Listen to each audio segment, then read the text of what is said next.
One touch from you takes me to paradise, paradise. One look from you and I fall in your arms, in your arms. Baby don't stop, baby don't stop it. And give me your love, give me your love, give me your loving. Say that you want, say that you want, say that you want it. 'Cause this is my love, this is my love. Something about you feels like heaven came along. Baby, can you feel it? Can you feel it? Something that you do makes me feel like we belong. Baby, can you feel it? Can you feel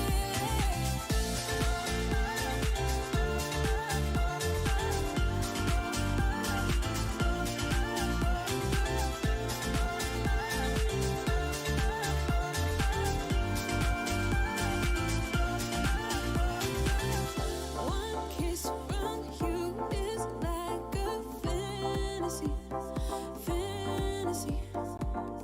It's like you go beyond my wildest dream, wildest dream.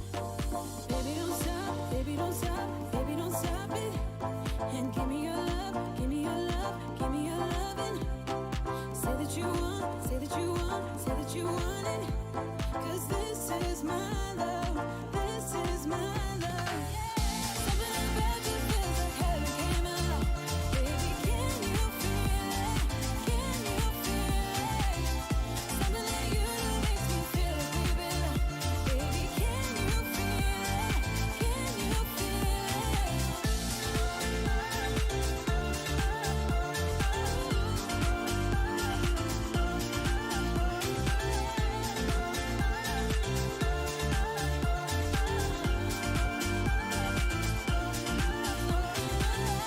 Something about you feels like heaven came along.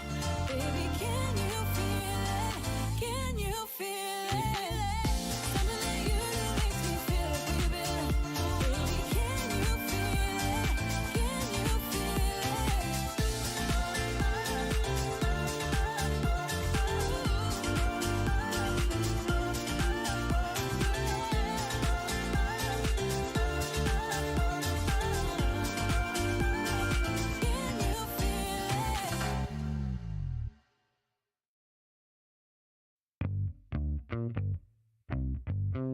Give it to me now. Damn, you're sexy, but you keep controlling my mind. Yeah. I've been thinking of reasons, but I can't deny. Yeah. 'Cause baby, you are not a girl, and you wanna punish me. Sugar, you got a hold, so come on, do what you please. My mind is saying no, but you're bringing me to my knees. I cannot deny you're looking so tasty, yeah. Damn, you're tasty. Ooh, you're looking so tasty, yeah. Damn, you're tasty. Ooh. So baby, lick your lips and take a bite. Baby, I'm all yours tonight. You're looking so tasty, yeah. Damn, you're tasty. Ooh. Yeah, what kind of magic got control of me? Oh, what kind of magic you got over me? Yeah, ooh. 'Cause baby, you are not a girl, and you wanna punish me. Sugar, you got a hold, so come on, do what you please. My mind is saying no, but you're bringing me to my knees, yeah. I cannot deny you're looking so tasty, yeah. Damn, you're tasty. Oh, you're looking so tasty, yeah. Damn, you're tasty. Oh, so baby, lick your lips and take a bite. Baby, I'm all yours tonight. You're looking so tasty, yeah. Damn, you're tasty. Ooh. Yeah, put your lips upon my lips. let me have a taste. Put your lips upon my lips, let me have a taste. Put your lips upon my lips, let me have a taste. Put your lips upon my lips, let me have a taste. Put your lips upon my lips, let me have a taste. Put your lips upon my lips, let me have a taste. Put your lips upon my lips, let me have a taste. Put your lips upon my lips, let me have a taste. Tasty, yeah. Damn, you're tasty. Tasty. You're looking so tasty. Tasty, yeah. Damn, you're tasty. So baby, lick your lips and take a bite. Baby, I'm all yours tonight. You're looking so tasty, yeah. Damn, you're tasty. Give it to me now. I don't know why we parted. I don't know what went wrong. I just know that I want your body here with me tonight. With me tonight. You know what I need, know just where to touch. Make me feel like I can't explain. Oh no, don't you leave, it's just a bit of fun. You know how to drive me insane. I know it shouldn't feel right, but baby, don't go. Just love me all night. Just love me all night. All night. Just love me all night. All night. Just love me all night. All night. Just love me all night. All night.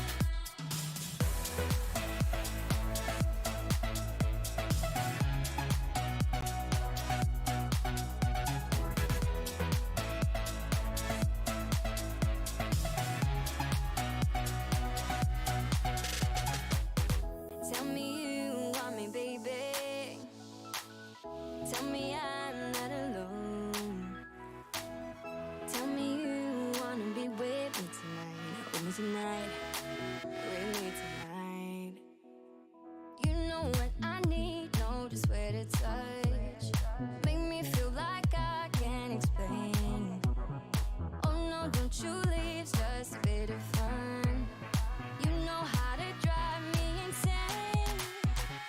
I know it shouldn't feel right, but baby, don't go. Just love me all night. Just love me all night. All night. Just love me all night. All night. Just love me all night. All night. Just love me all night. All night. It shouldn't feel right, but baby, don't go. Just love me all night. Just love me all night. All night. Just love me all night. All night. Just love me all night. All night. Just love me all night. All night.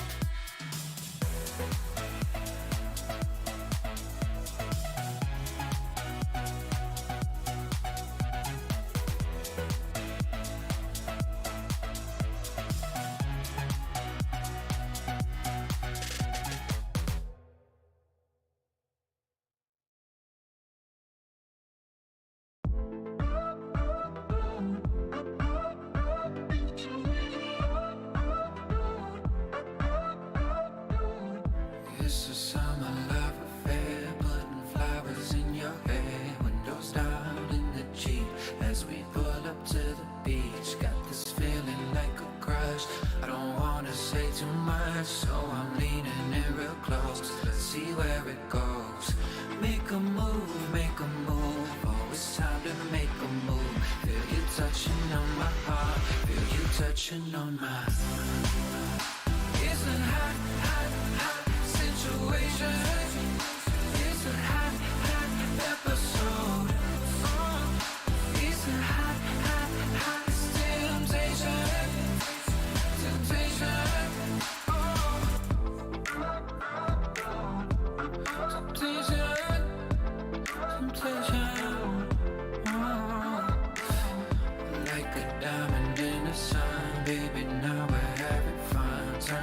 music up real loud. Come and find me in the crowd. It's so sweet like cherry rose. Close your eyes and start to fall. Got me leaning into close. Let's see where it goes.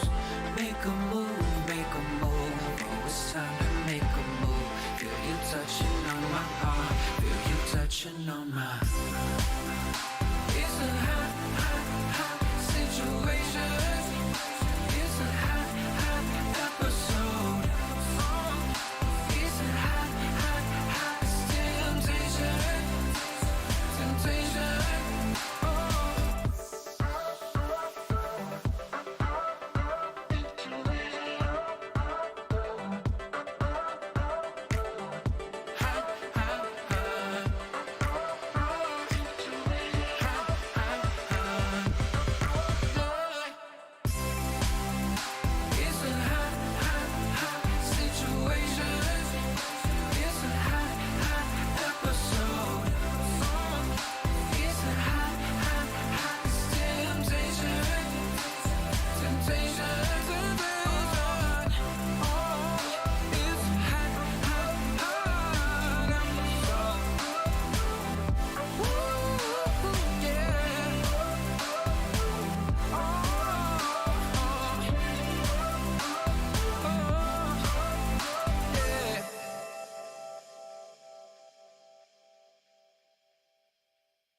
Don't need no thing.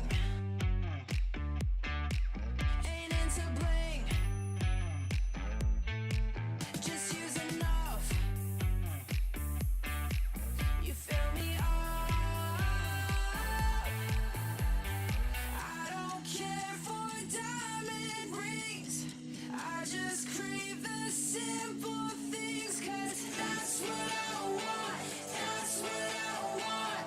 I don't need no fancy car. I'll take you just the way you are. 'Cause that's what I want. That's what I want. That's what I want. Don't need no thing. Ain't into bling. Just use enough. You fill me up. I don't care for diamond rings. I just crave the simple things. 'Cause that's what I want. That's what I want. I don't need no fancy car. I'll take you just the way you are. 'Cause that's what I want. That's what I want. That's what I want. That's what I want. I don't care for diamond rings. I just crave the simple things. 'Cause that's what I want. That's what I want. I don't need no fancy car. I'll take you just the way you are. 'Cause that's what I want. That's what I want. 'Cause that's what I want. That's what I want. That's what I want. That's what I want. That's what I want. That's what I want. That's what I want.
but I can't swim. I'm a run from the life that I'm living, like a ghost fading into oblivion. Big win, big win. I'm a joke from a rope I'm swinging, just a bloke made of smoke and some thick skin, cauterized by the wound of a vision. A prison, a prison. Tell me it's all or nothing. Tell me I'll have your word. Don't wanna be good for something if my life is a blur. Tell me it's all in my head. I'm a hypochondriac. Don't wanna be left for dead when, even when I have a heart attack. We just wanna have a good time, good time, good time, good time, good time, good time. We just wanna have a good time, good time, good time, good time, good time, good time. We just really wanna feel fun, feel fun, feel fun, feel fun, feel fun, feel fun. We just wanna have a good time, good time, good time, good time, good time, good time. Idolize, idolize, that's a word game. I am sick of the grip of my pen frame. You can call me my first and my last name. When did I become such an ingrate? Toe to toe, shoe to shoe, I'm a shoelace. I'm a fraud, I'm a zoo in a dark place. Why do I even try to pretend that I can rhyme good? Oh well, I guess. Tell me it's all or nothing. Tell me I'll have your word. Don't wanna be good for something if my life is a blur. Tell me it's all in my head. I'm a hypochondriac. Don't wanna be left for dead when, even when I have a heart attack. We just wanna have a good time, good time, good time, good time, good time, good time.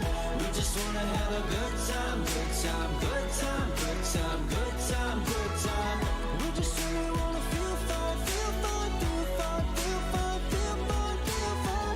We just wanna have a good time, good time, good time, good time, good time, good time.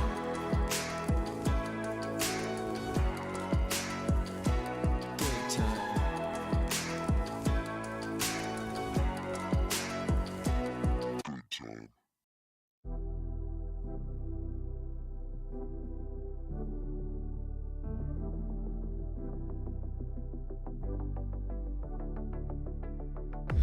Don't you wanna tell me about the time that we felt fake?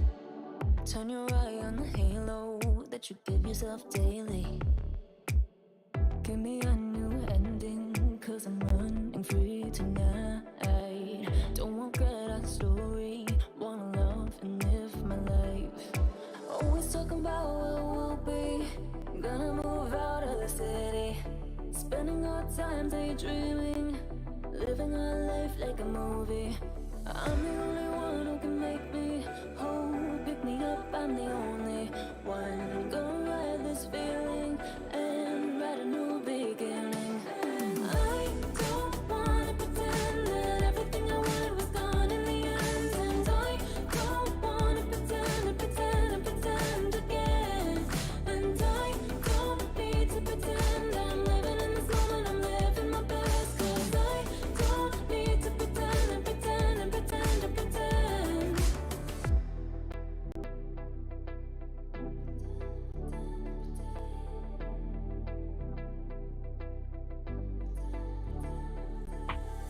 Don't have life in envy, shine a bright energy. With the waves I'm making, gotta make sure I'm happy. I'm the only one who can make me whole, pick me up, I'm the only one. I'm gonna ride this feeling and write a new beginning. And I don't wanna pretend that everything I wanted was gone in the end, and I don't wanna pretend again, and I don't need to pretend I'm living in this moment, I'm living my best, cause I don't need to pretend.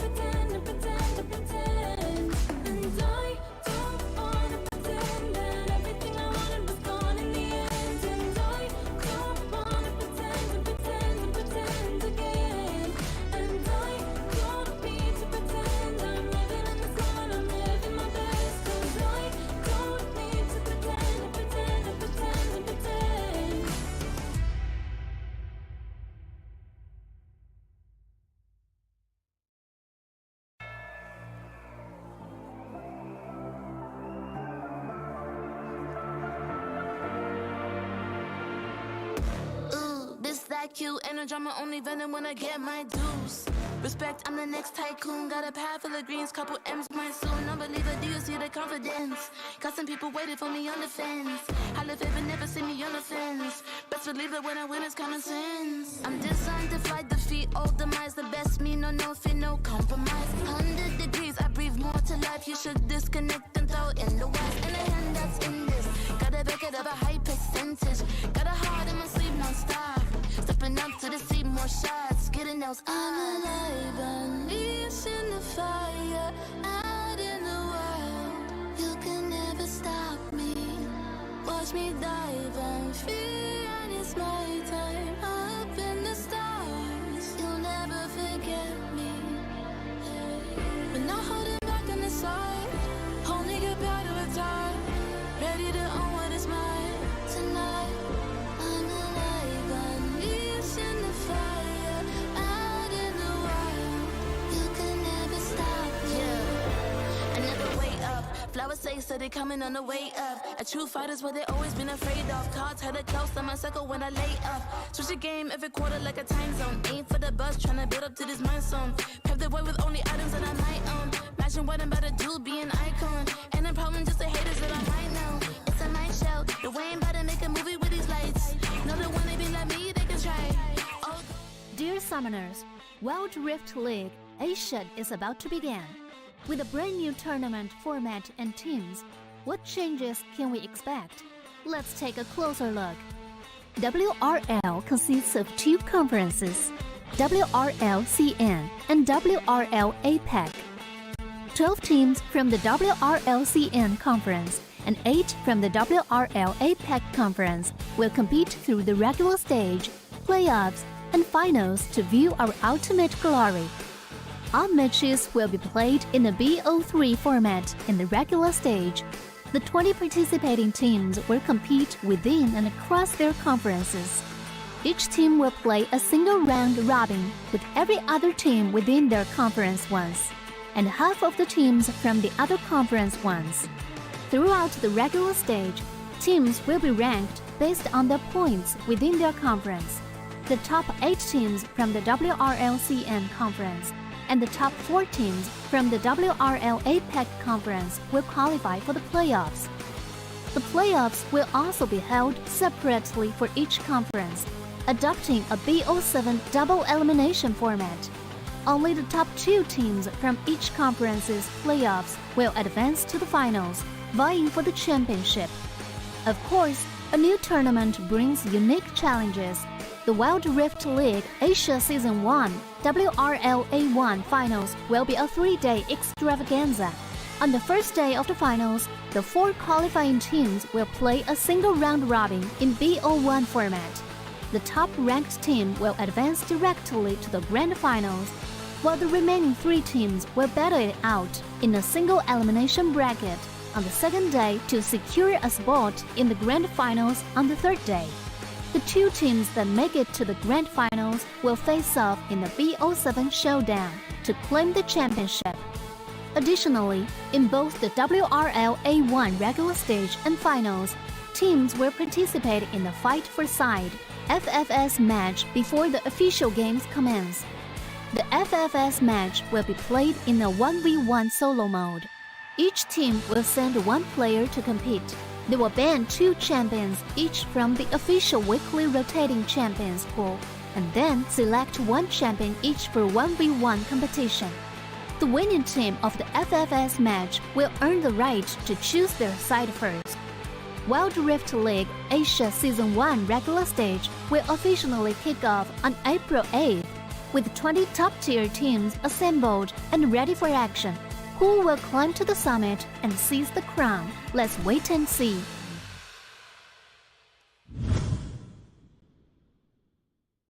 Dear Summoners, welcome to the Wild Rift League Asia 1. With the new season comes a fresh upgrade to our Spectator UI, designed to provide everyone with a better viewing experience. First thing is about the original UI information at the top bar. We make it into a functioning ring design in the upper left corner. The ring not only includes basic information such as team names, match duration, kills, towers, but also displays the gold difference through the red and blue rings. What is a great game without the competition for map resources? When a team takes down the elemental dragons and gets the buffs, the stunning special effects not only make the acquisition of resources more ceremonious, but the elemental dragon's specific color-coded buff energy blocks will also be intuitively embedded in the corresponding red and blue sides. Whether a team speeds up the match tempo by getting Rift Herald, expanding their lead by killing Baron Nashor, or stealing the Elder Drake for the final victory, the countdown timer special effects and the resource-specific color coding will help summoners watching the game to quickly understand what is going on in the game and capture the critical information. Additionally, we will display the whole in-game map on the top right corner. When the elemental dragons, Rift Herald, or Baron Nashor is about to spawn, the corresponding resources exclusive countdown will appear in the top left corner of the map in real time, providing clearer information on team tactics and map resources. The new UI will introduce 4 panel modes: the landing phase mode, pre-team flight mode, team fight mode, and post-team fight mode, a combination of 4 refined panel modes to ensure that the most important real-time data in the game is presented more intuitively and comprehensively than ever before. In the landing phase mode, in addition to the real-time images of the players, champion selections, summoner spells, and champion experience, we will also supplement real-time gold, KDA, and items during the landing phase. Meanwhile, team stats history will also be displayed based on the progress of the game, allowing summoners watching the game to stay informed of the comprehensive information in real time. In pre-team fight mode, we refine and integrate the information on the gold difference between the matchup to help summoners keep track of the player's items builds in real time through the items column. This makes the state of both teams clearer before the team fight. In the highly anticipated team fight mode, we visualize the damage dealt comparison. The real-time dynamic display of champions' avatars can be more intuitively express the damage dealt of each player during the team fight. The closer to the red-blue intersection, the damage is higher. We maximize the screen space for exciting team fights and gameplays. After the fierce team fight, we integrate the damage comparison of each champion to help summoners quickly understand the damage difference between the champions in each matchup during the team fight. Depending on the different game situations, there are more diverse UI combinations waiting for summoners to unlock. Our comprehensive, intuitive, and comfortable UI design aims to provide summoners with a better, more informative, and higher quality viewing experience. The exciting first season of Wild Rift League Asia is waiting for you. Summoners, we'll see you in the Rift. There's something about games. What you doing there gives you real chills. There is one thing that can't be stopped. Feelings. And if you can feel it, It must be real, right? and that's real magic.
拿下下一个第一。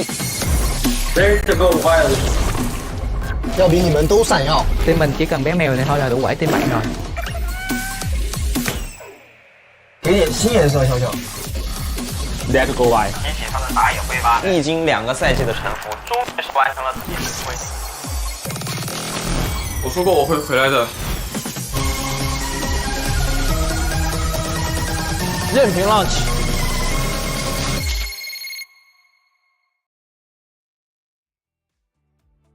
Ladies and gentlemen, welcome once again to another day of the Wild Rift League Asia regular season 2023. My name is G10 coming at you. With me is Guiyang, and we'll be your shoutcasters for today. And we have another batch of games set in store for you guys, starting with our first match, FPX versus BRU, followed up by JDG versus Thundertalk.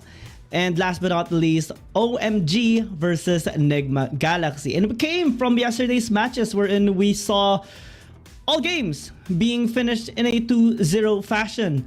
WHG or Woohoo Gaming taking down Team Flash in a 2-0 really fast sweep.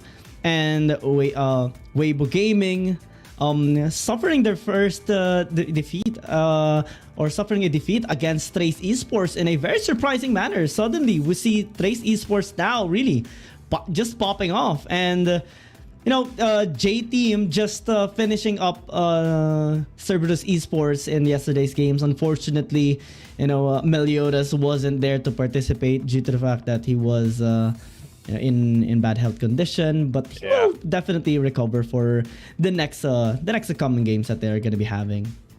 Absolutely. So that was yesterday's matches. Today, for our first match, we do have Fun Plus Phoenix versus BRU United. But let's take a look at how the standings shook out after yesterday's games. And of course, J-Team got their third win yesterday, bringing them almost on par with EDG, who is undoubtedly the team to beat here in the Chinese conference. It's just a J-Team. They did lose a singular game, so they won't be at that top spot because EDG have just been absolutely flawless, and they will be playing tomorrow. For the rest though, Nova is up in third, KBG and WHG are sharing fourth place. Trace Esports, after their win yesterday, will be in sixth place, and Weibo Gaming, who they did win against, will be in seventh because of the difference between them. JDG, OMG, Thundertalk, FPX, they are just going to be bringing up the rest of those standings in the Chinese conference. And it's going to be interesting now for today's schedule because we have our top four teams, or two of the top four teams going to be playing for today. We have BRU and Enigma Galaxy having their scheduled matches today. First match actually BRU against FPX, and later on Enigma Galaxy gonna be going up against OMG. Cater Rose are still remaining at the very top after winning winning their games, actually having a much better performance over the past few weeks, recovering their initial loss, and this is helping them so far maintain their spot at the very top. But let's see if BRU can actually, catch up, maybe secure the spot. It will be a tough battle because they're going up against FPX. I mean, it is an interesting matchup because FPX actually hasn't really gotten a single win just yet. Not a series, not a game, but it is primarily because they were going up against EDG. They went up against KBG as well. Both teams that are extremely dominating right now. But it is also interesting to point out that FPX, they do have a history of kind of struggling in the group stages, but suddenly, redeeming themselves in the playoffs, managing to qualify for the playoffs, and even at times, win in that. They managed to win in the WRL 2022 Season 1, and that's pretty much coming down from a really, really rough experience in the group stages. Yeah, and just to remind you guys, in the League of Legends PC game, FPX has actually won Worlds. That is the silly organization. That was a big upset back in 20, I think it was 19 or was it 18? But yeah, FPX, the Wild Rift team, they want to kind of mirror their sister team's success. Yes, Doom be the absolute god. But, you know, Fado, Jiangji, Sky, FL, A13, and Chao are going to be bringing the FPX name to glory today, or at least attempting to, because Buriram United is one tough cookie to crack. Also, important to take note that we just had a new patch update on the side of Wild Rift, so that might actually affect, you know, the meta a bit that may be picked up here. Though Twitch will, I believe Twitch can not still be used since it is still new, but there has been some changes in our champions. And to talk about BRU now, BRU actually had a grand entrance towards this tournament, having to defeat Nigma Galaxy in a 2-0 fashion, both of which was extremely long in terms of duration in the game, 20 minutes and 27 minutes, but the performance is massive. Now we get to compare both of these teams, FPX and BRU, and we're seeing a lot of really good stuff actually on the side of BRU. 50% more the first Dragon, 100% first Herald, 100% first Tower. That shows how proactive they can actually be when they do get their tempo rolling. But FPX, they still have pretty good stats nonetheless, even if all of their games so far has been, you know, on the red side of the scorecard, you know, having to suffer 4 consecutive defeats over the past 2 series that they have gotten. Yeah, but right now it may be a little bit easier for FPX to actually go up against an APAC team instead of their, you know, fellow Chinese conference teams. But, you know, Buriram, they are one of the teams to beat definitely in the APAC conference. So we'll see if FPX is actually up to the challenge. I mean, look at those stats. I know that Buriram, they haven't really played all too many games as of yet. That's why, you know, they are still kind of, you know, up there. They've only had the 1 match, so their stats are not super indicative of their performance, but still, you know, the match that they had against Stigma Galaxy was just absolutely a banger. I mean, 27 minutes on that second game. But if anybody can, you know, help prove the real power of Buriram, it will be FPX. Oh yeah, I think it's going to be an interesting matchup for sure, because even if FPX did struggle against the other teams, they did actually do a pretty good job. Even especially against EDG, they managed to stall the game out. They tried out really interesting stuff, having, you know, Fado competing against Xiaojiang in the Baron lane, trying out the Fiora, which is really hard to actually, you know, set the tempo when you're being behind, when you're going up against Xiaojiang. Interestingly enough, FPX did try Z twice as well for Sky, which didn't really pop up that well. But that gives, you know, some information here on the side of BRU in ways that maybe they might be interested in banning this champion out. Maybe that can still be a big factor for on the side of Sky, because it's really a massive player on this champion nonetheless, even if the games that they have been experiencing are still, you know, a loose. And BRU, I think it's going to be very important to take note of the champions that Golden Feet might actually be using. He got 2 MVPs on both Senna and Ziggs. Oh, we have a new host. 两支队伍都曾参与到 Icons 之中，也有着非常丰富的世界赛经验。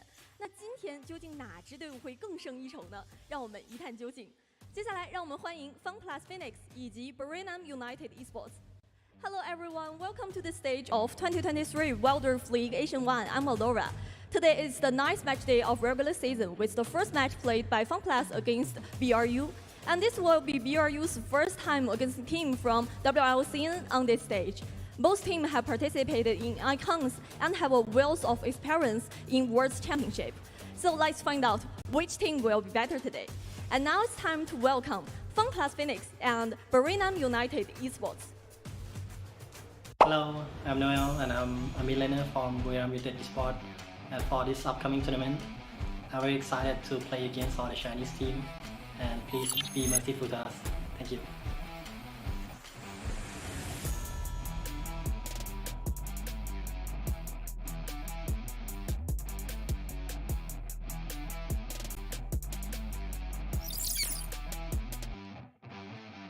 Hello, this is a very special gift from me. So, first of all, I would like to apologize for my drawing and writing skills. But I write from my heart, so please support us.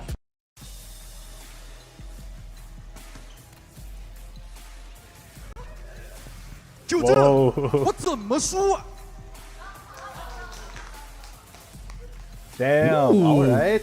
Yusa, he's bringing the gauntlet. He's throwing down the gauntlet right now. He's got them boxing gloves. He's ready to scrap, my guy. I like that. He's ready to box. Yeah, I mean that is, that's pretty hype. That's definitely the one of the best what was it called? One of the best trash talk intros that we've seen throughout this entire tournament. I mean, the props, the attitude, just the way energy. that he called out Mariam, the energy, 首 absolutely. 先，让我们有请 FunPlus 战队登场，欢迎单人路选手 in the solo I wonder how they are going to be doing the walk now, or the march into the stage. Are they going to do some kind of pose to taunt BRU, or will it be a standard one? Okay, 下面有 it's a 请打野 high 选 here 手 for in the Fado. jungle 江之。 I wish someone would do some crazy thing here in the stage. Maybe just like in Yeah. League of Legends, in League of Legends VC in one of the worlds before, Faker just doing that role. Yeah, the legendary Faker role. That was absolutely one of the best moments in League of Legends history. So maybe somebody will do the same for Wild Rift. But being kind of a younger esport than its sister League of Legends, there really hasn't been a clear-cut GOAT yet for League of Legends Wild Rift. So it remains to be seen who emerges as kind of the face of this game, and what they can bring in terms of the iconicness of this in this esport. 单人路选手 in the solo lane Zipper。 下面有请打野选手 in the jungle Radius。 Zipper looking like Ezreal holding his gauntlet right there. 接下来有请中路选手 in the mid lane Noel。 下面有请射手选手 in the dual lane Golden Feet。 Cool. Oh yes, it's like Oh, super. Love that. 选手 and the support What the Golden Feet looking like an anime protagonist right there. What the Jess ready to scrap. I actually voted for What the Jess as one of the most impactful supports from the first 2 weeks of the competition. So definitely some big expectations on him, at least on our side.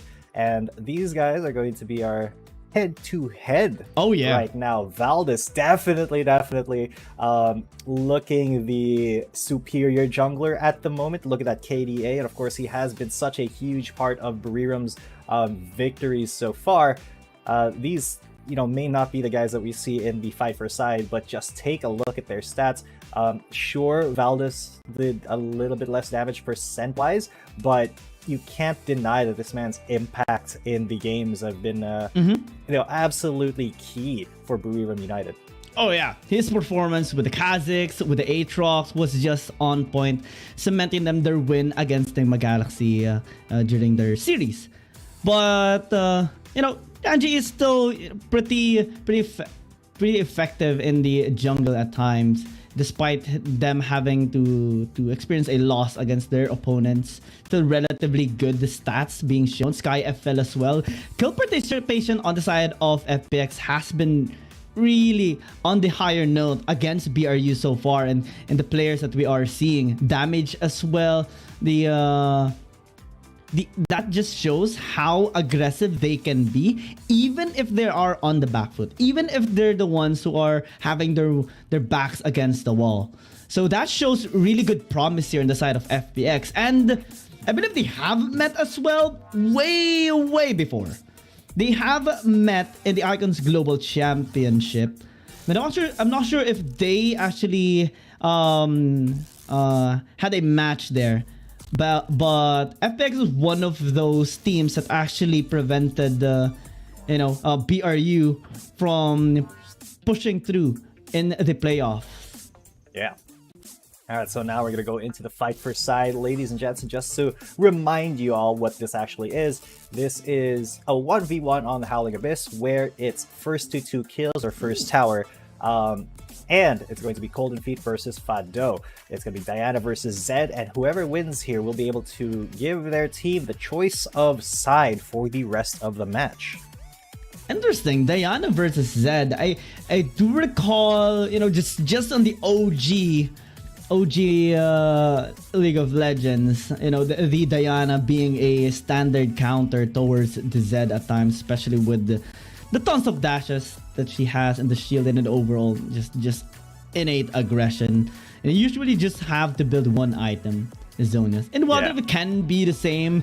And I do miss seeing the Diana as well in Wild Rift. It was almost a year since we last saw, you know, players just really loving this champion and creating massive impact on fights, on team fights, especially with the ultimate. The knock-up can be troubling, but we're shifting constantly with the meta. Right now, we're going more on fighters, on bruisers, going hard on physical damage as well, since mostly magic damage comes from the mage that is in the dragon lane nonetheless. But this one in the 1v1 should be really, really exciting. Absolutely. I mean, the fight for side, man, it has been a pretty decent addition, I would say, to the broadcast. Just instead of, you know, having that traditional coin flip or rock, paper, scissors, we have the players actually settling things on the Rift, well, on Howling Abyss, and it's really a preview of the skill that we'll be seeing in the match itself. I mean, for the most part, the guys who do win the fight for side tend to go on to win the match either way. I mean, that is just kind of the trend that we've been seeing. Of course, there are quite a few exceptions, but Diana versus Zed, this is going to be a pretty interesting match. Yes, of course, Fado went for the shield first because that does give you a lot of trading potential. Once the Zed does try to hop onto you, you can just pop that shield, and then it does give you that extra safety that you need against the harass.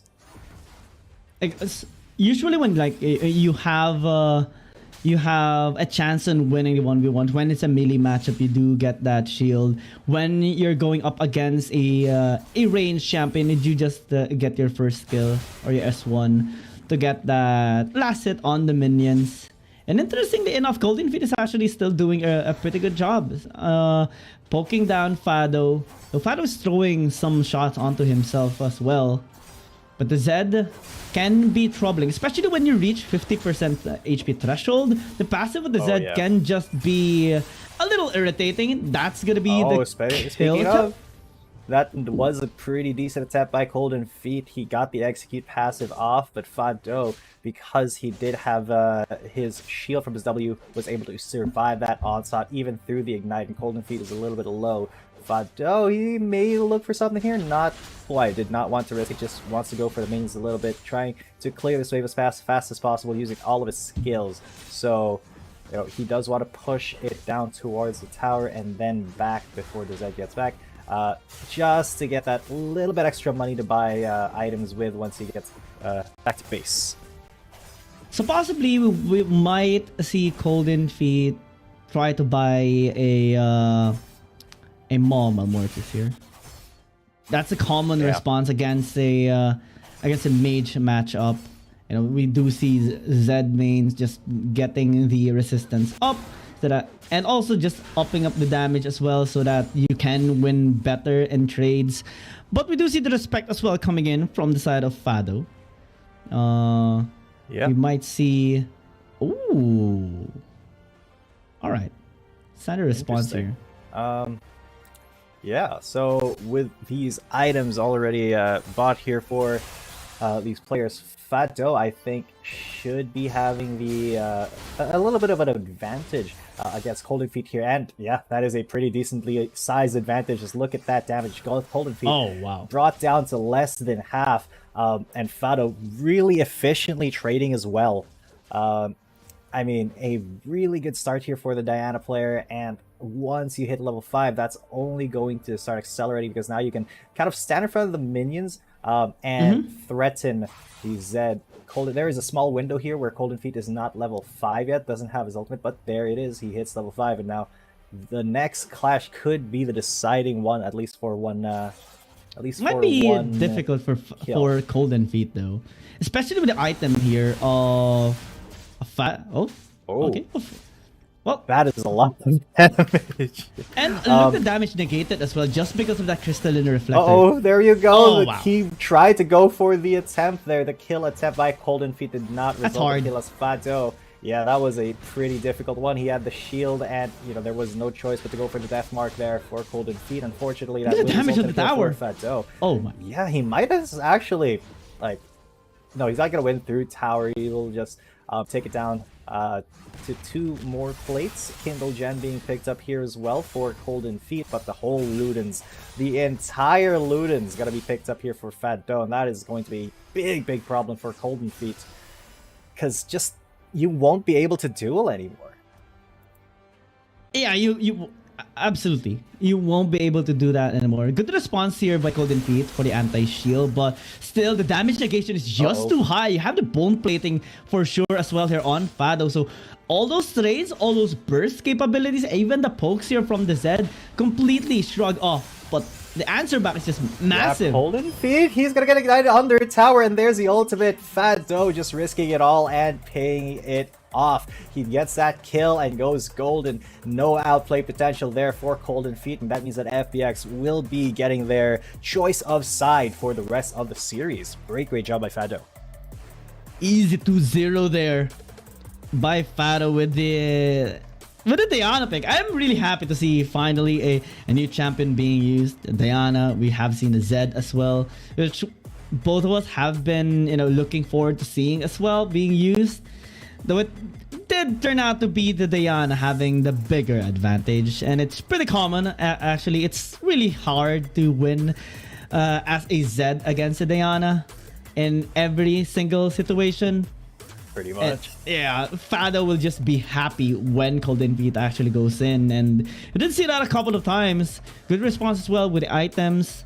The runes just really having the best kind of trading here for Fado. So that gives first or side selection priority here for FPX. I wonder which side they actually want to be in this game, because they have tried in both sides. We saw as well 50% side selection on both red and blue for both of these teams, but in terms of success, that is something we actually haven't seen that much on the side of FPX. Most of the games they have taken long time before they got defeated was them being on the red side though, so that can spell out really good for them. Maybe they can actually extend the game even if they are on being behind, because they went against EDG. They stalled for 22 minutes, 24 minutes respectively, and even if it was a 0-2 series, they still stand a pretty good chance against that team. So now we actually get the update.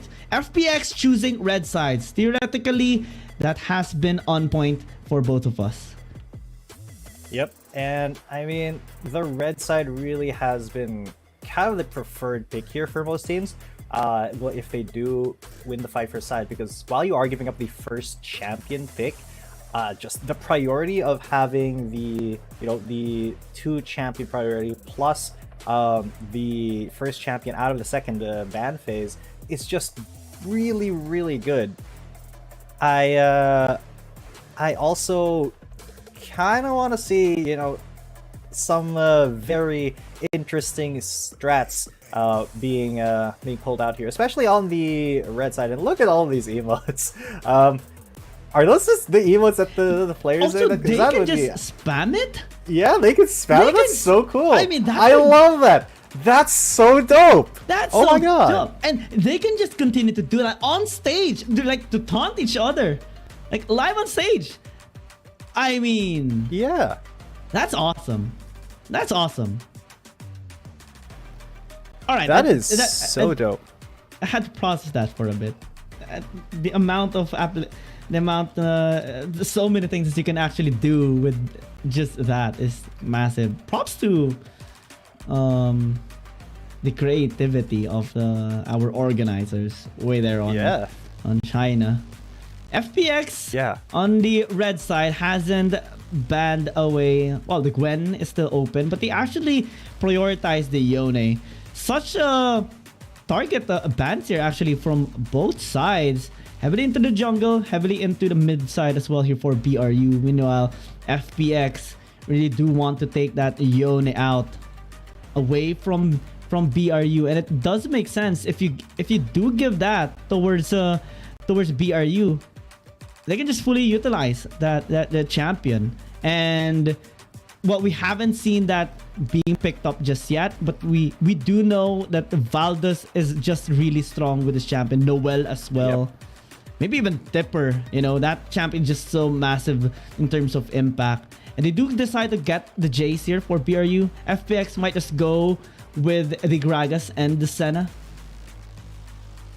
Yeah, I mean, Gragas definitely a really decent pick. Senna as well here for FPX. That does open up their... it opens up a lot of possibilities for their jungle, mid, and top. But that does mean that their Dragon and support are going to be quite supportive here, at least in terms of what they want. So definitely a lot of damage is going to be coming out from the mid and top lanes. But the Shen pick here for BRU. Do it. Ambulance 2.0. Okay, so this would be complete if they had a Galio as well, but I don't think that's gonna happen. Alright, Yuffie comes in with the Shen. There is your insta-teleport team fight. Even if you pick a Kha'Zix here, if you're FPX, this is going to be a difficult composition to really gank, because if that Yubi sticks with a Shen, that Stand United is going to bring her along, and that is just the Wambulance 2.0 right there. That is basically having a... I mean, there's so much protection. I'm trying to think of something I can actually, relate this to, but... This is just so massive. You have shields, you have heals, you have so much protection. You have anti-auto attack, you have snares, you have taunts. I'm wondering what champion they are actually gonna be protecting this time. Because normally when we see a Yuumi, we do see an Aatrox coming in, sometimes a Gwen. Gwen is still available, but FPX might just take this away. And a good response actually is to take the Galio out and the Gwen too, because those champions can just be fully utilized here with this draft that BRU is making right now. And as a response of BRU, we do see them negating or trying to remove champions that actually have really high burst potential. So maybe they will take away the Riven, but the Jax is a big problem as well. And FPX, they can actually use this if it is allowed to be open. Fado used this once against KBG. It did not turn into a win, but it's still a nice info to have in mind. But FPX, they will try what has been quite consistent on the side of Fado. The Fiora, this time gonna be coming through for FPX side. Yeah, the Fiora, maybe they changed it up. Pick here. Lucian though, going early game, to be definitely a decent mid lane pick. Okay, the Varus now for Golden Feet. I quite like that, because that does give them a lot of poking potential, a lot of wave clear as well, along with the Jace. But the Riven coming in for possibly the Baron lane. That does open them up to getting counterpicked by a Renekton here. That is exactly what's going to happen for FPX. So yeah, FPX, no surprise there, getting 80% on the viewer support ratings. But Buriram, I think if they're able to keep their heads on straight and actually execute this composition well, I think they will be able to more than hold a candle over to FPX. The real question in my mind is how the Yuumi is going to stand up to the Gragas in terms of, the roaming potential, because a lot of the, most of the supports tend to leave the Dragon lane and then just roam up to mid lane to the Baron lane in the early stages of the game, and Yuumi is not really all too great at that compared to Gragas, so we'll see how it all shakes out. Oh yeah, I love the draft as well of BRU, and even if we do see more votings on the side of FPX, which is understandable, we can see the potential of this draft of BRU actually coming into play against FPX, because FPX did draft a really balanced lineup. They have really good front line, they have good engage, good disengage, good sustain, good late game scaling as well, and some assassination power. Early game is really potent as well, given that SkyFL has the Lucian, and the Renekton is in the Baron lane here for Fado. But the strategy here of BRU would be similar to how a Muay Thai player operates in an MMA fight. You would like to throw some low kicks at the very start, try to cripple your enemy, and that will be like the pokes coming in from the Jace and the Varus. They will try to, trim their HP down, trim FPX HP down before they actually fully commit. And when they do commit, they have, really good sustain to actually do so. You have the Yuumi, you have the Shen, both can just go alongside with Thipper with the Riven, and wow, it's going to be quite difficult, I would say, to take all of them down. Yeah, most definitely a little bit of a struggle here. Especially for Golden Feet right now, he's kind of struggling. The Gragas did not really roam up quite yet. And you do see that the Yuumi is right up there in the barrel lane supporting the Riven. So a little bit of a switch up from FPX in terms of the early game rotations, the early game tempo. And that could give them a little bit of an advantage here, especially if they want to gap Golden Feet, which, very, very possible considering he is a Varus. But it does look like A13 is going to be coming up here to support his boy Fado. And, well, Valdez, he will be a lot more effective of a ganker once he hits that level 5 ultimate power spike. Oh yeah, I'm very excited to when BRU hits their level 5. Because you can expect all-ins coming from them when they get their ultimates ready. But before that happens, actually, FPX does have a really good standing. They can be extra aggressive. There is a range advantage here on the side of FPX in the top side, especially when we see a Senna just helping out the Baron laner. Most of the time, we do see more stacks just being collected by this champion, by the player, and A13 is gonna be having such a good time here in the top lane. Mid as well, SkyFL actually handling Noel pretty good, despite Noel trying some attempts, to bully him. You had the accelerated shot blast, but actually Thipper took a bit more damage than he expected to. Yeah, just a tiny bit. I mean, you have to be very, very careful when you're going up against, a Senna Renekton. This is okay, so they're going to go for the gank right here. The San United comes in, and that's 3 members that they are going to be coming in. But Thipper is getting very low. Thipper goes down to the Kha'Zix because of the isolation damage, but now Jiaozi is on the run. Valdez is not strong enough to actually flash away for that, so that's going to be a 1-for-1 Renekton for the Riven. Both Baron laners going down, but it is the first blood for FPX. Valdez now has to kind of cancel this back right away here because SkyFL is on the chase here. Wow. We do see now the intention here of BRU. The moment Valdez hits level 5, they do go all in. But fortunately for FPX, Janji was also there just helping out. They managed to get the kill onto Thipper as well, so that kind of negated the whole damage output that BRU had in that top lane. But it's also important to take note that if the support gets to level 5 as well, that can be much more leaning now towards BRU, because you would have that final chapter just creating a lot of space for BRU, whether they want to go in, whether they want to go out. That is going to be very massive. Now, again, Valdez just wanting to help out Thipper as much as possible. And it does make sense. He is going to be their front line. He is going to be their main engager. Valor's not going to be serving the front. He's going to be serving at the back. Oh! Noel maybe serving time in the death box. Oh, just barely lives. One more shot of a culling would have taken his life, but no, he manages to get away. Just barely clinging on. Just barely. But that is a kill that has been denied for FPX. So definitely really happy about that. Fipper though, he's gonna try to engage here as well. There it is. Coming in. The settle though, maybe saving him. No, A13 just gets obliterated with the Shed coming in with a Stand United. Now they may be looking for a dive onto Fado as well. No, they just disengage, take the advantage that they get, and BRU looks like they're being a lot more proactive, at least in the early mid game. Oh yeah, and see the combination, see the layering of CC. That is what's scary with the combination that BRU has.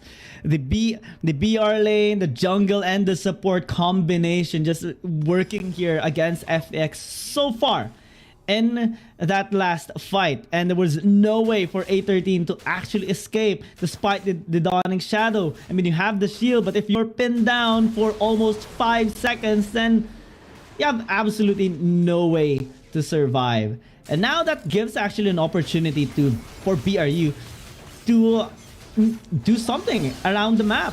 We do see them being very proactive, and it does make sense. They do have 100, almost, they have more first dragon percentage against FPX.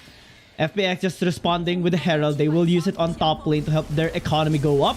But Thipper! Big foul to Thipper. He gets flashed on and stunned, and the Kha'Zix is there to jump on him as well. Thipper kind of overstayed there, did not have vision on Jiangxi. So that is a really good kill into a tower, into Herald. Maybe dropping here to get more damage onto the inner turret of BRU. But, you know, really good kill there. Looks like what Valdez and what the Jess getting that ambulance coming in, the snipe from Golden Feet gives them another kill as well, looking to answer back with a kill in the tower of their own BRU. They are just looking for more here. They want to match the same kind of pressure that FPX is going for. But Xiao, he goes for a big engage onto Golden Feet, but this may be a little bit difficult to actually engage on. The Rift Herald has been dropped in the mid lane. Golden Feet, this may be a very dangerous position for you to be in, as there are 3 members right there. He's kind of low, but he's able to call on the rest of BRU to help save him. It does look like FPX have a very slight goal lead now though, so let's take a look at that once again, because this is a pretty decent dive onto SkyFL.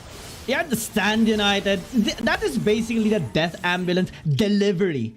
Just because you have the Yumi, you can just go in at all times. When you have your ultis available, FPX is just going to be shivering in fear. If they can't survive the burst coming in from BRU, they're going to be in trouble. And so far, they're doing really well. In terms of gold, they are still ahead, like what you said. In terms of scaling, BRU is actually doing well too, because they did pick up the dragon earlier. And the only reason why FPX does have this gold lead is because of the tower takedown that they got in the top lane.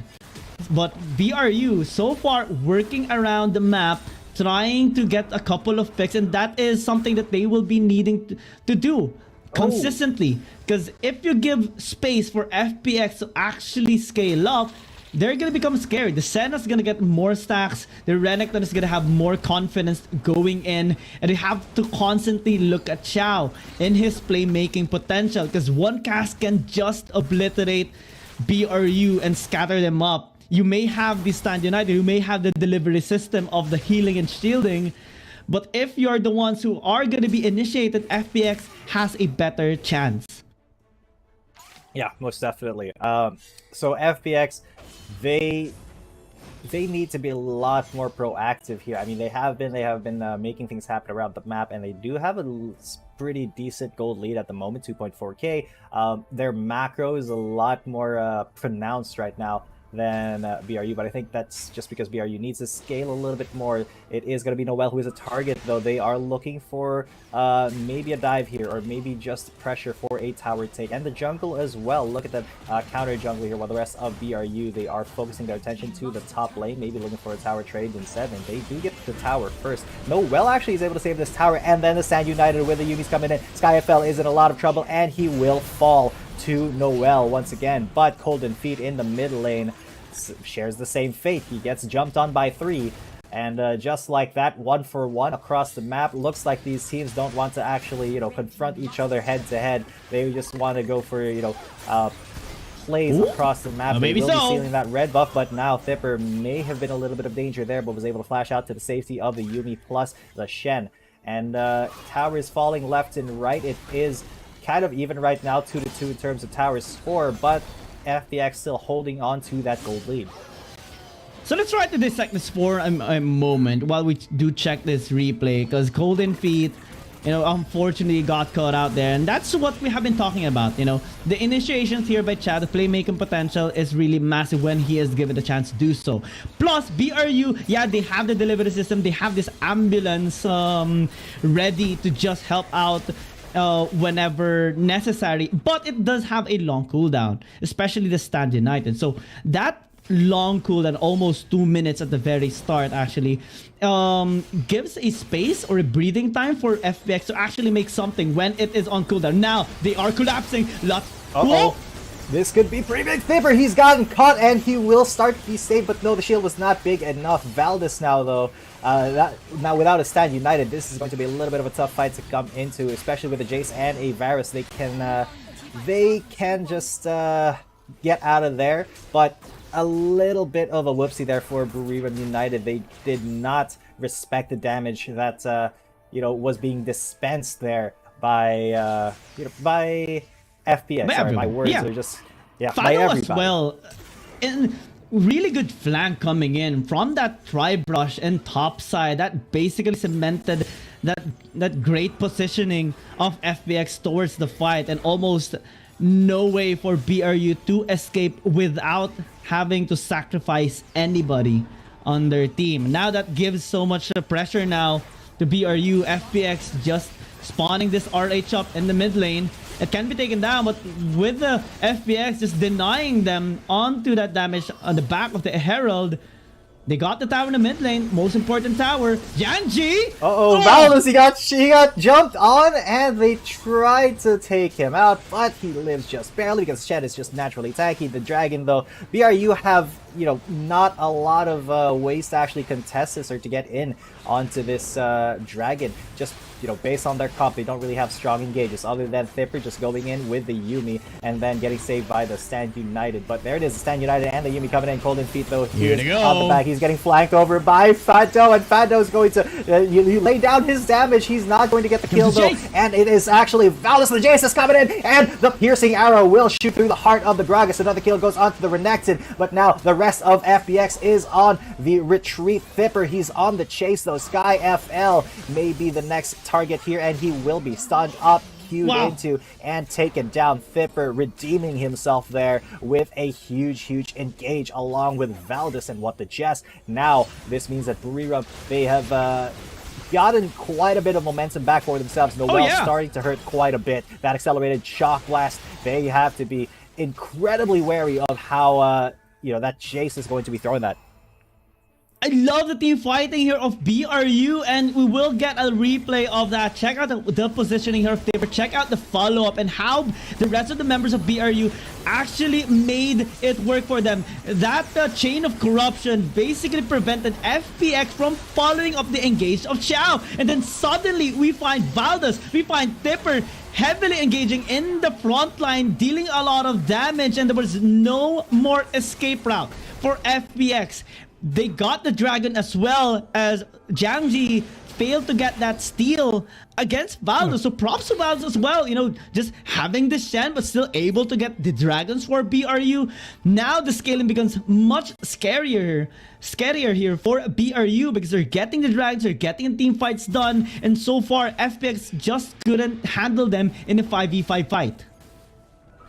Yeah, I mean, FPX, I thought that they would be able to actually, hold their own in that 5v5, but they used quite a lot of their utility, especially with Fado trying to go for the flank, but it does look like Noel may be the target here. They are closing in on him. Will he be saved by his buddies? No, he has to flash out. That's no matter because gets sliced, diced, and stunned up. JDG will be taking him down along with Fado. So now, without the Jace, this is going to be a difficult time for BRU if they do get engaged on, because they do not have that huge damage that he gives. So it still is in the hands of FPX, the lead.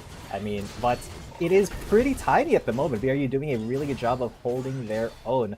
And yeah, just taking a look at the gold graph, it is still FPX. Just barely there. Still FPX though. And, oh no, Golden Feet once again getting jumped on. Just why are you alone in the middle? What are you doing? I have so many questions, and all of them are, why were you there? I mean, and what were you doing? I mean, in Golden Feet's defense, he had no vision in that bot side river. Now, yeah, FPX, but now, yeah, Valdez has gotten jumped on, and look at FPX. They're just roaming as 5, knowing that this is how they get their picks, this is how they get map control, and this is how they force BRU to take unfavorable fights. And they are slowly but surely making that lead bigger and bigger. I mean, BRU, they have to be a lot more proactive in warding. They need to be, on point when it comes to keeping track of where FPX is, and look at that, they are warded right here, and Janji knows that. Vision actually of FPX. So much vision. Look at how lit up the jungle is on the side of BRU for FPX. And Golden Feet having now, a bit of hesitation clearing out the wave, because he has that responsibility to constantly clear out the waves, to give prio on the side of BRU to help Noel. That was just a little bit of a threat, but once they saw the Dominus pop, they were like, nope, I will think better of this. Although they actually might have been able to take him down even through the Dominus if they hard committed to that kill, but then they wouldn't have a lot of utility left for any other fight. Golden Feet once again just on his own in the mid lane. This is what got you killed the last time, but at least FPX is not, trying to flank you or in your face. And as a reminder, Varus does not really have a lot of mobility options, so he kind of just has to walk everywhere or flash. So very dangerous for Golden Feet to be going off on his own. Oh yeah, he has to be really careful, but he has always been quite careful. It was just unfortunate that FX really did do good and that sneaky engage towards him, because the Curse of the Black Mist also was used by 813, and the moment he saw them going in, it was already too late. And props to FPX as well. This is the reason why it's so hard to take them down. This is why EDG took a lot of time to defeat FPX, because even if they are, being behind at times, being engaged on, losing team fights, they always find a way to get resources across the map. They always find a way to get some wins in the game. And now they're the ones who are having the Goldie. They're the ones having the prio in the Ocean Drake. They can maybe try to deny this soul point against BRU, but I mean, it's BRU. They are going to be trying to contest here. Look at this fight, though. It's been engaged on in the bottom lane. Dominus comes out. Pipper, though, a little bit confident because of the no steal whatsoever, but they did just get that dragon for free. Now they're going to jump onto Valdez, who is very low. Golden Feet with the Chains of Corruption will keep him there, and no kills here for FPX, but that free dragon was a very good macro move, and a lot of utility was used in trying to take Fado down, but he's just a little bit too tanky with the Dominus, and that does mean that FPX has all of the momentum going into this Baron take, or this Baron setup at the very least. Pipper, he has, he's committing, he's hard flashing in, and he goes for the big Zoe Sun as well, and a 13, he's incredibly low. Pipper's gone in, and he goes golden, but Chao is going to be safe. A lot of engage potential burned here for BRU through that Riven Flash, but they do manage to chase FPX away from the Baron while they try to sneak that in. Fado is there, he's got a GA as well. What can he do to interrupt this? Chao and SkyFL maybe coming into, the Dominus has been popped to get them out of there. Valdez and what the Jess, they are in his face, but that Renekton is such a threat, even at level 13, that they just decide to peel off of that Baron. BRU are being given the runaround here by FPX. FPX doing really well in manipulating the team fights here against BRU. It started with that dragon fight when FPX forced them to actually commit, but Fado was just such a big problem having the front line, and we saw multiple times already that just him popping the Dominus already threatens a lot against BRU. They negated the gank in the top lane and in the bottom lane just because they saw Fado. BRU kind of hesitated in going towards that dragon fight. And that prevented Valdez from actually getting the last dragon that they're supposed to get. Mid-side as well, when the fight broke out, it was so difficult for BRU to chase them down because FPX was kiting them. The slows from the Kha'Zix, the slows from the Gragas. And even if BRU tried to translate it into a Baron, because resets were eminent here for FPX, again, Fado prevented them from doing so, just popping the Dominus. And BRU, they couldn't get anything. In the wider perspective, FPX still gets the upper hand. Now there's 6k gold up. Now BRU doesn't have access to the 3 dragon buff that they're supposed to be getting. And FPX, they can just continue to do this in a cycle. And this is kind of what FPX wanted to do with the composition. You know, quite a lot of early game potential, a lot of early game aggression, and you know they do love stalling and actually choking out BRU, because BRU do not have a lot of good options here for the mid game. So you know, they put all of their eggs into the Wambulance basket, but unfortunately it has not been working out for them at the moment. Golden Feet once again gonna get jumped on and instantly deleted, and that is not good because he is like most of the damage of this team. Now the rest of BRU, they have to fight away from this, but they are going to, you know, come back in, recommit. Thipper gets absolutely melted, but lives just barely. No, he gets taken out, and that's 2 kills for FPX, signaling the start of the Elder, because what can Valdez, what the Jess, and Noel really do against these 5? FPX have just been absolutely choking them out. Yeah, I mean, that is the proper term. They're choking them out. They're gonna go in. Oh, they're gonna find another catch here onto Valdez, and you know, they jumped onto that Shen. Noel comes in and he's trying to get the damage in through the range, but it doesn't really matter here. Fado and Chow, they are just kind of tanking Valdez. He has no damage whatsoever, and what the Jess as a Yumi with nobody to jump onto just immediately deleted. And FPX, they have taken this match by storm. Absolutely astonishing.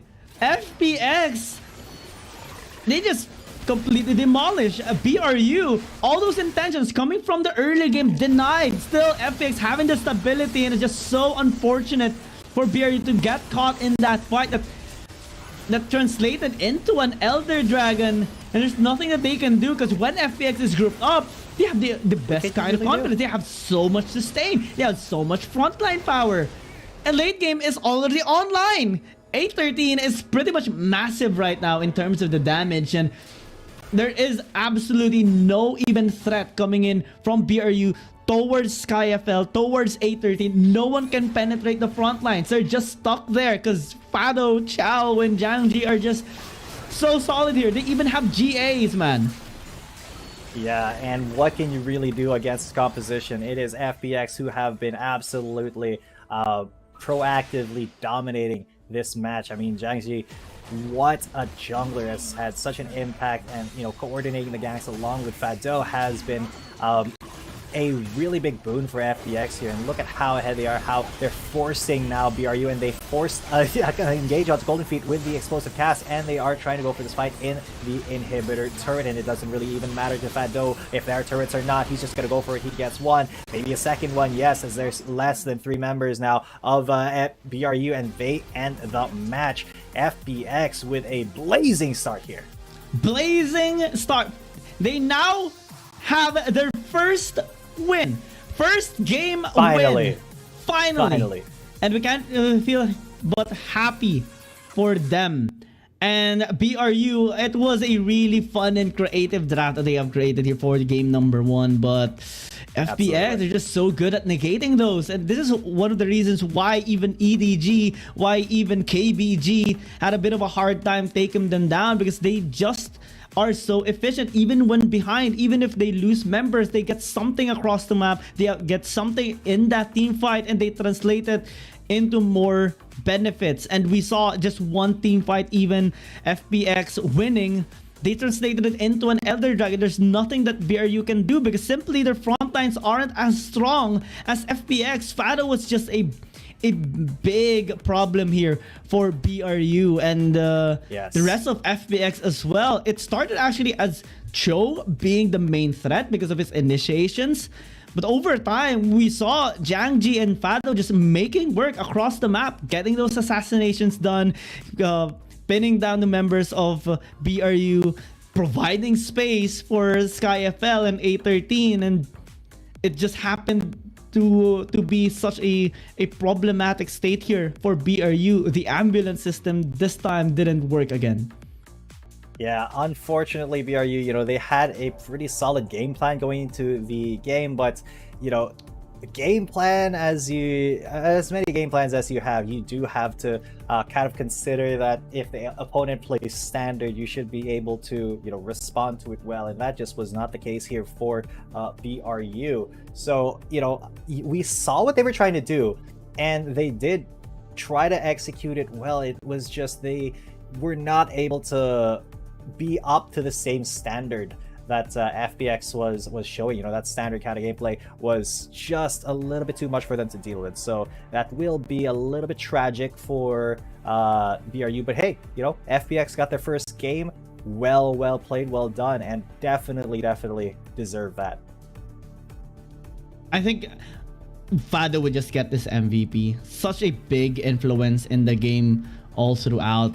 He has the most kills as well, most gold as well picked up, and just such an incredible performance overall. 3v1 in the top lane. To think that you as a Renekton will be able to hold off a 3 versus 1 gank just by popping the Dominus, prevent a whole team from committing into a dragon just by popping your Dominus. That shows how scary you can be, and Fado is a scary monster with this Renekton, and props to him as well, alongside with the rest of FPX, now having to get their first game win.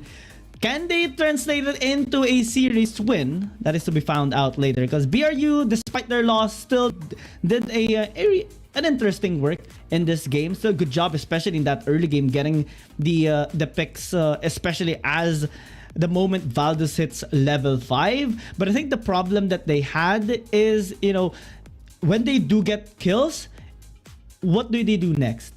That's something that is lacking, because FPX, we saw more consistency on them in all of the fights. Everything was connected. They quickly respond to whatever BRU is doing across the other side of the map, and when they do get pick off, they always translate it into something else. Maybe it's resources taken from the jungle of Valdez, or a tower takedown. The RH as well was really massive in terms of impact by FPX, because they got top side and mid side respectively quite early too. And Fado, well, as anticipated, he will get that MVP, and just an incredible performance overall by this amazing player. Yeah, what a strong presence on that Renekton. He has just been an insane, part of FPX, and he was so wide that the members of BRU really couldn't find a way past him, even with 3 people ganking him. Just pops a dunk. Hey, no, it's not gonna happen. And then just denying any dragon pressure from BRU just by saying, hey, I have Dominus up, you're not going to get this. So big props to him, but I can't wait to see what happens in game number 2. And we will be seeing you guys after this short break. We are your casters, Giyang and G10. Let's see if BRU can catch up. Dear Summoners, Wild Rift League Asia is about to begin. With a brand new tournament format and teams, what changes can we expect? Let's take a closer look. WRL consists of 2 conferences, WRL CN and WRL APEC. 12 teams from the WRL CN conference and 8 from the WRL APEC conference will compete through the regular stage, playoffs, and finals to view our ultimate glory. All matches will be played in the BO3 format in the regular stage. The 20 participating teams will compete within and across their conferences. Each team will play a single round robin with every other team within their conference once, and half of the teams from the other conference once. Throughout the regular stage, teams will be ranked based on their points within their conference. The top 8 teams from the WRLCN conference and the top 4 teams from the WRL APEC conference will qualify for the playoffs. The playoffs will also be held separately for each conference, adopting a BO7 double elimination format. Only the top 2 teams from each conference's playoffs will advance to the finals, vying for the championship. Of course, a new tournament brings unique challenges. The Wild Rift League Asia Season 1 WRL A1 Finals will be a 3-day extravaganza.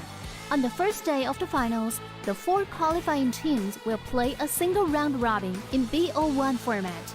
The top-ranked team will advance directly to the grand finals, while the remaining 3 teams will battle it out in a single elimination bracket on the second day to secure a spot in the grand finals on the third day. The 2 teams that make it to the grand finals will face off in the BO7 showdown to claim the championship. Additionally, in both the WRL A1 regular stage and finals, teams will participate in the Fight for Side FFS match before the official games commence. The FFS match will be played in a 1v1 solo mode. Each team will send 1 player to compete. They will ban 2 champions each from the official weekly rotating champions pool, and then select 1 champion each for 1v1 competition. The winning team of the FFS match will earn the right to choose their side first. Wild Rift League Asia Season 1 regular stage will officially kick off on April 8th, with 20 top-tier teams assembled and ready for action. Who will climb to the summit and seize the crown?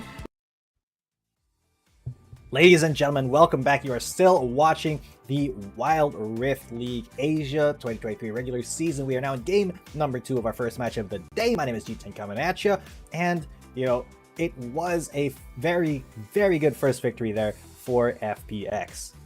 Oh yeah, I mean, that game was really impactful as well. All throughout, we saw the stability of FPX in general in resisting the force of BRU, and they're now 1 game away from landing their first series win, and for sure they are very excited to do so. BRU, we are to beg a question, what are they going to be responding to? Should they go back towards their roots? Should they, have a Tipper go back towards picking up the Renekton or the Fiora? Should they ditch away the Shen ambulance lineup? Because they did make really good work in the early game, but the latter team fights just has been really difficult simply because of how scary the draft of FPX is. On top of that, you have the overall aggression and such good synergy coming in from FPX. When they group up, they make something done. When they scatter, they make something done. Each have their own roles in terms of getting something across the map, and that just ups the overall efficiency of FPX here. So it's going to be really hard to crack this code wide open. But now FPX is on the blue side, and this is something gonna be really important here for BRU, because we do see more of a good performance of FPX actually on red side. During their series against KBG, both games were actually on blue side, and both of the games has been really short as well. So maybe BRU can take some notes away from how KBG has taken them down in both of that games in their series, and try to implement here in an attempt to push this to game number 3. Yeah, and I mean, FPX though, they don't want the ambulance composition to come back out again, batting out the Yui, batting the Shen. They were like, nope. Well, yep, yeah, they're like, that was annoying. Let's not deal with that again. Yeah. So even though it didn't work out in the first game, they're still going to ban it out against BRU just because, it's just a little bit too annoying for them to really deal with. And, I get that. I understand that. So now we do have BRU banning out the Aatrox, the Zoe, the Ziggs as well. So quite a lot of things coming out that, that can be picked still. So the Sen is going to be the first pick here for BRU, and the Gragas as well. So they're kind of copying off of FPX's homework from the last game, and yeah, that's exactly what they did. They were like, all right, you did that. This worked for you? We're gonna try the same thing here. Try to get that win over you with your own composition. So, you know, fair is fair. All's fair in love and war, and this is kind of war at the moment. But what will... Ooh. Oh. Nasus? A Nasus pick. Normally really do see this on. with the Senna. But... Yeah, maybe FPX is not going to be going with this. The Jace is much more effective to be picked up in this early picking phase as well. You can maybe try to pick up the whatever jungler or jungle champion Jiang Ji might want to use here, whether the Kha'Zix or, you know, the Olaf or Riven. So you can just go with it right now. But I think it's also important to just take up this support pretty early, because if not, BRU is just going to be banning it away. And you have more options in the damage compartment anyway on our second picking phase. So the Nautilus just solidifies now the pick potential here of FPX. You have the Hexic Ultimatum into the depth charge and the Dredge line combination, and just the Jace you know, following up with the necessary damage for FPX. Yeah, so what FPX can do is just use that Nautilus as, you know, a really good threat in the front line. But BRU, they do have the checks. They picked up the scaling here for themselves, which I think is a really, really good decision. But that does kind of leave the last two picks here a little bit to the question of FPX, because, you know, jungler and mid laner, who are you going to pick? You need to pick a high impact early game jungler, I believe, to keep that Jax, you know, unbullied. And with the Kha'Zix being banned out, that is one of the options gone here for BRU. They're also going to ban out the Olaf. So a lot is riding on the jungler picks here, I believe, as well as you know, the potential mid laner for both of them. And I do think a Lucian or something may come, Lucian or Corki may come out here for BRU in the mid lane. If they do want to really just have almost an unstoppable late game lineup, that can be the path here of BRU. What will they pick first? Do they pick Corki, since it is a common response towards the Jace as well in the mid lane? Or do they get another front line here for their Baron lane or their mid lane? And Akali actually makes a lot of sense here. A while ago it was banned, primarily because they know BRU can just fully utilize this, and Noel is no stranger towards this champion. He is going to be locking it up as well for himself. And FPX, well, they will have a chance to maybe add in another front line for their early game. Maybe a Vi is going to be eminent, but with the Karma being picked up, that just is so good here for the Dragon lane side. And not that this Karma has been like an OG combination here in Wild Rift as well, especially because you have so much engage potential, disengage potential, mobility with the Karma, sustain, and also the damage. It's basically everything, the whole package here with just these two champions. And that is something that is very important for the draft tier of FPX, since now you will have so much support line for these front lines, and the Lee Sin is just a cherry on top here. Jiang Ji is just gonna be really on fire towards this game. Absolutely, and he will be on fire here if he's able to, you know, out jungle Valdez. I mean, the presence of a Renekton versus a Lee Sin, there is a little bit of a question there, but it may not be too big of one, if you know what I'm saying. It's all up to, I think, Jiang Ji to have the onus here in his ganking, but Valdez definitely, if he's able to respond correctly, should be able to meet him halfway. I mean, you saw how the Renekton was such a threat in the last game. If, and it's a big if here, honestly, if Valdez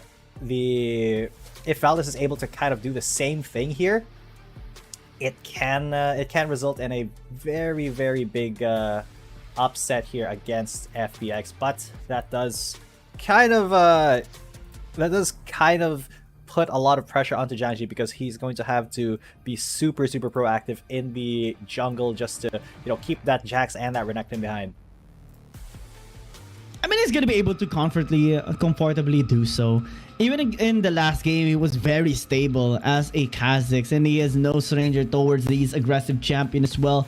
He's gonna be really banking on upping the tempo here of FPX, and in their pursuit to finally get their first 2-0, this is the way to go. Utmost aggression. Let's see if FPX can actually take down BRU, but it will take some time. It would need FPX to actually really make some plays in the early game. They're gonna be attempting a lot here in this early game for sure, because if we do check all the champions here of BRU, all champions almost are actually scaling. Senna, the Akali, and the Jax. Well, Renekton is a bit of an early game champion, but he's gonna be farming out pretty heavily in this early game since it is a jungle Renekton.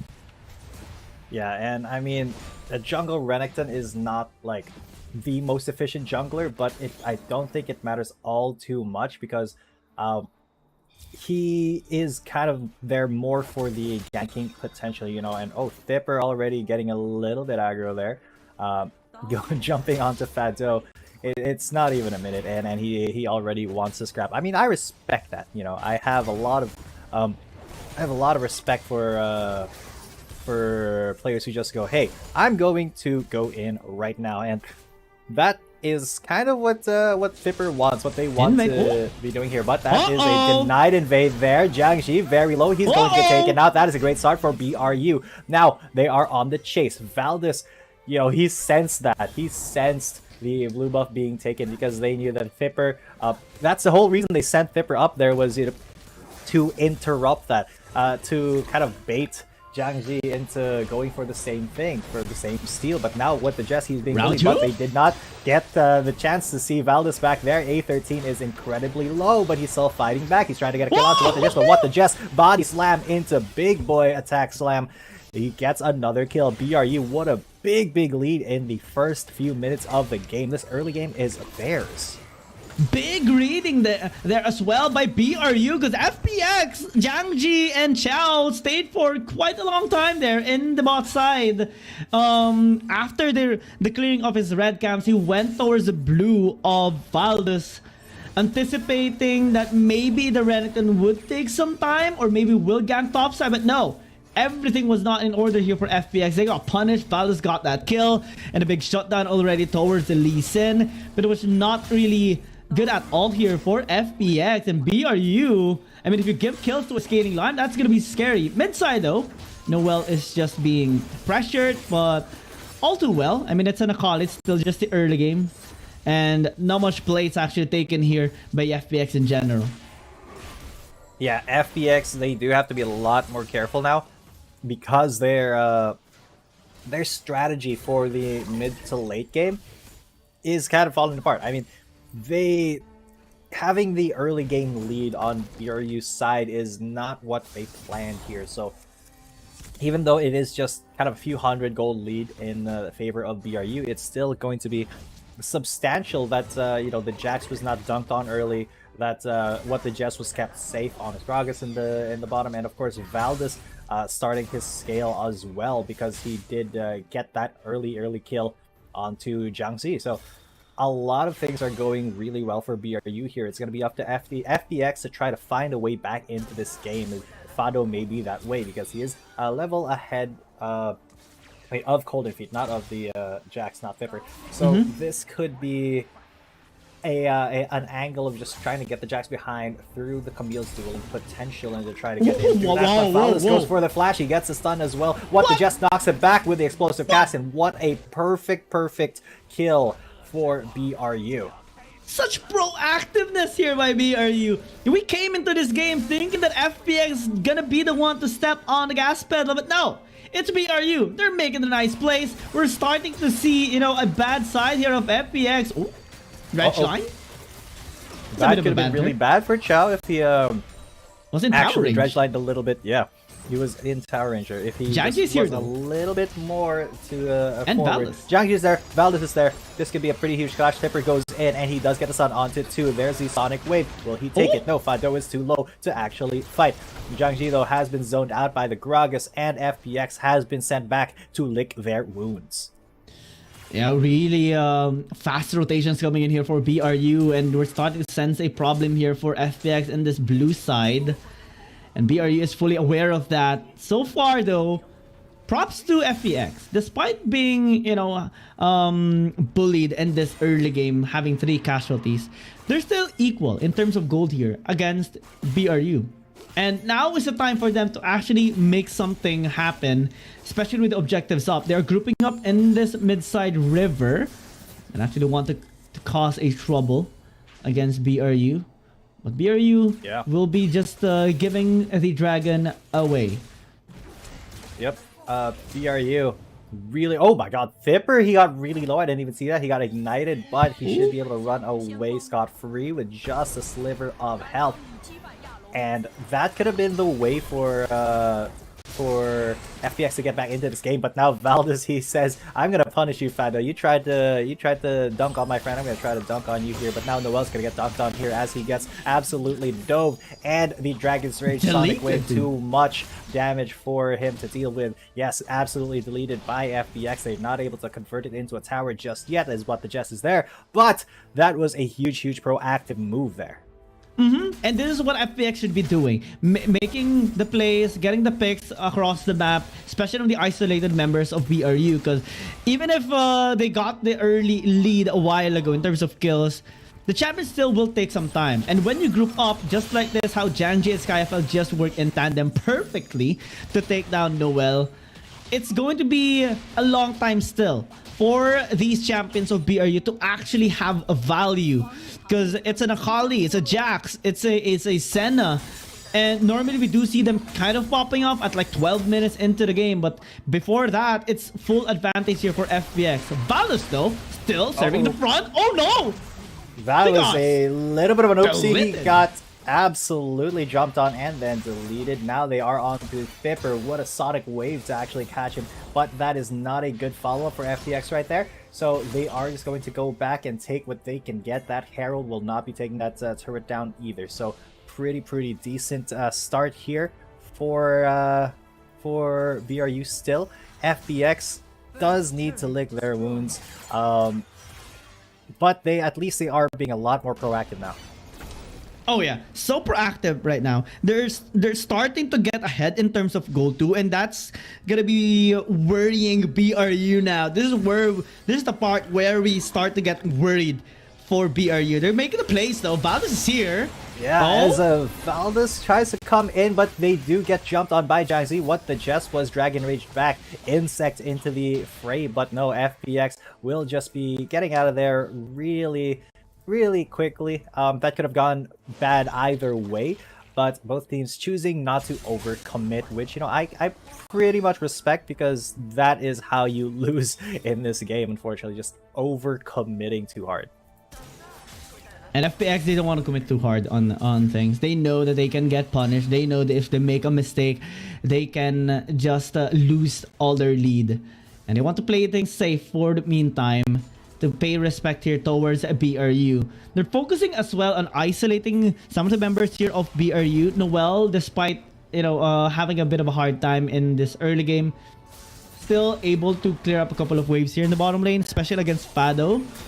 But one play of FPX can actually force BRU to clump up once again, because this is the draft of FPX. They are really good at minimizing the numbers here of BRU, and that is the thing that we have talked about earlier. Those low kicks towards BRU, the pokes coming in and then just trimming down the numbers and then forcing yet another team fight, just waiting for that opportunity to actually happen. But that is kind of like the theoretical approach here of FPX, because if they just stall this game out, or if they allow BRU to stall this game out, it's going to be a tougher time for them towards the late game. Noel is going to be popping off, the Senna is just going to be dealing a massive amount of damage. It's going to be almost impossible to stop the Jax, and he's already on his way there as well. almost, on the way to pick up his Blade of the Ruin King, and next time you see him, he might even have that Hull Breaker for side lane control. Oh yeah, absolutely. That is going to be the route here for BRU, but I mean, they are already onto the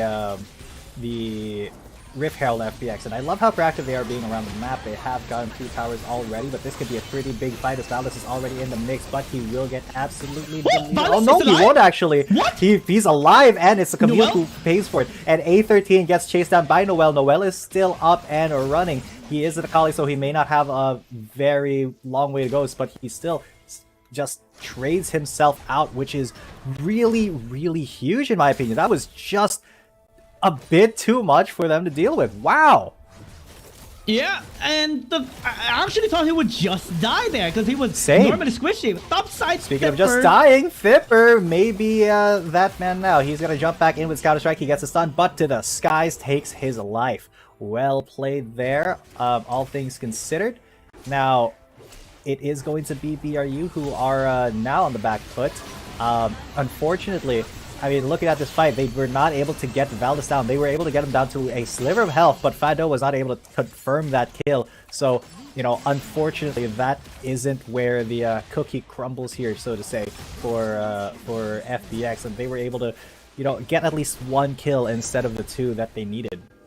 Yeah, we're starting to see BRU's fighting back. We're at the 10-11 minute mark. Fado is in trouble though. Uh-oh, 4v5 now towards the dragon. BRU is ready. The cask is here! Oh my god, that is a pretty good cast. They delete Jiangxi off of the map immediately. Great catch onto the Lee Sin. And that means that BRU will be able to get a dragon. Really smart play there from FPX, and now they have the momentum once again. And Sky FL behind the enemy lines there. What is that damage onto Noel? What? Are they going to chase? I don't think they should. Sky FL is just going to do the skies once again and just solo kill in a 1v2. And then he's going to go on to Fipper once again. Valdez, though, he is kind of chasing, and Fipper's not able to actually catch Sky FL, as Chow may be the target here. It's a 1-for-1 throughout the map, but the inhibitor has been taken down by Sky FL. What a hero Jace here for FPX. He has just been, taking that momentum and running with it. What a sneaky man. FPX, we're starting to see them crumble a little bit in a sense, but they're still being very efficient. I mean, they're the ones still making the proactive plays. But interestingly enough, BRU is getting some scratches here towards the members of FPX, and it was really important that SkyFL gets that inhib tower, because now they will start to build pressure into the mid. He gets that kill as well towards the Akali, and FPX just so far, despite having some misplays, especially with Fado getting taken down quite early there prior to the dragon fight, they're still able to recover massively, and we still see them being stable in the gold lead over time, which is necessary to actually win against the draft tier of BRU. But they still have to be very careful, with just one mistake can lead to a disastrous assault. And BRU, Valdez, and Noel is now able to just go in without any hesitations. Also, Tipper, now they go in, that charge.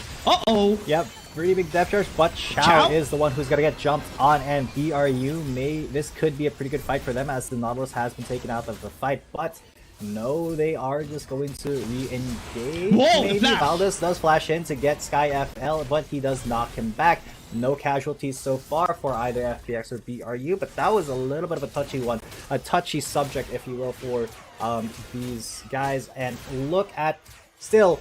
BRU, even though they have the advantage in terms of kills, they do not have the advantage in terms of golds or towers. FPX has just been doing a really good job of running them around, and their macro has been absolutely immaculate. Even though BRU are trying to get more towers, FPX are not letting them get the solid team fight that they want, with the 5v5. Because that is kind of what BRU wants. Now, they're also not sending Jax off to another lane to try to split push. That is kind of what Fado is doing here with the Camille. So they do need to meet that same kind of pressure, or else BRU, they're kind of just wasting that Jax pick.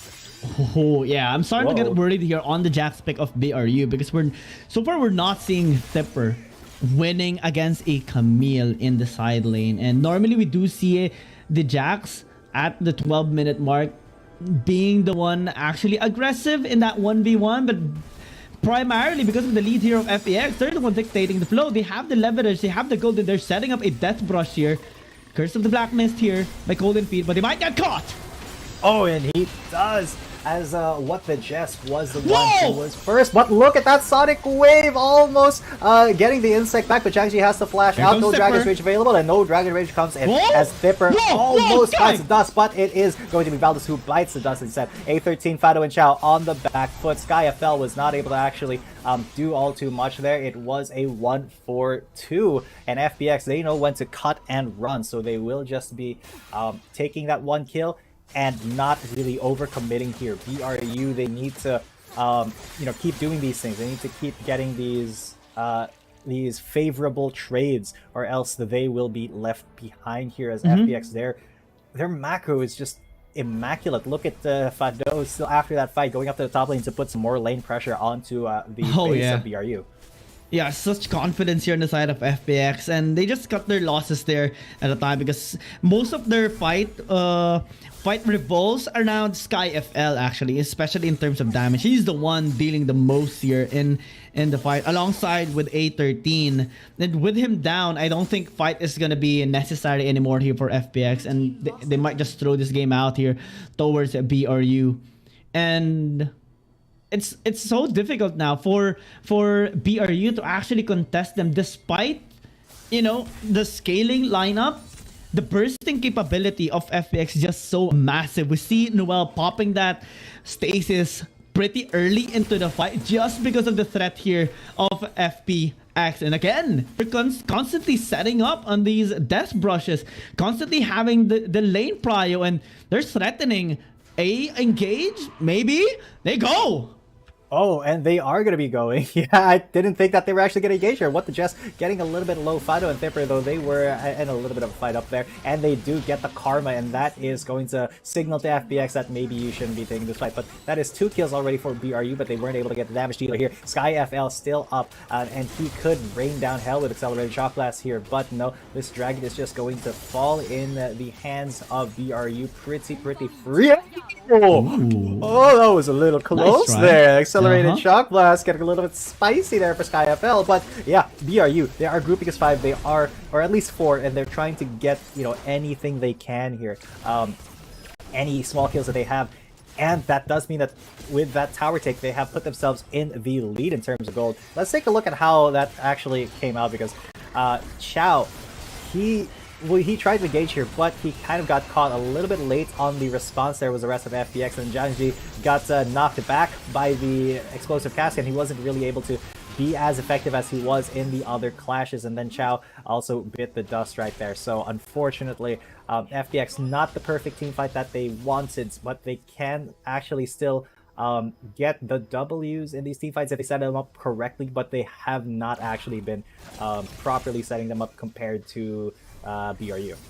Yeah, basically BRU was ready for that fight. They anticipated the engage already coming in from the Nautilus. Now, cast. Speaking of the engage coming from the Nautilus, the cast comes in and it does disrupt the backline of FPX. Jiangxi is on the run. He gets jumped on. Thipper will stun him up, but it is going to be the Senna who takes that kill. Golden Feet still being a very big nuisance for FPX, and now FPX, they need to keep the rest of BRU from just barreling down the mid lane, because the Baron is up. That may be the next target here, and FPX cannot actually get this with just 5. They have to actually think about SkyFL, who is still pressuring. So this is what's good about FPX. Even though they lose a fight, they're not losing macro, because they are still applying lane pressure here. And look, they are preventing BRU from committing to that Baron. Fado, though, he cannot just be the only one here. The rest of the team may be here, but they won't. Yeah, they may get a bad catch here.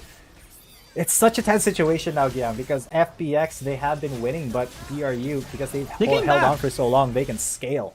Yeah, and they have came back from a 5,000 gold lead from FPX. That is massive. To think that this is late game already. So aside from the goal being even, this time it's the it's showtime actually for BRU. Yes. Noel already has his items, and Golden Feet already has a lot of stacks items as well. Flipper, same thing. And this is the part where you start to fear these champions that early on into the game you're just having the most confidence engaging onto them.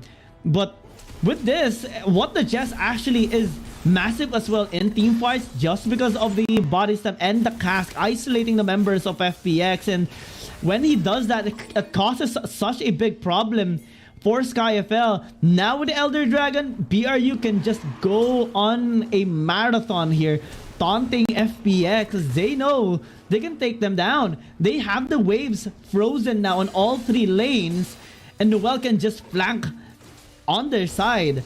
Tipper as well is going to be looking for that. Let's see if FPX is going to be committing. 9,000, 8,000 going. Jiangji Sonic Wave. Here, flash. but what the Jess tries to go for something, a big flash attempt, flash cask attempt there, but it's not going to work out. Jumps in, and this is going to be very scary. The Dragon Rage comes in onto Noel, but look at all of that. The damage is coming. Oh my god, the Hex goes in once denied. It's going to be the Renekton who takes it, and it's a BRU, but look at the Herald Bars. They are gone, basically, and it is FPX who are cleaning up this fight, even with the Elder Buff Drake, and he still gets a kill onto one person, but Valdez still goes down. That's an ace for 1. Oh, did FPX actually win that even after that Dragon take? And it's primarily because what the Jazz already used his cask, and without that, team fighting is so difficult to win against FPX, and they completely were aware of that. They win the team fight despite the Elder Dragon going towards BRU, and they win their first series here at week 3 after losing to EDG, after losing to KBG, both in 0-2s. Now they get the series win in a 2-0 manner against BRU. An absolutely insane 2-0 sweep. FPX. Easy. He's too bored, man. He's too bored. But all that being said, Giang, what a performance there. What an insane sequence of events for FPX, because it did look like for a while there that that BRU was going to start to come back, that they were going to become quite a lot stronger eventually once they got that dragon. And even with the Elder Drake take, because they committed too hard and they didn't pay attention to the rest of the members of FPX, FPX was just able to clean up, and that was just really, really, really well played. I have no negative comments to say. That was just an incredibly clean series of games from FPX. So big props to them. Deserve that first win. And BRU, I mean, back to the drawing board, because there are some clear-cut holes in their game plan I can see. Oh yeah, BRU, I think it's really important for them to revolve around the initiation of What the Jess, but I think his attempt to try and set up for SkyFL makes a lot of sense, because SkyFL is the main target. Here's the main damage dealer and the main playmaker inside of FPX, and to take him down is gonna give them so much leverage coming down towards that Elder Dragon fight. But with the resource down already of What the Jess, because it did not work out, it puts them in a tough spot. They decided to commit onto the Elder Dragon instead and force that team fight. But the problem was FPX was already attacking them while they were trying to take that Elder Dragon up. And it was still like 5,000, 6,000 HP. It took a lot of time for them to actually take it down. And it was a bit of a depressing moment for them, for sure. Kind of frustrating in that high pressure situation, because FPX just had more stability in that they knew without the cast, without the flash of What the Jess, they can easily just penetrate through the members here of BRU, and they did. Massive team fight win for FPX, despite not getting the Elder Dragon, able to take the win, the team fight win, and just swung it from there. 21 minutes. Imagine just a minute after the Elder Dragon, they committed into the fight, they managed to end the game. Yeah, definitely a huge swing coming in from FPX there. I mean, it did look like Buriram was ready to come back at any time. They were ready to, just take the game away from FPX, but that wasn't in the cards for them at this point, unfortunately.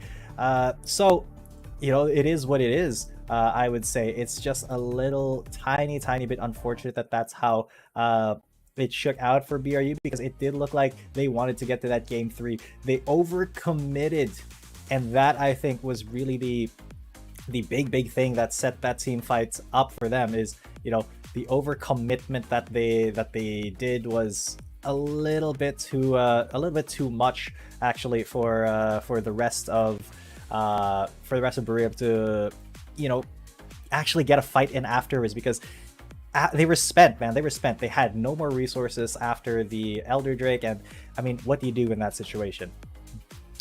I mean, the only choice they had was to force that fight, commit onto that. They could have tried to escape, but their base was already so vulnerable.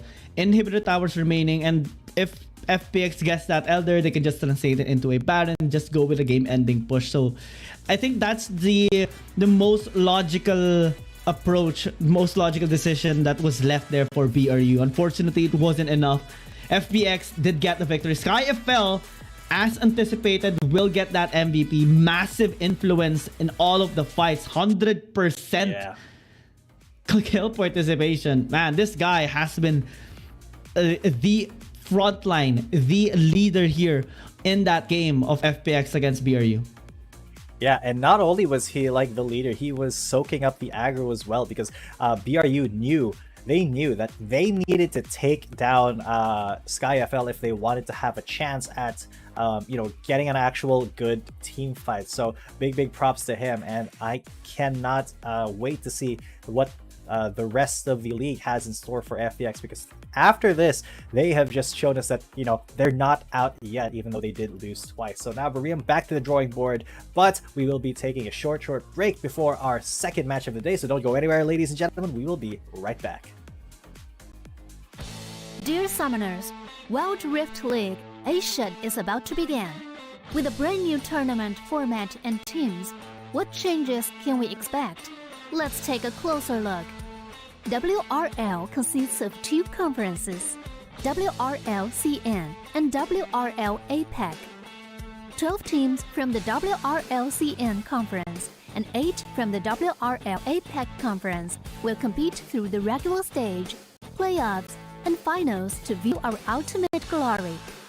All matches will be played in the BO3 format in the regular stage. The 20 participating teams will compete within and across their conferences. Each team will play a single round robin with every other team within their conference once, and half of the teams from the other conference once. Throughout the regular stage, teams will be ranked based on their points within their conference. The top 8 teams from the WRLCN conference and the top 4 teams from the WRL APEC conference will qualify for the playoffs.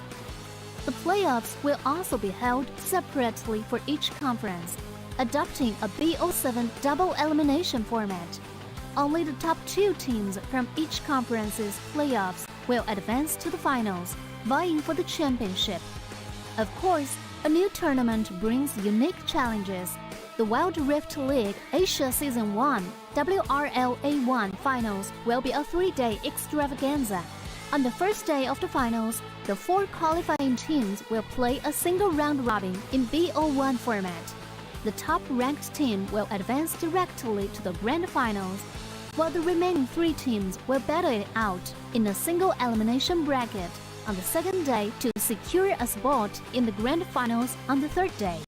The 2 teams that make it to the grand finals will face off in the BO7 showdown to claim the championship.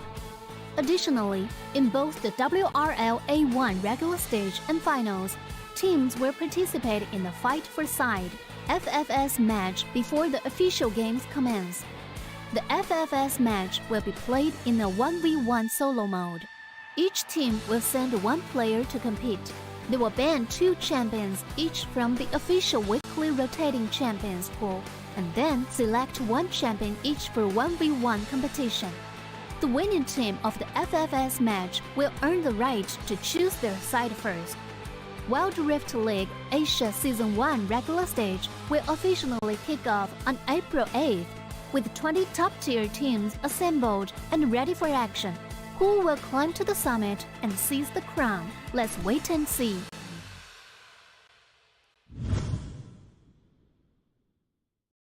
Dear Summoners, welcome to the Wild Rift League Asia 1. With the new season comes a fresh upgrade to our Spectator UI, designed to provide everyone with a better viewing experience. First thing is about the original UI information at the top bar. We make it into a functioning ring design in the upper left corner. The ring not only includes basic information such as team names, match duration, kills, towers, but also displays the gold difference through the red and blue rings. What is a great game without the competition for map resources? When a team takes down the elemental dragons and gets the buffs, the stunning special effects not only make the acquisition of resources more ceremonious, but the elemental dragon's specific color-coded buff energy blocks will also be intuitively embedded in the corresponding red and blue sides. Whether a team speeds up the match tempo by getting Rift Herald, expanding their lead by killing Baron Nashor, or stealing the Elder Drake for the final victory, the countdown timer special effects and the resource-specific color coding will help summoners watching the game to quickly understand what is going on in the game and capture the critical information. Additionally, we will display the whole in-game map on the top right corner. When the elemental dragons, Rift Herald, or Baron Nashor is about to spawn, the corresponding resources exclusive countdown will appear in the top left corner of the map in real time, providing clearer information on team tactics and map resources. The new UI will introduce 4 panel modes: the landing phase mode, pre-team flight mode, team fight mode, and post-team fight mode, a combination of 4 refined panel modes to ensure that the most important real-time data in the game is presented more intuitively and comprehensively than ever before. In the landing phase mode, in addition to the real-time images of the players, champion selections, summoner spells, and champion experience, we will also supplement real-time gold, KDA, and items during the landing phase. Meanwhile, team stats history will also be displayed based on the progress of the game, allowing summoners watching the game to stay informed of the comprehensive information in real time. In pre-team fight mode, we refine and integrate the information on the gold difference between the matchup to help summoners keep track of the player's items builds in real time through the items column. This makes the state of both teams clearer before the team fight. In the highly anticipated team fight mode, we visualize the damage dealt comparison. The real-time dynamic display of champions' avatars can be more intuitively express the damage dealt of each player during the team fight. The closer to the red-blue intersection, the damage is higher. We maximize the screen space for exciting team fights and gameplays. After the fierce team fight, we integrate the damage comparison of each champion to help summoners quickly understand the damage difference between the champions in each matchup during the team fight. Depending on the different game situations, there are more diverse UI combinations waiting for summoners to unlock. Our comprehensive, intuitive, and comfortable UI design aims to provide summoners with a better, more informative, and higher quality viewing experience. The exciting first season of Wild Rift League Asia is waiting for you. Summoners, we'll see you in the Rift. Dear Summoners, Wild Rift League Asia is about to begin. With a brand new tournament format and teams, what changes can we expect? Let's take a closer look.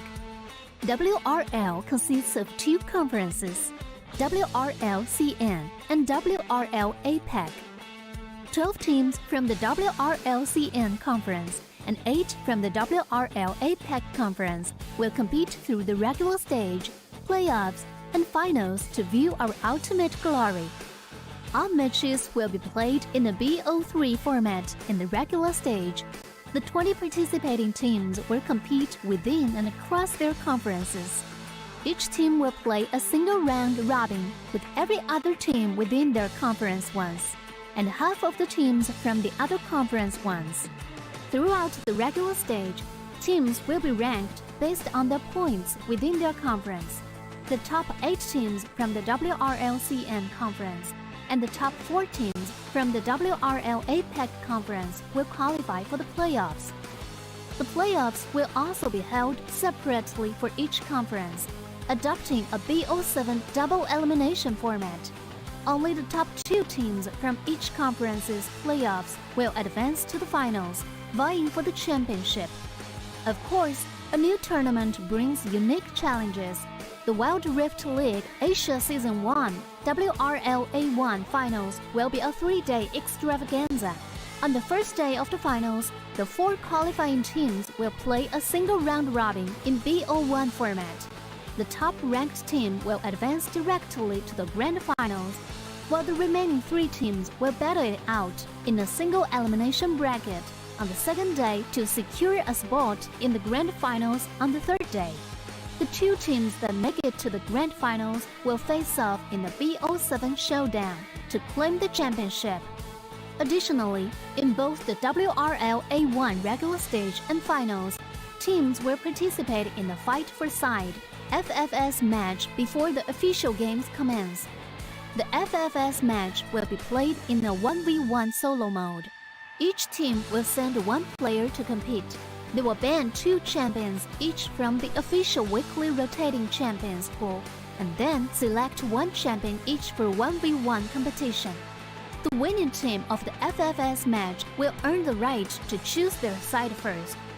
Wild Rift League Asia Season 1 regular stage will officially kick off on April 8th, with 20 top-tier teams assembled and ready for action. Who will climb to the summit and seize the crown? Let's wait and see.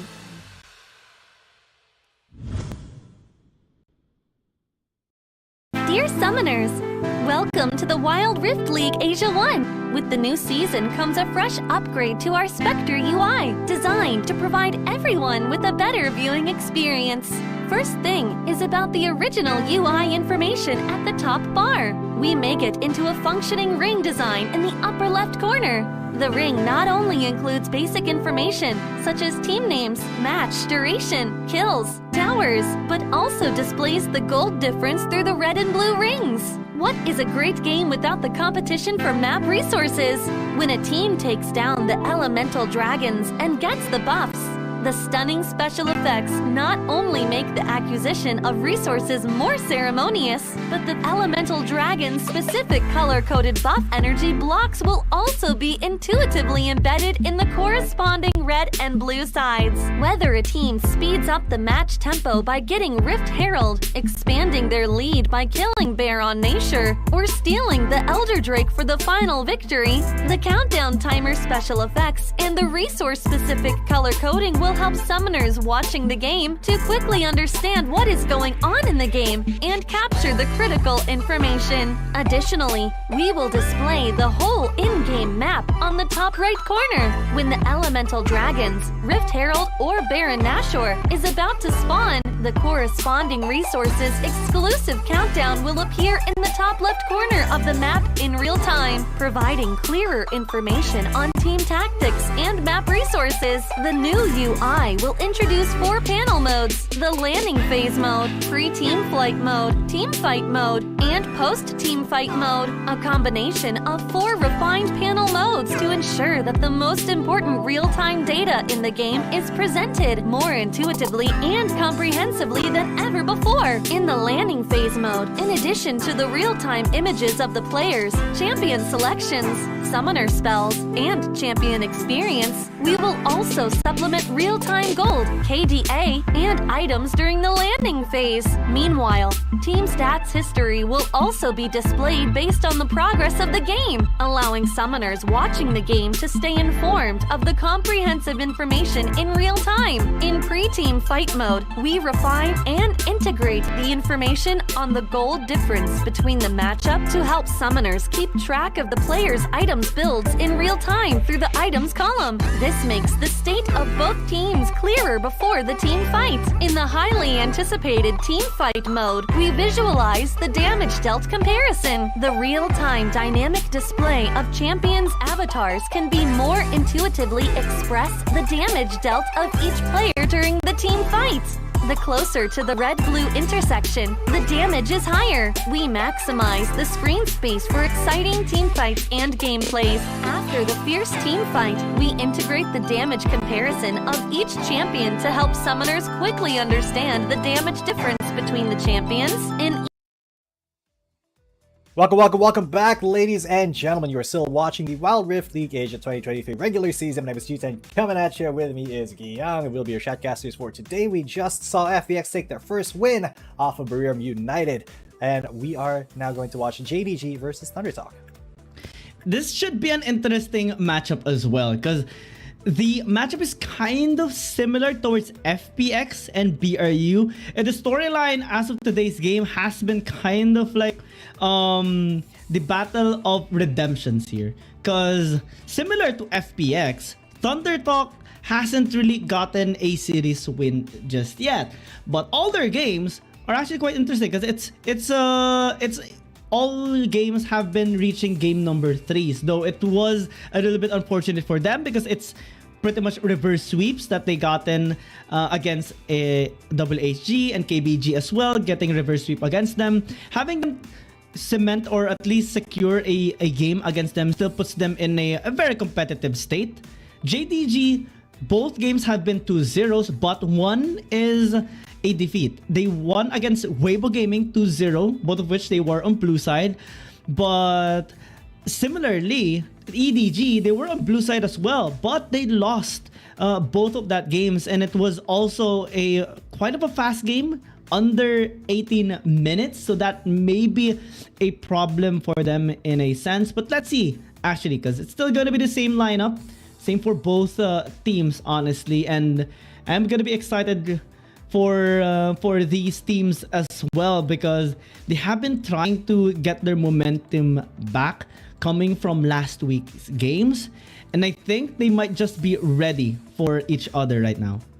Yeah, I mean, after last week's games, we have kind of seen that you know, these two have not been doing all the very best. I mean, JDG definitely having a much better standing than ThunderTalk at the moment, but it is just because they did get a 2-0 versus Weibo Gaming.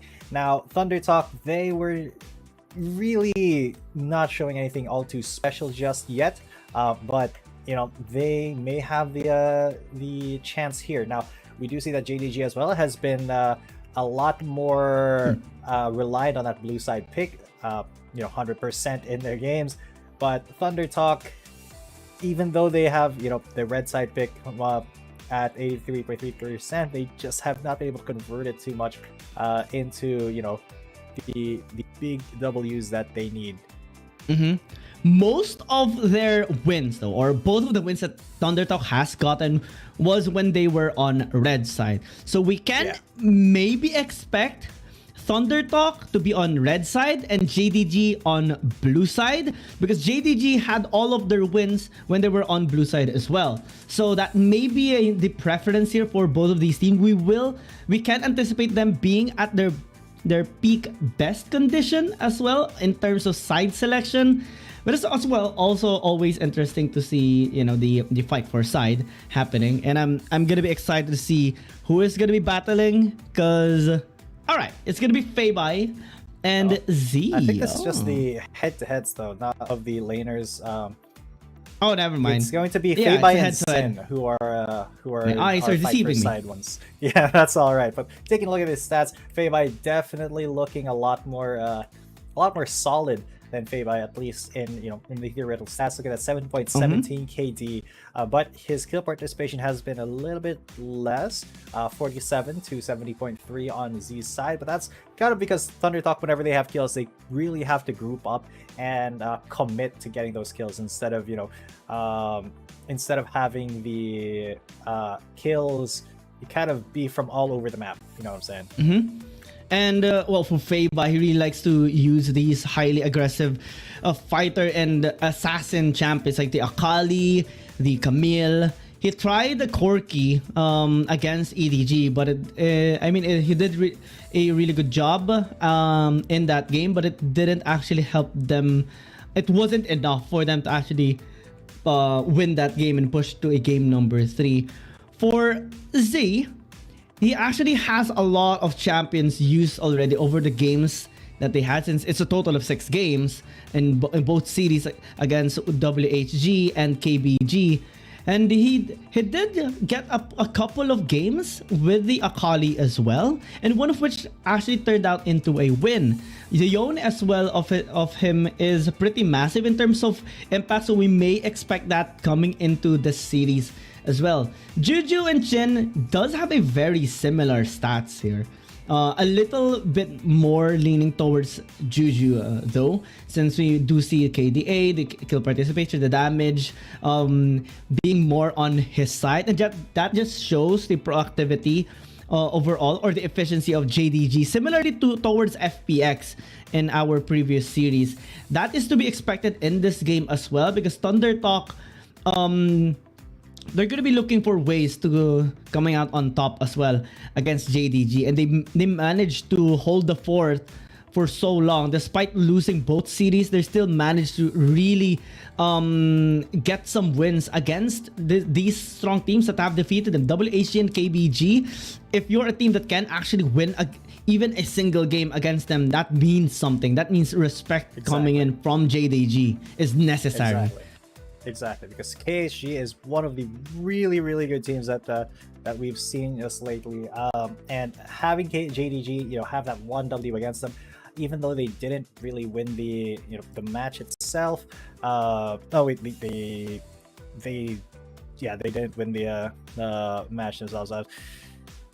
It is just a little bit more what's the word for it?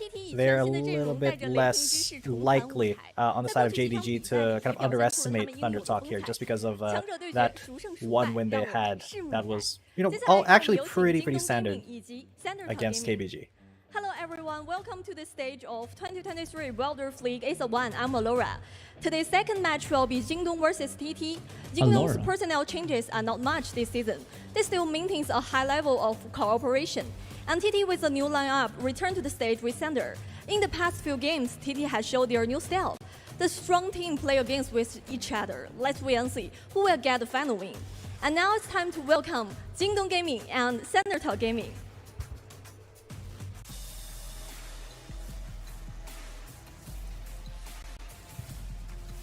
今天晚上我们的庆功宴，你们教练不来，我们没人敢动筷子。今天晚上你们也别庆功了，让我们教练过去跟你们1对1复盘吧。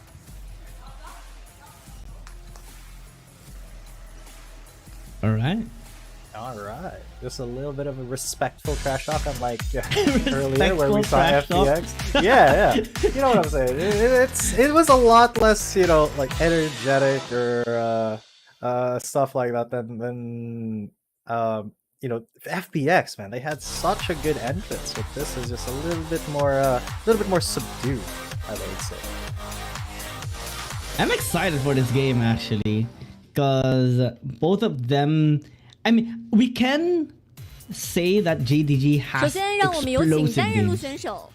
Thunder Talk has, marathons. TT 新 Yeah, and Thunder Talk, this is definitely going to be a little bit of a marathon for them. I mean, going up against JDG, who has been, they have performed at least quite a bit better than Thunder Talk. I mean, they still lost against EDG, but everybody's going to be losing against EDG. But the 2-0 against Weibo Gaming does kind of denote that, the power level of JDG is quite a bit more than Thunder Talk currently has, because Thunder Talk, they have not really been able to stand up against KBG, although they did win against. Did you see his sign? Did you see his? Yeah. What was? I don't know what the. Was it a jutsu or something? It might have been. A little bit of ninja coming in. Or did they spell out a word? I am not well versed in I'm not well versed in sign language, unfortunately. Oh, same. The only sign language I can do, well, it's not really a sign language, it's the Oppa heart. Yeah. Oppa. But this is, I wonder what the equivalent of that is actually. 让我们即刻进入 in 召 China. 唤师峡谷。All the players are getting ready. I don't know. Let's start into the world. We'll see. We'll find out. Yeah. But yeah, they are sitting down at their desk, getting ready to start. Of course, we do have the fight for side first. Spam the it's going emotes. to be, yeah, Spam the the emotes. Fei Bai versus Sin. Oh, I was really happy a while ago when we saw FPX just spamming the emote a while ago. I mean, I think it's the first time we have seen that as well in all of the games. And now it's going to be Fei Bai and Shin. Yeah, gonna be the ones battling here in our fight for side. Interestingly enough, Shin, I believe he has played already before when they matched against WHG, and he actually won in that game. They picked out a ribbon against the Darius of Lemon and allowed Thundertalk to get that side selection priority. Whereas for JDG, this should be the first time of Fei Bai in the fight for side. Let's see how he is going to be turning out here in this game. Yeah, let's see, because this is the fight for side. Once again, up first to 2 kills on Howling Abyss, ladies and gents.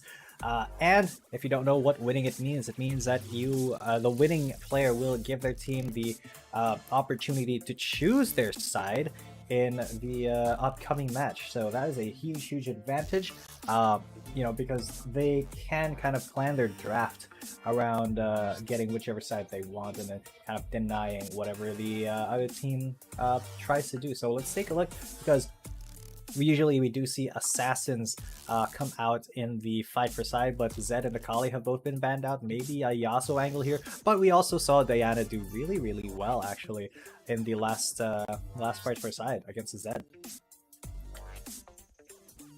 They're hovering on Yasuo. I'm kind of we saw a lot of Yasuos already. I mean, I do love this champion, and I think it's one of the strongest that you can actually use in this 1v1 Aram fight for side. But I mean, when you see the other champions like the Pike, the Diana, the Echo, the Pantheon, the Fizz, you kind of want to see them being used by these really strong players. And oh, okay, yeah. We are seeing a bit of a spam on. But I love that. Yeah, I gotta love it. I mean, I think it was really cool that they have it there. Once that was spamming the emote, if I'm not mistaken. Very cool. As we do prepare to get into Howling Abyss, ladies and gentlemen, it is Sin and Fei Bai who are going to be facing each other. What do you think will possibly be the outcome here, Guillaume? I am actually expecting. What are you talking about, the fight for side or the series? I mean, give me both of your opinions. Well, I do expect Shin to have more comfort here. In this game, he did perform extremely well with his ribbon against Lemon in their match against WHG.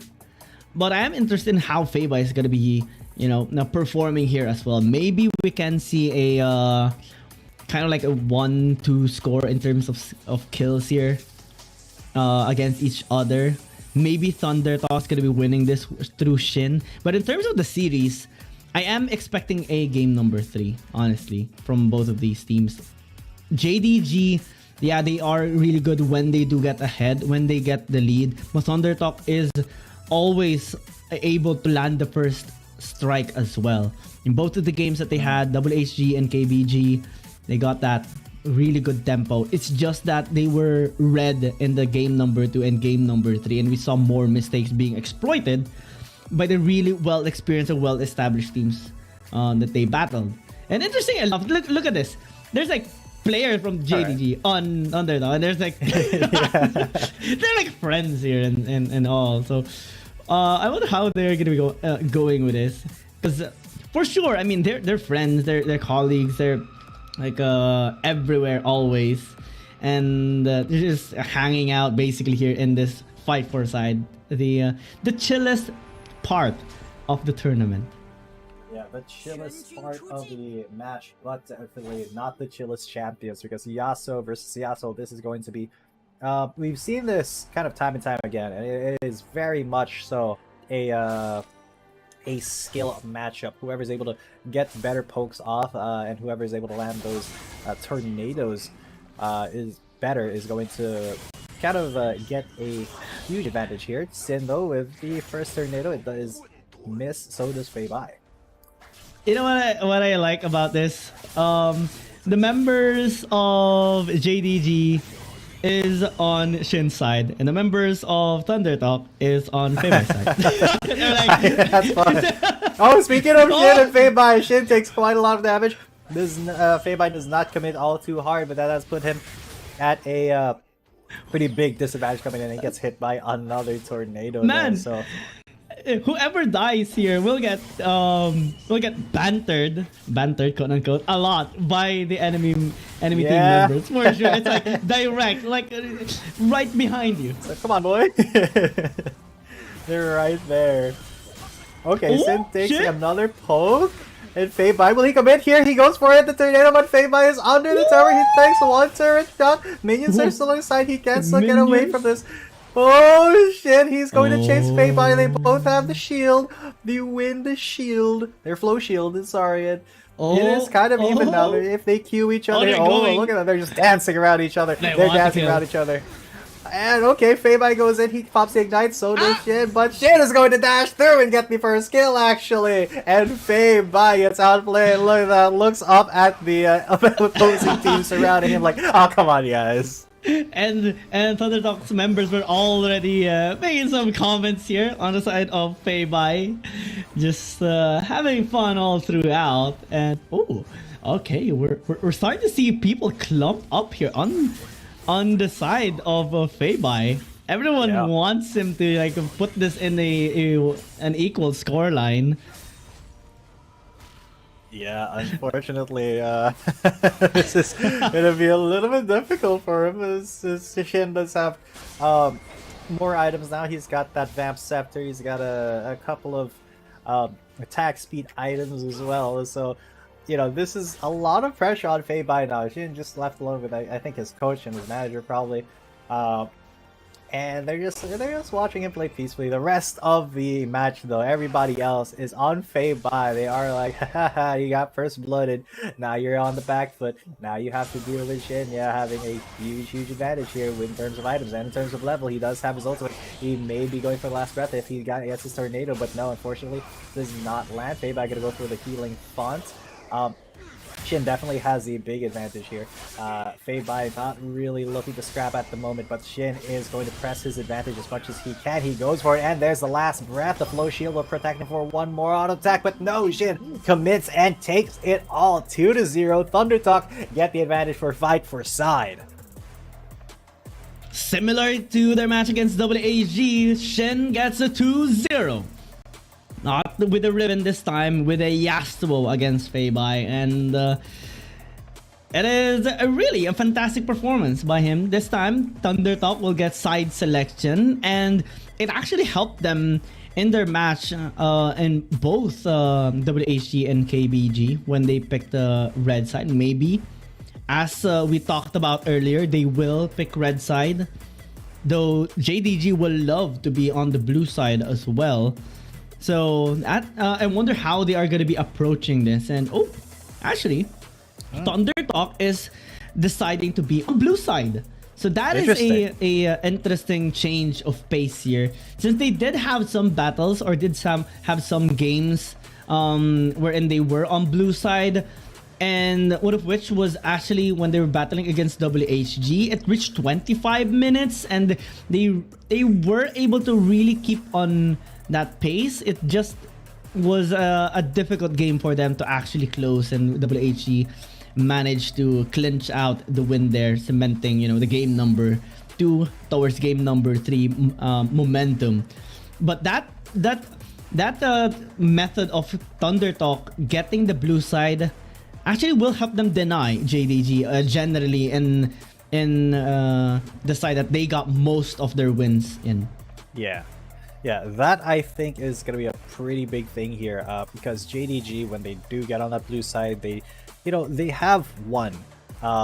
Not because I think that they were on the blue side, but because they leveraged, the composition that they were able to build on the blue side, not because they were there specifically. I think that it's still very possible for them to win on the red side. I mean, just in terms of skill, in terms of like the stats and the way that they play, I do think it's still on the side of JDG. Just a Thunder Talk, that is going to be a big boost to their, their mental and their momentum coming up to the match itself. Let's see how Thunder Talk is actually going to be prioritizing things here. What champion they are going to be trying to bank on the blue side, especially that it is quite troubling to give JDG both the Riven and the Akali, of which Sani and Peba are just monsters using.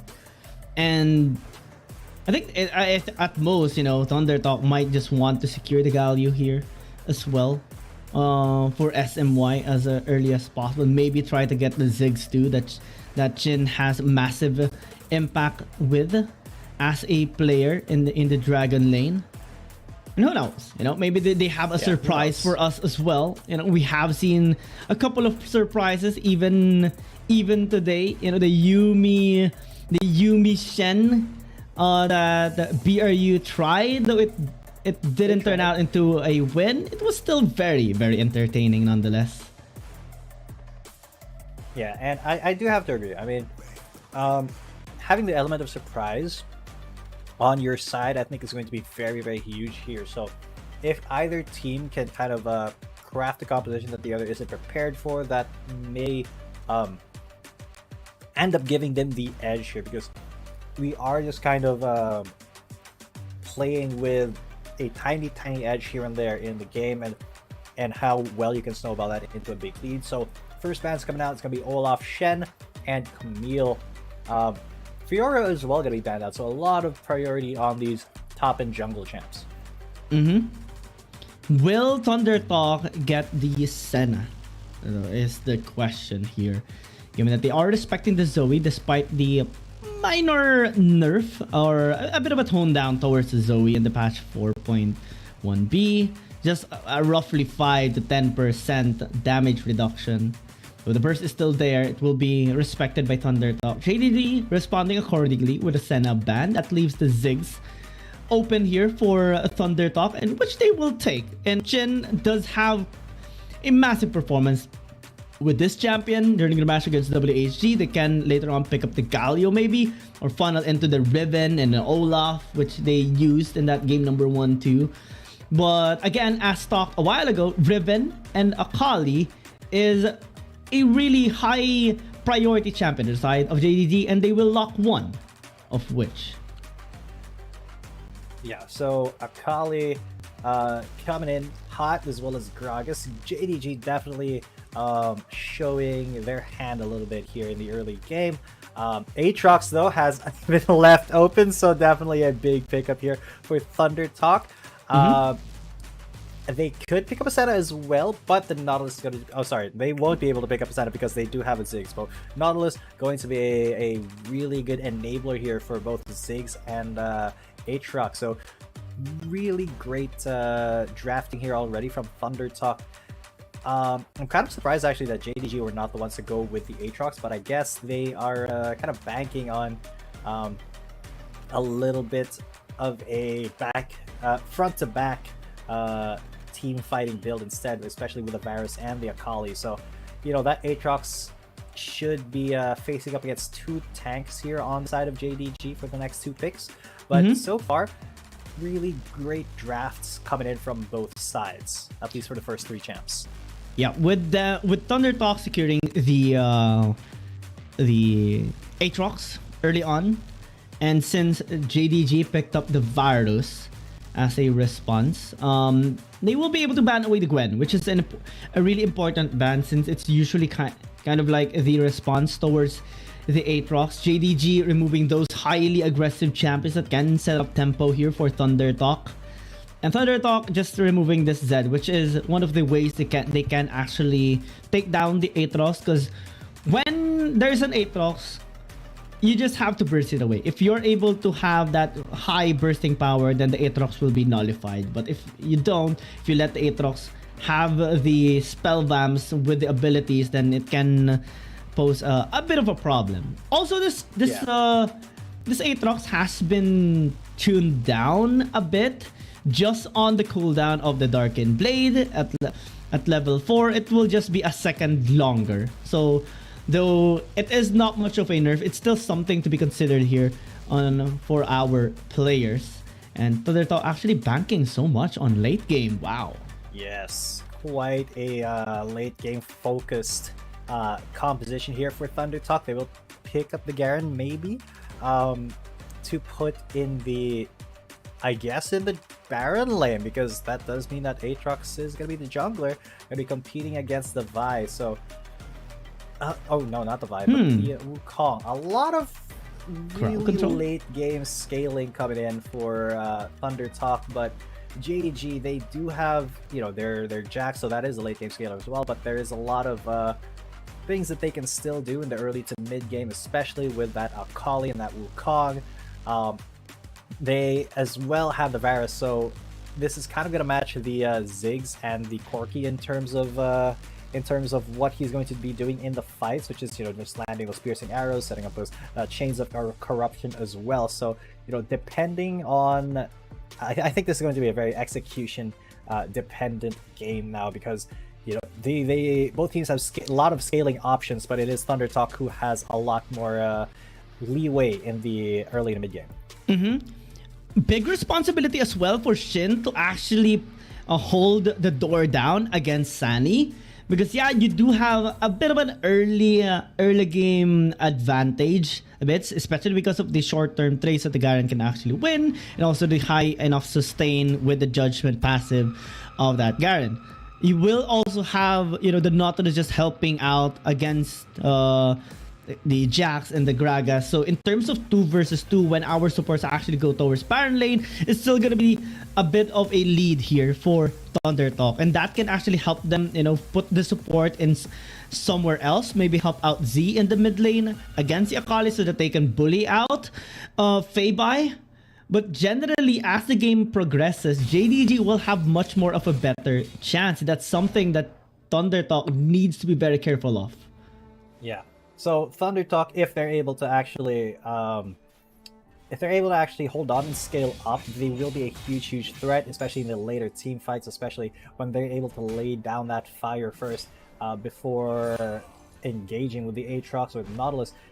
However, Thunder Talk, they just have so many more options in the early mid game now. Sandy, though, this is not an early mid game fight that you want to be taking against him, because the Jax is pretty weak in the early phases of the game. So spin to win. It's got to be a little bit careful. Yeah, the spin to win is unfortunately on Garen's side and not on the counter strike from Jax. So yeah, Thunder Talk though, very early rotation here from the support into the mid lane. So Feibai will be having a little bit of trouble here because he is a melee champion versus a ranged champion.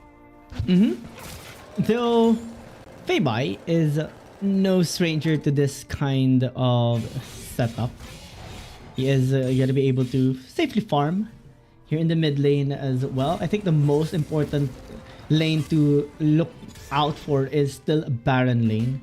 It's just 1 second you don't look at this lane, something just might happen. Just like this, SMY.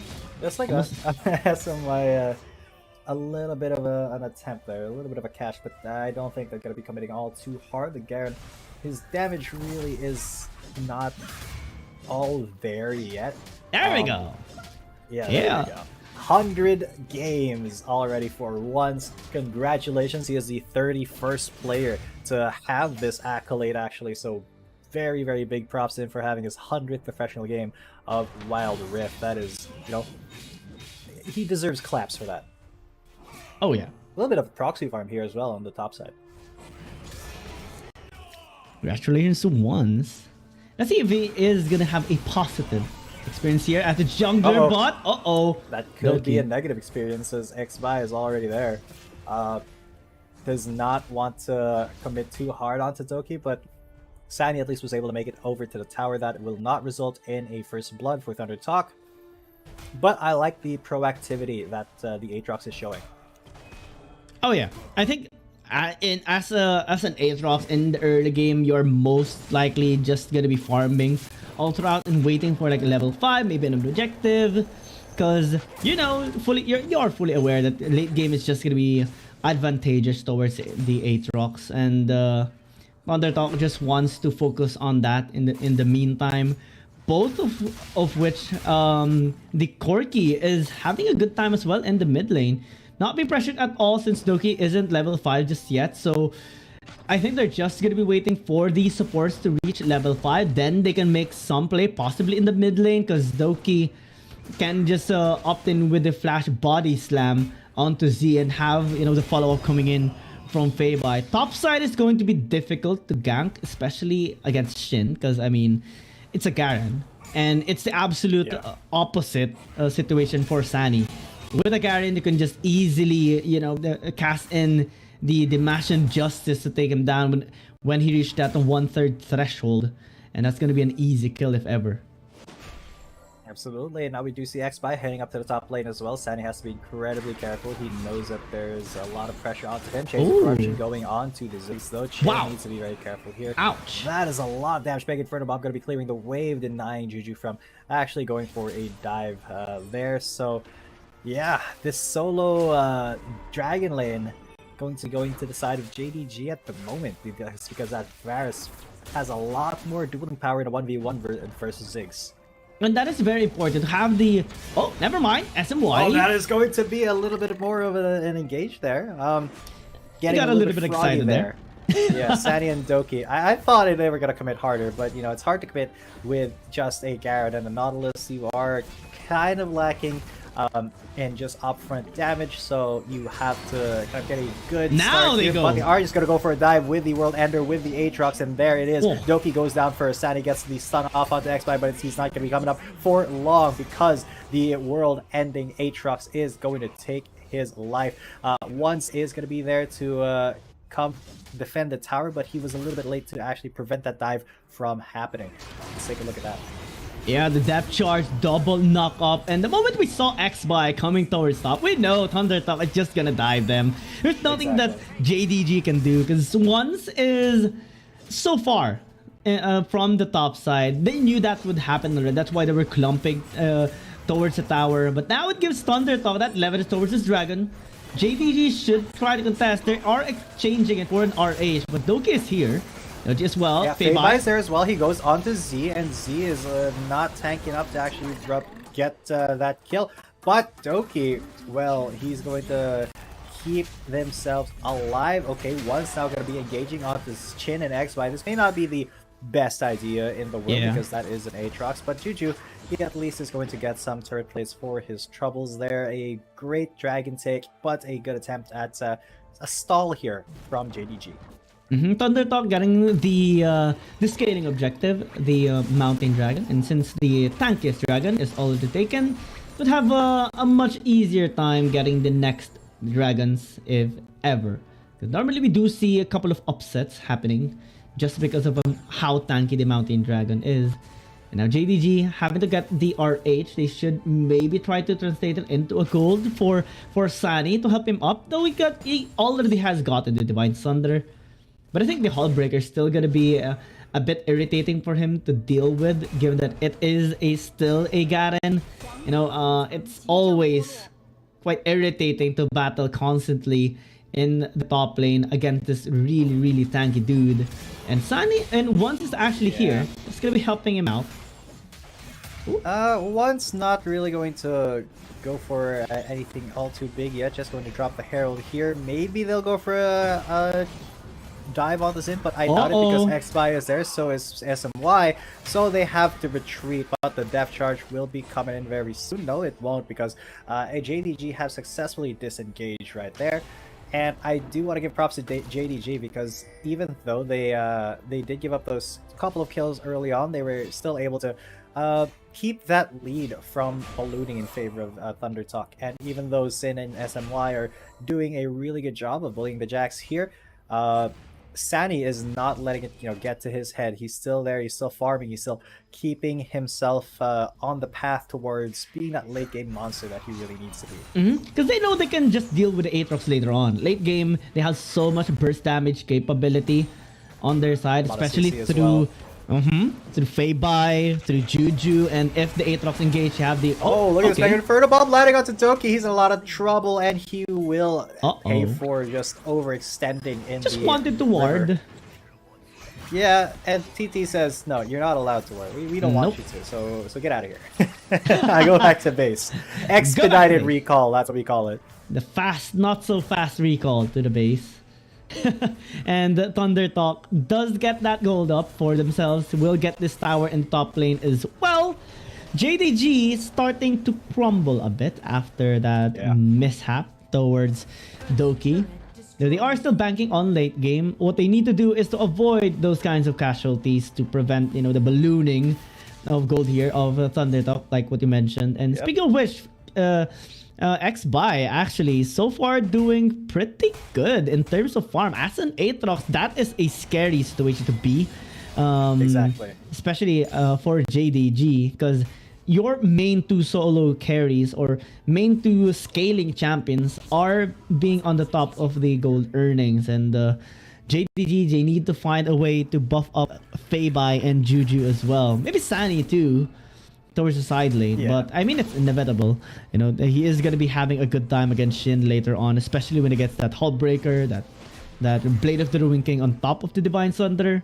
1v1ing him is going to be quite difficult to do.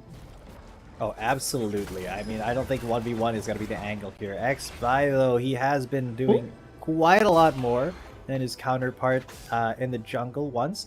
So he's really been doing big favors towards Thunder Talk. We were talking about how, Thunder Talk had a lot of scaling in the late game, but did not really, have as many options in the early to mid game as JDG. But JDG have really not been showing us that they're, making the best of their early game options, just because they have kind of just focused on not giving away as many things to Thunder Talk. This may be something that they have to give away, though, because this Herald is going to signal this push onto the tower, and then the Ziggs is going to explode it with a satchel charge. So, more money into the pocket of Thunder Talk. They are now up 2,100 gold.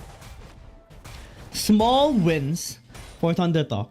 That is the key here for them. That is something to be noted on the side of Thunder Talk, since that actually helped them win against their, at least in a game against their previous opponents before. And the way they're having all these leads so far is because of how they're able to just track down the members of JDG, especially because of the stability of Shin as well. Now they're having access towards Infernal Drake. JDG might contest as one is here. Also Juju. They need to be very careful. Packages available for Z. Shin is there. He is on the bottom side. He could be split up here. And the package comes in, but it is a pretty bad package as he does go down. Now once will be Demacia and Justice. Now Shin is on the back foot. The Akali, though, doing a lot of damage here. Shin goes down, and it is JDG turning the tables around onto Thunder Talk. Feibai going absolutely insane. Z on the back foot now gets taken out by the Jax. Ooh, just a little bit of a butt clench there for XBuy as he narrowly dodges out on a piercing arrow. And JDG have found themselves back in the driver's seat here.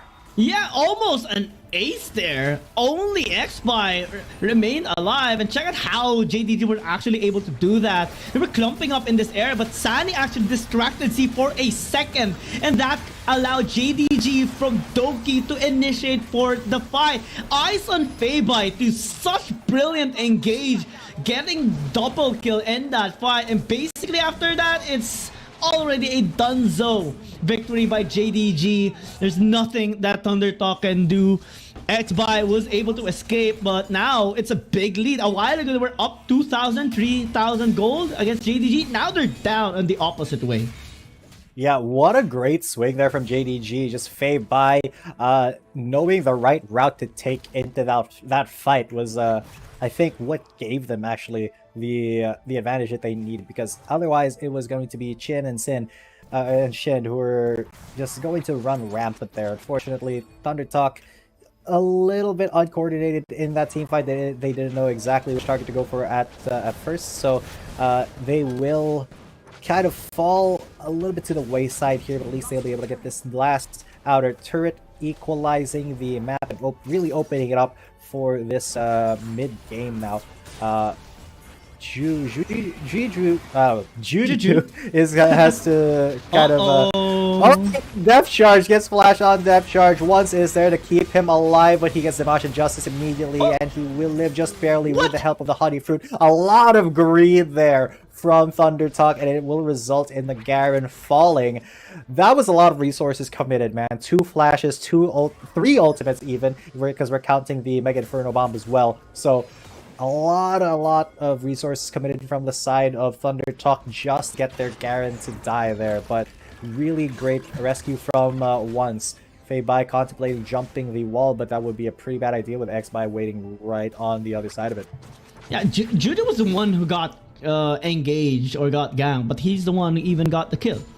And props to Doki and Once there, just helping out, rescue their ADC, their beloved ADC, and those kinds of rescues are going to be helping them out so much in the macro plays. We're starting to see Sunny as well gain comfort in the bottom lane, having to get both Divine Sunder and Blade of the Ruin King. So the Garen is gonna struggle, or at least start to struggle now in the dueling against the Jax, especially when Sunny starts pummeling down the turrets, and when you hear the Jax, attacking turret, it causes a lot of pressure, because you leave him be for a minute, that is 1 tower down already. Begging for the bomb.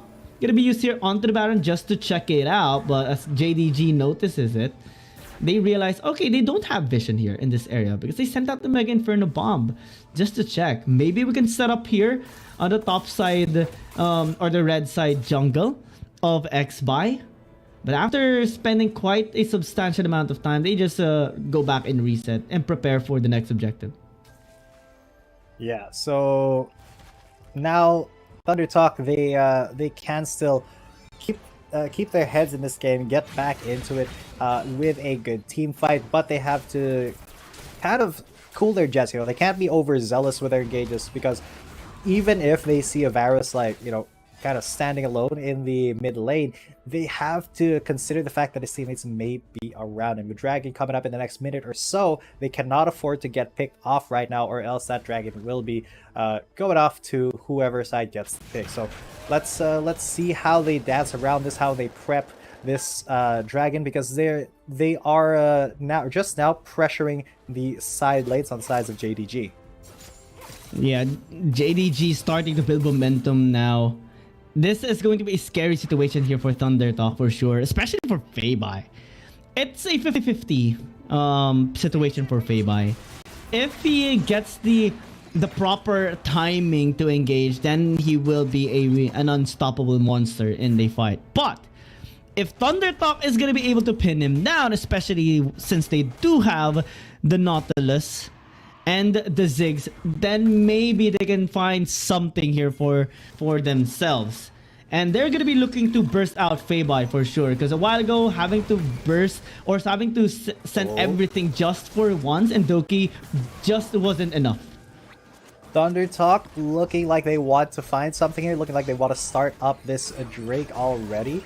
And they have funneled JDG back into their jungle, but Feibai could be looking for a monster flank here. The package has been used on the Drake itself, and Chin has to get out of there, but the Chains of Corruption will catch the Aatrox and spread over to the Nautilus. So this is going to be a monster engage here, and the Aatrox has gone down already. Feibai, what a absolute monster. He's now on the backside. He is onto Chin, but he is taking quite a bit of damage from the spin. The Nautilus has been cut, and SMY will not be living for much longer. JDG have absolutely caught onto what Thunder Talk is doing, and instead of committing to more kills, they will just go towards the Dragon because they just caught 3, and why not go for the big objective now? And there's nothing that Thunderdog can do now. You don't have your jungler. You only have the Garen and the Ziggs. That is a free Baron. And check out how it actually happened. Big catch there onto X-Buy. And they just invested everything there. Take the Aatrox down, we get the Dragon. And afterwards, there's no more frontline threats coming in from Thunderdog. Everyone is a victim. Everyone is squished and no one can actually fight back. And they do it perfectly here by JDG. Now they're 6k gold up. Now they have the Baron. Now they have the better chance even to push this game around, push all the lanes as well to prep for this upcoming Elder Dragon. Man, that was just a really, really good positioning based clash for JDG, and now because they have the Baron, they are going to be pushing. The Baron power play is absolutely insane. Look at this, they've gotten both inner turrets on the top and mid, and now they are sieging here in the inhibitor turrets. What can Thunderdog really do here, because they can't go for a hard engage unless they find somebody out of position. But then that just means that, you know, even if they go hard on the Sunny, the rest of the team can continue to pressure in the mid lane. They can take an inhib turret, and look at that, Feibai is going down to the bot lane to start that going as well. Thunderdog are kind of pigeonholed into their base right now without a lot of options to get out.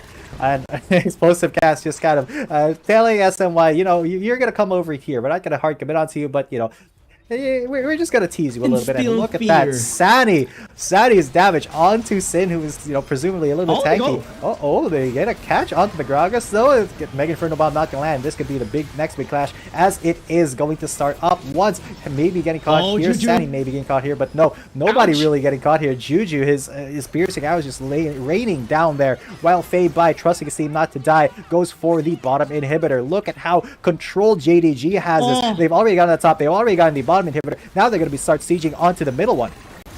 And there's nothing that Thunderdog can do. They can't come into the team fight. They focus their strength, focus their utilities on to Doki a while ago, but it wasn't enough. And they saw how much punishment they can actually receive from JDG if they overcommit into a team fight. So they were forced to just give those inhibitor towers away, but since they did, what can they do now against this Elder Dragon that JDG will surely take? Because they're sprinting there right now. And you only have a certain amount of time. You can buffer the minions to push it a little bit further, but it will inevitably go towards your base. And that is something that JDG is fully aware of. They can play for time here. They can play for split push. They have Sani as well, split pushing into the top. And so that's -1 in the front lines here of Thunderdog. They have to start this Elder. That could be a little bit of a catch on to Feibai, but he instead goes in, and the rest of JDG follow. They've gotten a catch right here, but he goes golden. Will X-Buy be able to live? Yes, he will, but they are on the back foot. Once now, though, he may be the next one. SMY, he will be chased down, but Doki, he's running in front of them, making sure that they don't go anywhere. And that is a catch on Lotus. X-Buy may be next, but Sani says, I am I don't care about that fight. I just want the win. And that's exactly what's going to happen. He's going to just 1v1. The Garen didn't even care about the spinning. He says, I got to spin on my own, and I'm going to spin all the way to the finish line here. The Jax ending the game. JDG winning game number 1 against Thunderdog. It took a while, but they were just pacing themselves. Thunderdog couldn't resist the forces of the JDG at the very end. Feibai was an absolute beast. Juju was untouchable. And Sani was just a force to be reckoned with in the top lane. Nothing that Shin can actually do to prevent him from ending that game. I mean, yeah, you can spin to win with a Garen, but the Jax will just pummel down the Nexus when he gets the reach in. And JDG just showing really good promise here. And like how we mentioned prior towards the match, they are just explosive. You give them that game number 1, most probably they're going to be banking on to secure that game number 2 as well, to focus on the sweep. And Thunderdog, this puts them in such a difficult spot right now, especially, you know, after this draft. They're the ones who have the Aatrox, but we didn't really see this X-Buy popping off in the game, and it's primarily because of how JDG is just able to manipulate the team fights. You know, Doki's engaged, the layering of CC plus just the innate bursting damage capability of both Feibai and Juju. There's no way for the Aatrox to even just move.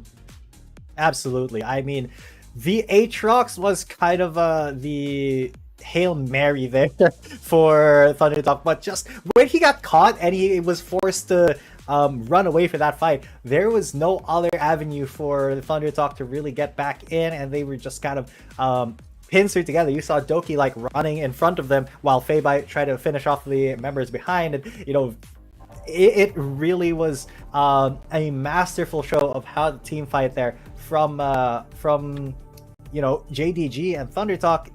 I mean, they had a pretty solid early game, and you could see that they were ahead until they weren't, and then it was just JDG just started running away with it.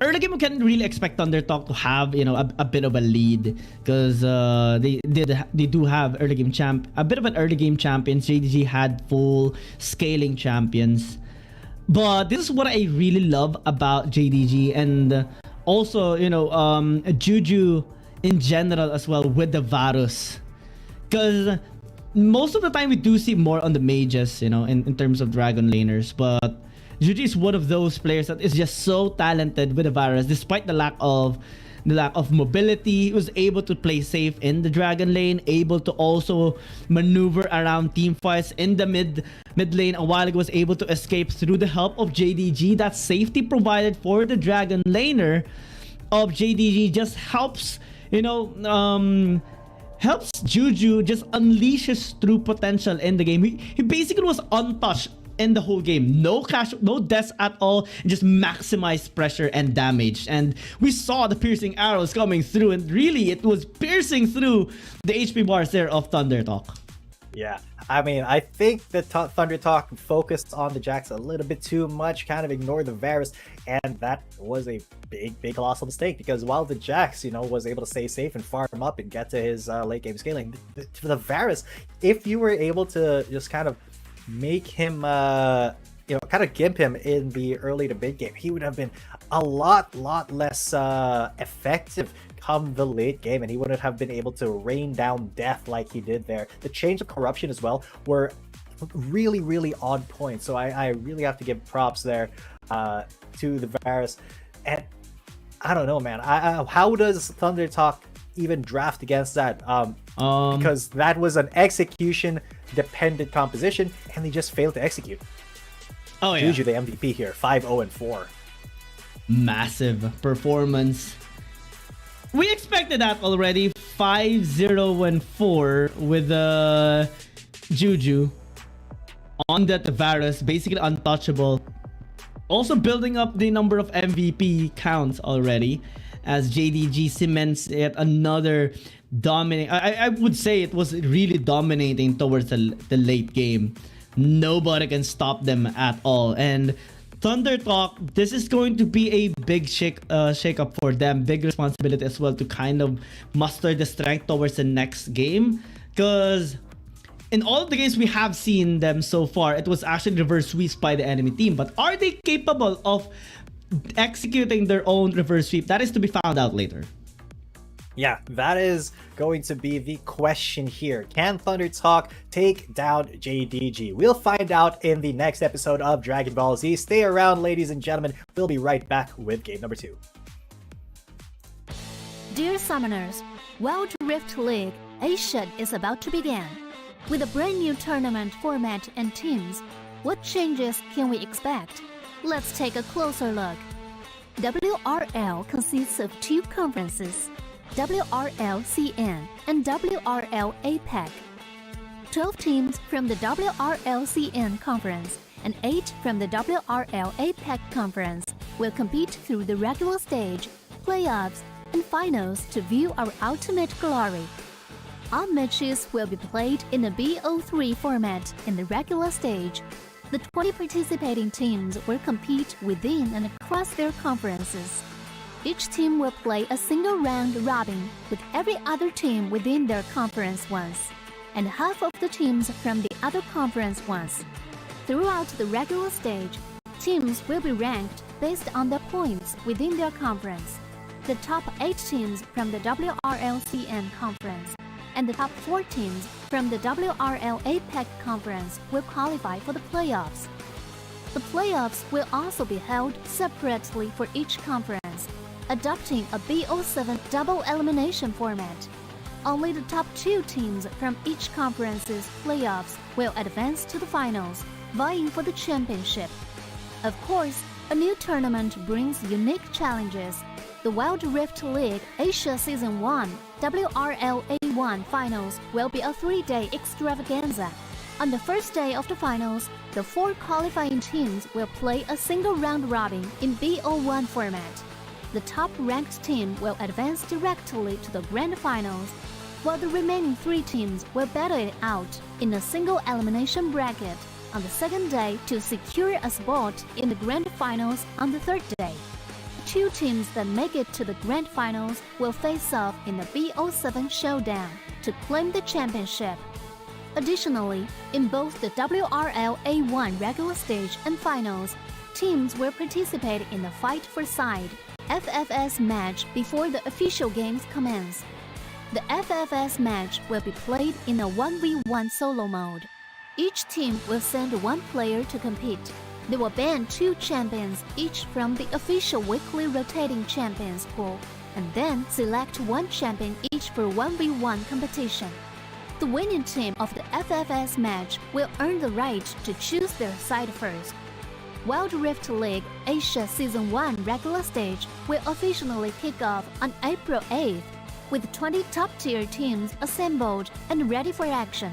Who will climb to the summit and seize the crown? Let's wait and see.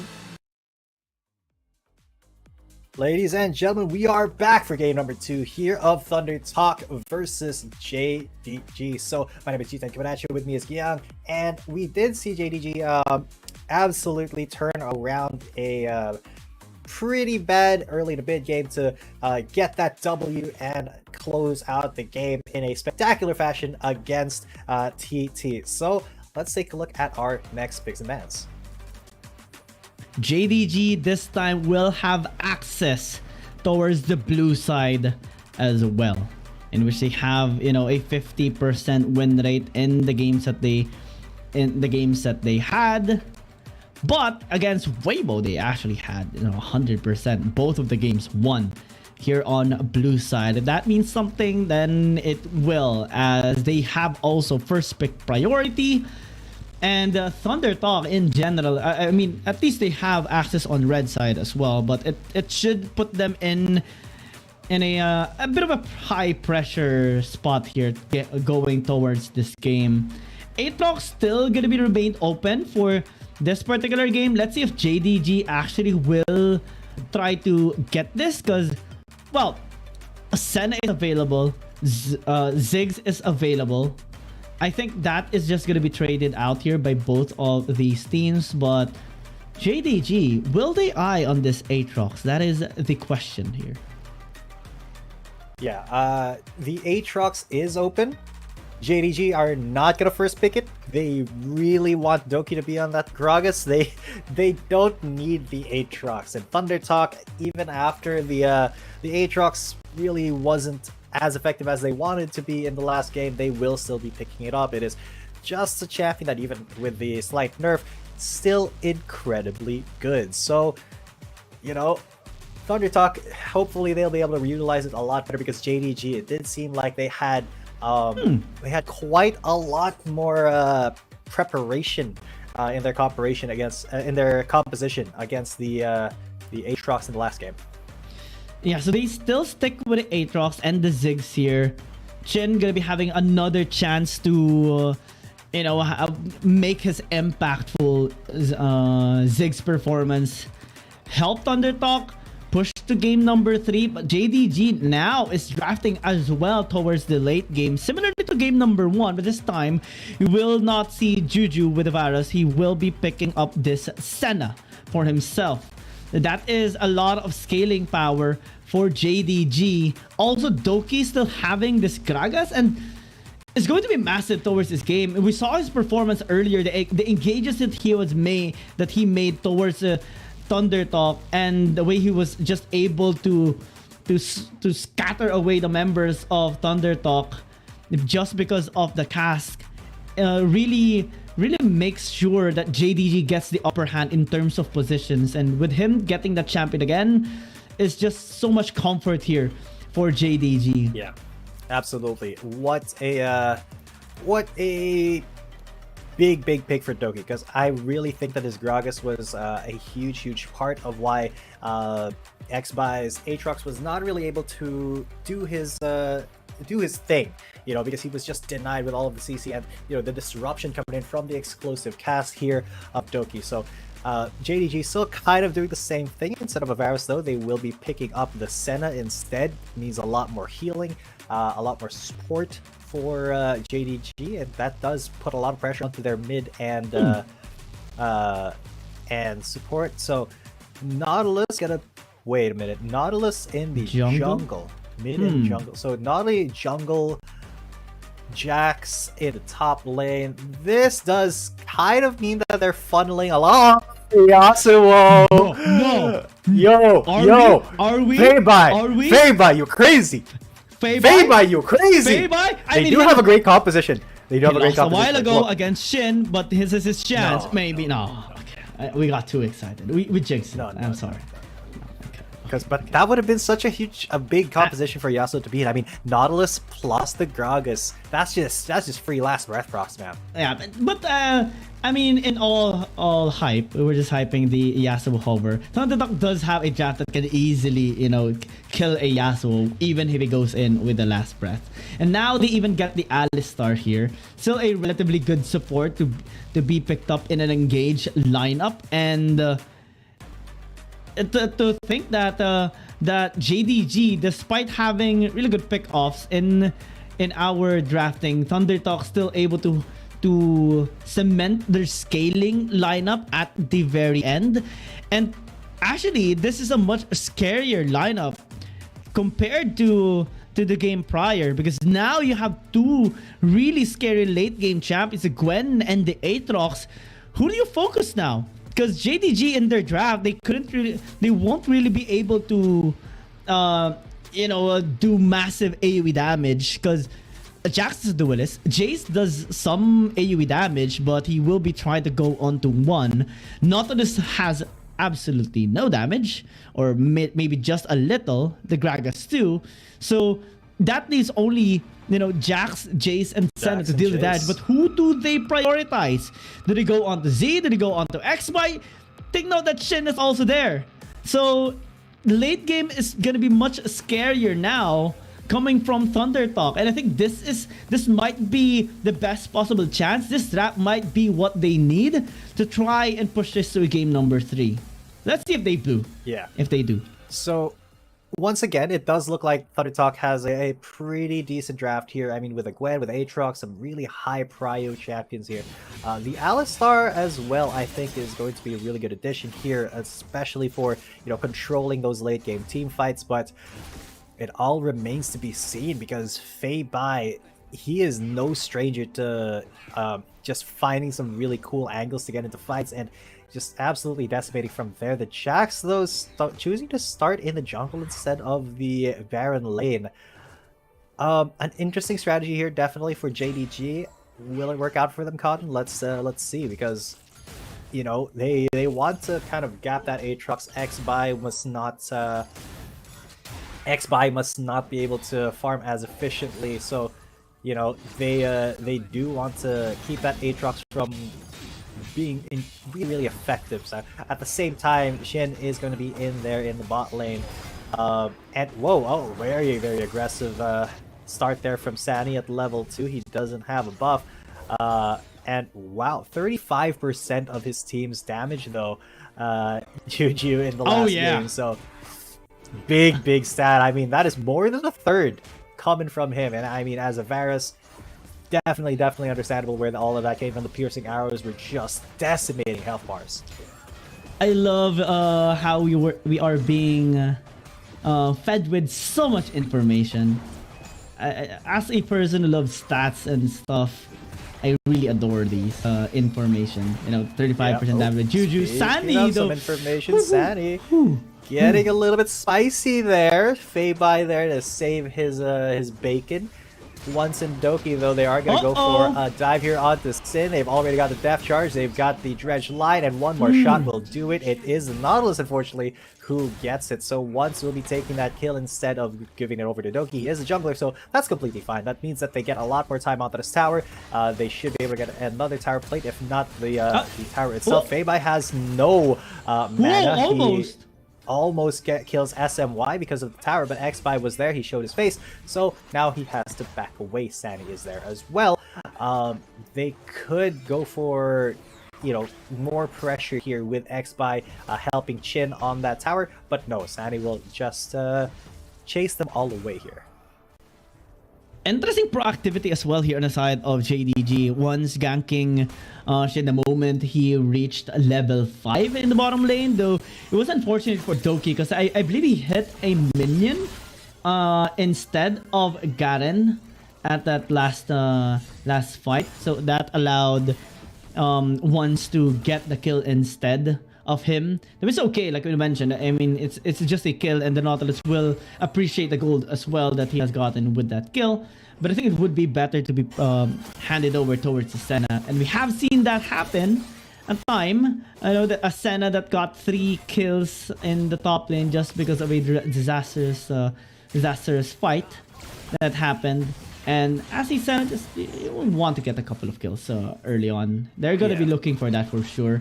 Again, as we do see, you know, just a group up in the bottom lane. Shin just being bullied. Sunny actually having a decent time here in the top lane, despite having like an Alistar and the Ziggs here.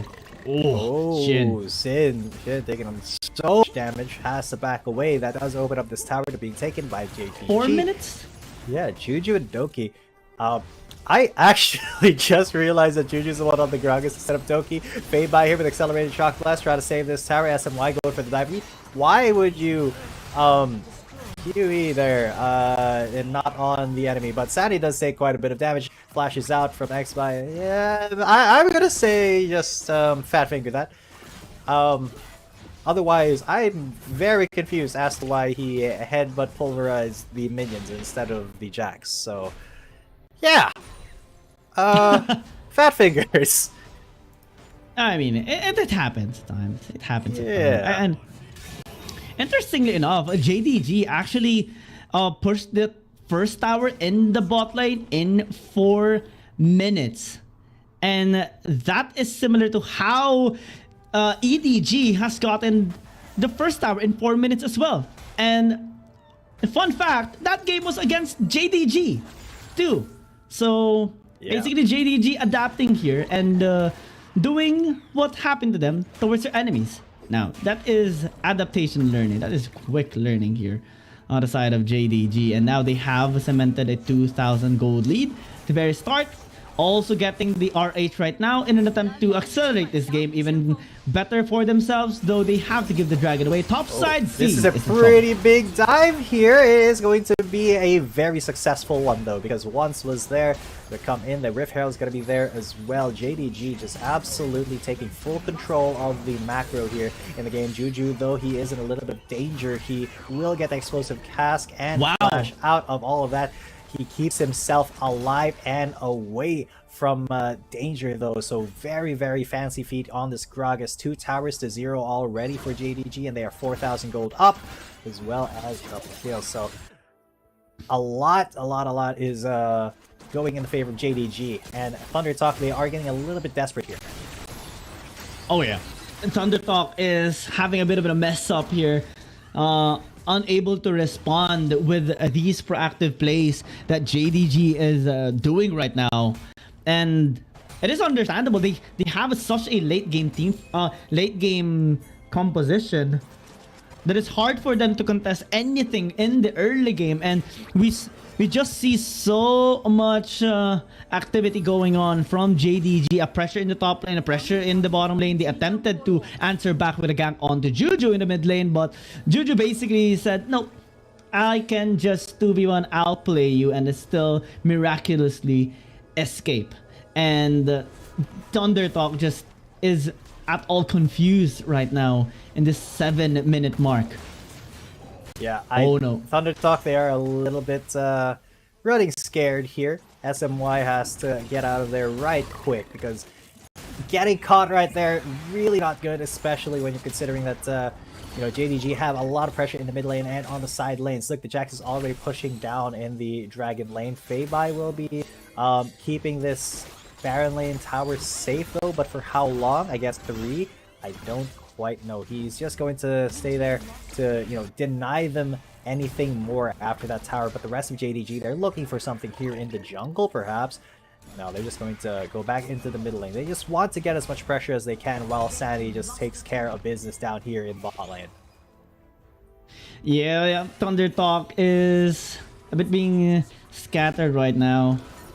I'm starting to get worried about them. I mean, even if they have such a late game team fight based composition, if they give too much of a lead here towards JDG, there is a point of no return in terms of leverage. And okay, yeah. Wow. Okay, Shin used the ignite, but yeah, too late. Sunny was like, huh, what happened? I guess I'm not healing in the base, but if you guys did not know, there is a small window at the end of your recall where even if you do get damage, if you're not CC'd, you won't actually get cancelled out of it. So that ignite like won't, a 0.3 second. Yeah, 0.3 seconds, I think, or 0.4. One of those, but yeah, a very, very small window that lets you complete your recall even though you don't, even though you do get damaged, as long as you're not hard CC'd there. So, JDG, very, very masterful, manipulation of these waves, manipulation of the macro, and even in the micro, man, they have just been absolutely taking TT to task here. And look at this invade once again. They are just controlling the entire map. They're not even letting TT safely farm up without having to kind of respect the presence of JDG. Yeah, and JDG having that innate bursting capability as well. They're playing around everybody actually.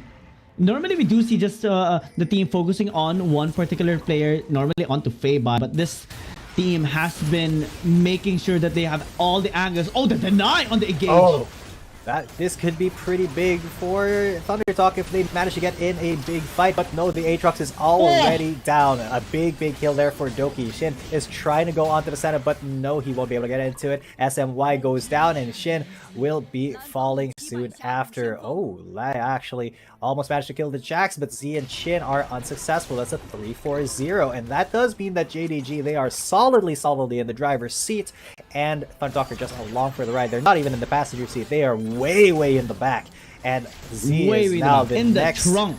Yeah, in the trunk. They've been kidnapped at this point, and JDG, they're taking them to anywhere they want. Yeah, and fascinating as well. I hope we get a replay now. Okay, we do, because look at Feibai. He actually canceled the headbutt there of SMY. That caused the entire engage of Thunder Talk to just shatter towards the ground. Also, XBY again on the Aatrox. You are still squishy at this point of the game, and he did not survive 3 seconds in that fight, completely getting decimated. Now JDG, they're up for more. Yeah, and JDG, they want this fight to so badly. SMY is the first target though, and they have to fight this front to back. XByte's in the fray, but who is his target? Doki almost goes down, but he goes golden, and he manages to get away. Not quite, because Sin flashes onto him, but Sin made favorite with his life once, so he's in the fray. He gets the kill onto the enemy jungler. Now, the enemy top laner, and XByte, he's trying to go for more, but once catches him once again with the dredge line. XByte does a lot of damage though, so JDG have to respect that and back away. It is going to be a 3-4-1, and JDG once again pull ahead. Look at that kill lead, 8-1 at the end of all that.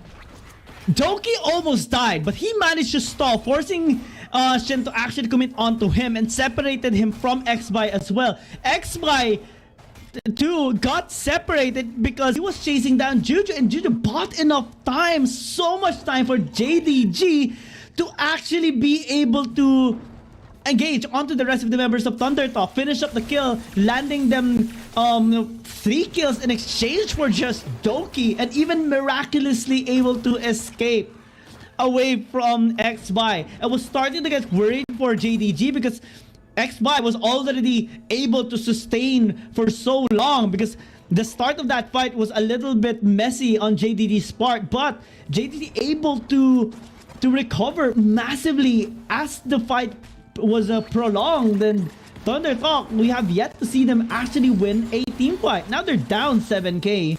Now they're down so much gold, and the pressure is just continuously building up onto them because of the side lane push enabled for Feibai and Sani.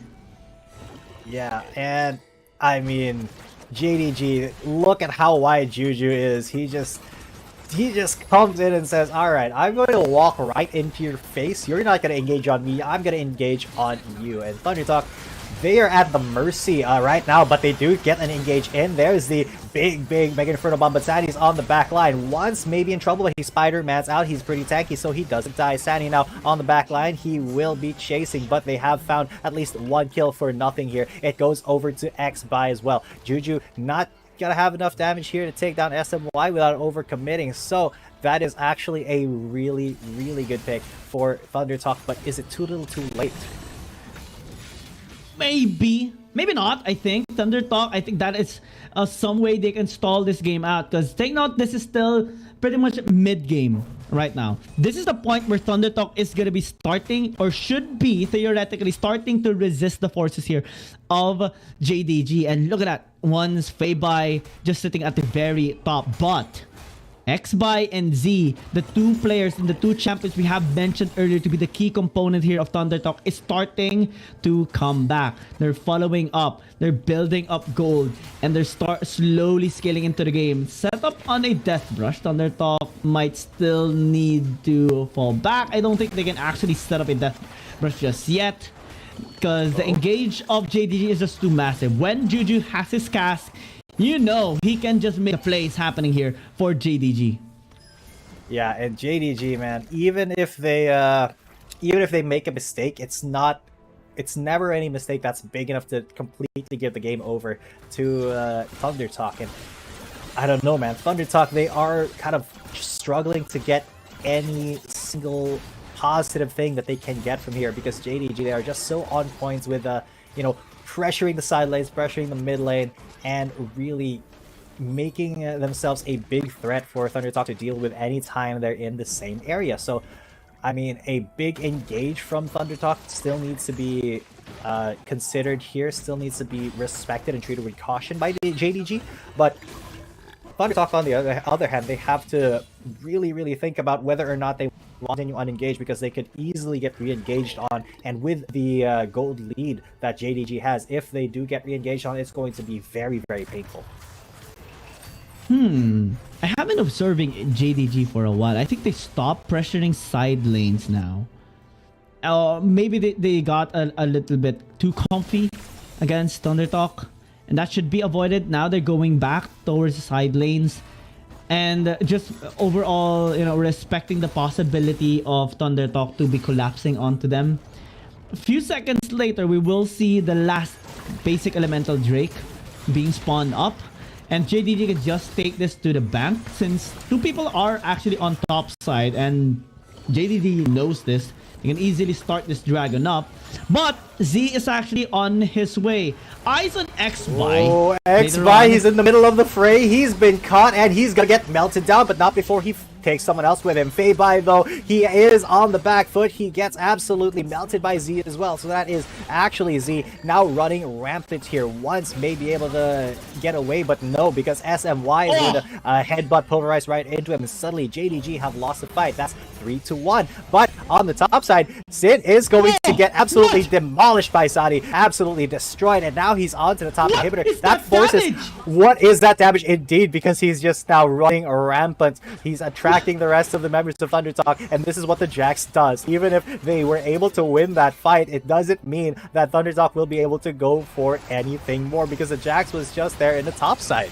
It started off with a real nice burst there towards X-Buy, but they forgot about Z. Z is the second super late game carry here on the side of ThunderTalk, and that allowed ThunderTalk to actually win that particular fight. But its top side, split was just online now. They're complete as 5. ThunderTalk, they're in trouble. Uh-oh, because ThunderTalk, they started this Drake, but it may be a little bit bad for them because now SMY is very, very low, but he still manages to get the final hit onto that dragon. Now he is left alone. The cow will be milked here, and he goes down. Oh, a Death Charge forces the golden stasis there onto Z, but Z is not strong enough to fend off 4 members of JDG. Feibai cutting it really close there, as close as he can to the grain, but does not go down. ThunderTalk, they sacrifice everything for that dragon, and for what? Because now, once again, JDG have the momentum, they have the pressure, and they're gonna be going for the Baron. Yeah, that is the best possible exchange. I think that JDG can actually gamble. They give the dragon, but they got the fight. They got the kill onto Z as well. So now they have full access on this Baron. You just swing the gold lead heavily towards their favor. 10,000 gold lead at 18 minutes. Now is the time for the Baron power play. They have a couple of minions just pushing down the side lanes as well. And this is gonna cause ThunderTalk to be such in a really challenging spot, because top side is pushed out, bottom side is, Sunny. Yeah, the bottom side is Sunny. yeah. And JDG is just everywhere now. And ThunderTalk, this draft really requires them to clump up, really requires them to group up, especially to enable Z to just free hit with a snip to everyone. But now as they're being separated, it puts them such in a difficult spot. Yeah, and what can they do here against Baron sieging? JDG, they don't really have to risk all too much. Look at them, they're all pretty much at 15, except for Doki and Juju, and they'll be there soon enough as well. But I mean, if you're ThunderTalk, you just kind of try to clear the waves, keep JDG from going for an engage. From JDG, they really don't need to overcommit here. They can just slowly push in, slowly siege with the Baron empowered minions. And look at that, they all even get a pick off onto X-Buy, and he's gone. That Aatrox was kind of their Hail Mary, but now he's down. SMY, though, he's trying to make a big play here along with Z, but they are not big enough to actually go for the kills here. Z now on the back foot as X-Buy is... he's not there to fight. Xin and Shin are there though. XZ, he's going to go down. Chin as well. He is the last man standing, and he will not be standing for much longer. Another big win for JDG after an ace in the base. Ace in the base, and also a series ace here by JDG. We talked about this team earlier on to be an explosive team. When they do get the leverage, when they do get their game up, and they do get the game rolling and the momentum in their favor, it is highly possible for them to cement a 2-0.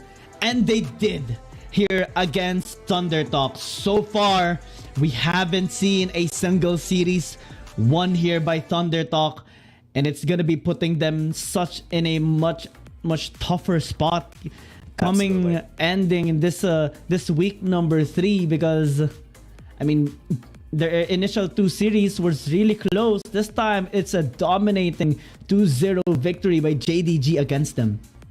Yeah, and absolutely insane that JDG was able to just slowly choke them out. I mean, there were, again, a couple of moments where ThunderTalk could have been able to swing the momentum around, but I mean, the gold lead was already too big in favor of JDG for them to do that, even when they were able to catch, 3 people for 1.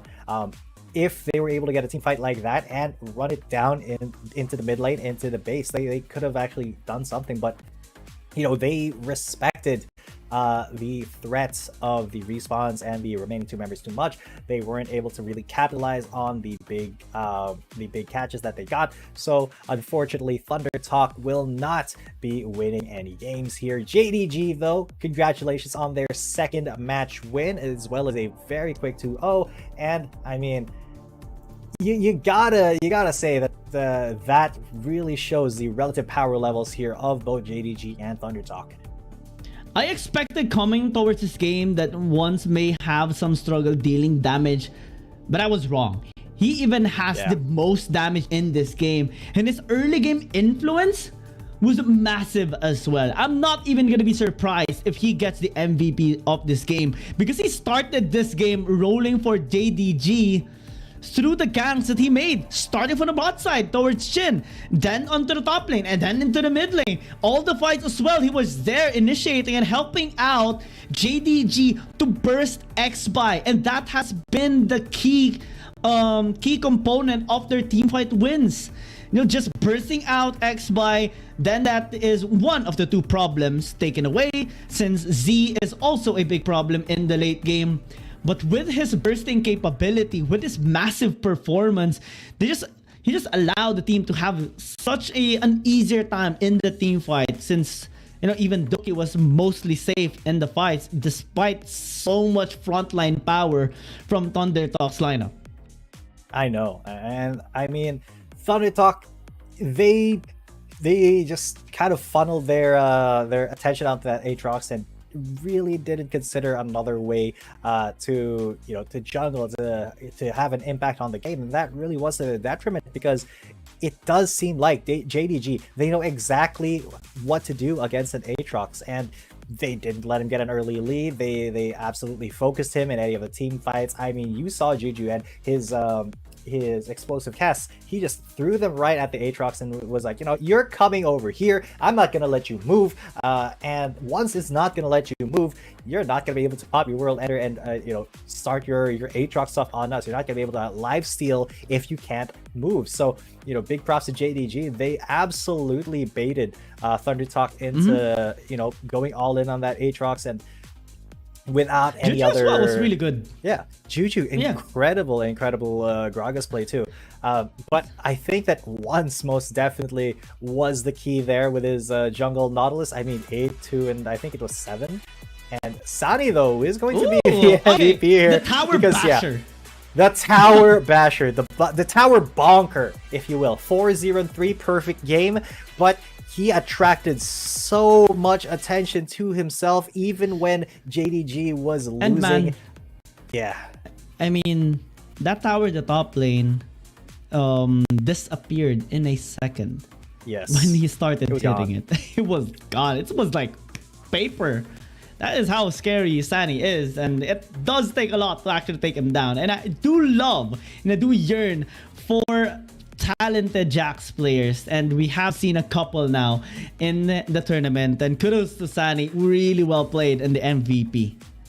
Yeah, definitely deserved there for Sani, but that is going to be again a 2-0 for JDG. They will be moving up into standings, while Thunder Talk will be staying where they are. But don't go anywhere, ladies and gentlemen. We have another match coming up for you very soon. It is going to be a pretty hype one. It's going to be OMG versus Nigma Galaxy, so I hope you stay around for that. My name is Ethan. Coming at you with me is Giyang, and we'll see you for the next match. Dear Summoners, Wild Rift League Asia is about to begin. With a brand new tournament format and teams, what changes can we expect? Let's take a closer look. WRL consists of two conferences, WRL CN and WRL APEC. 12 teams from the WRL CN conference and 8 from the WRL APEC conference will compete through the regular stage, playoffs, and finals to view our ultimate glory. All matches will be played in the BO3 format in the regular stage. The 20 participating teams will compete within and across their conferences. Each team will play a single round robin with every other team within their conference once, and half of the teams from the other conference once. Throughout the regular stage, teams will be ranked based on their points within their conference. The top 8 teams from the WRLCN conference and the top 4 teams from the WRL APEC conference will qualify for the playoffs. The playoffs will also be held separately for each conference, adopting a BO7 double elimination format.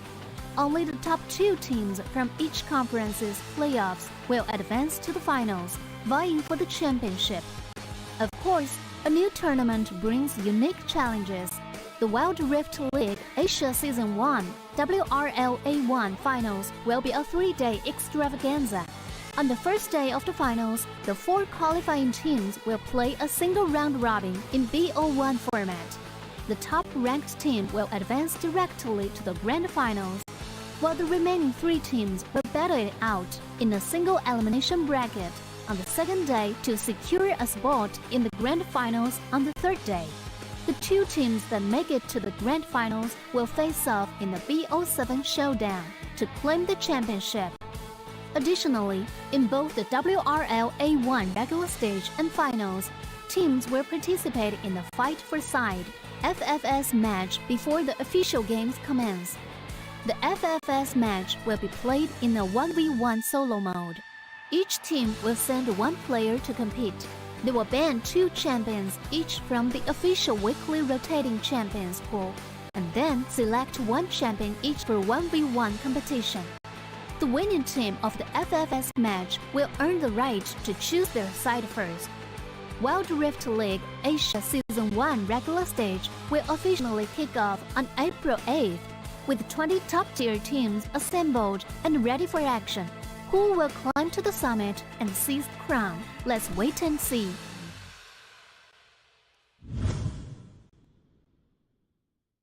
Dear Summoners, welcome to the Wild Rift League Asia 1. With the new season comes a fresh upgrade to our Spectator UI, designed to provide everyone with a better viewing experience. First thing is about the original UI information at the top bar. We make it into a functioning ring design in the upper left corner. The ring not only includes basic information such as team names, match duration, kills, towers, but also displays the gold difference through the red and blue rings. What is a great game without the competition for map resources?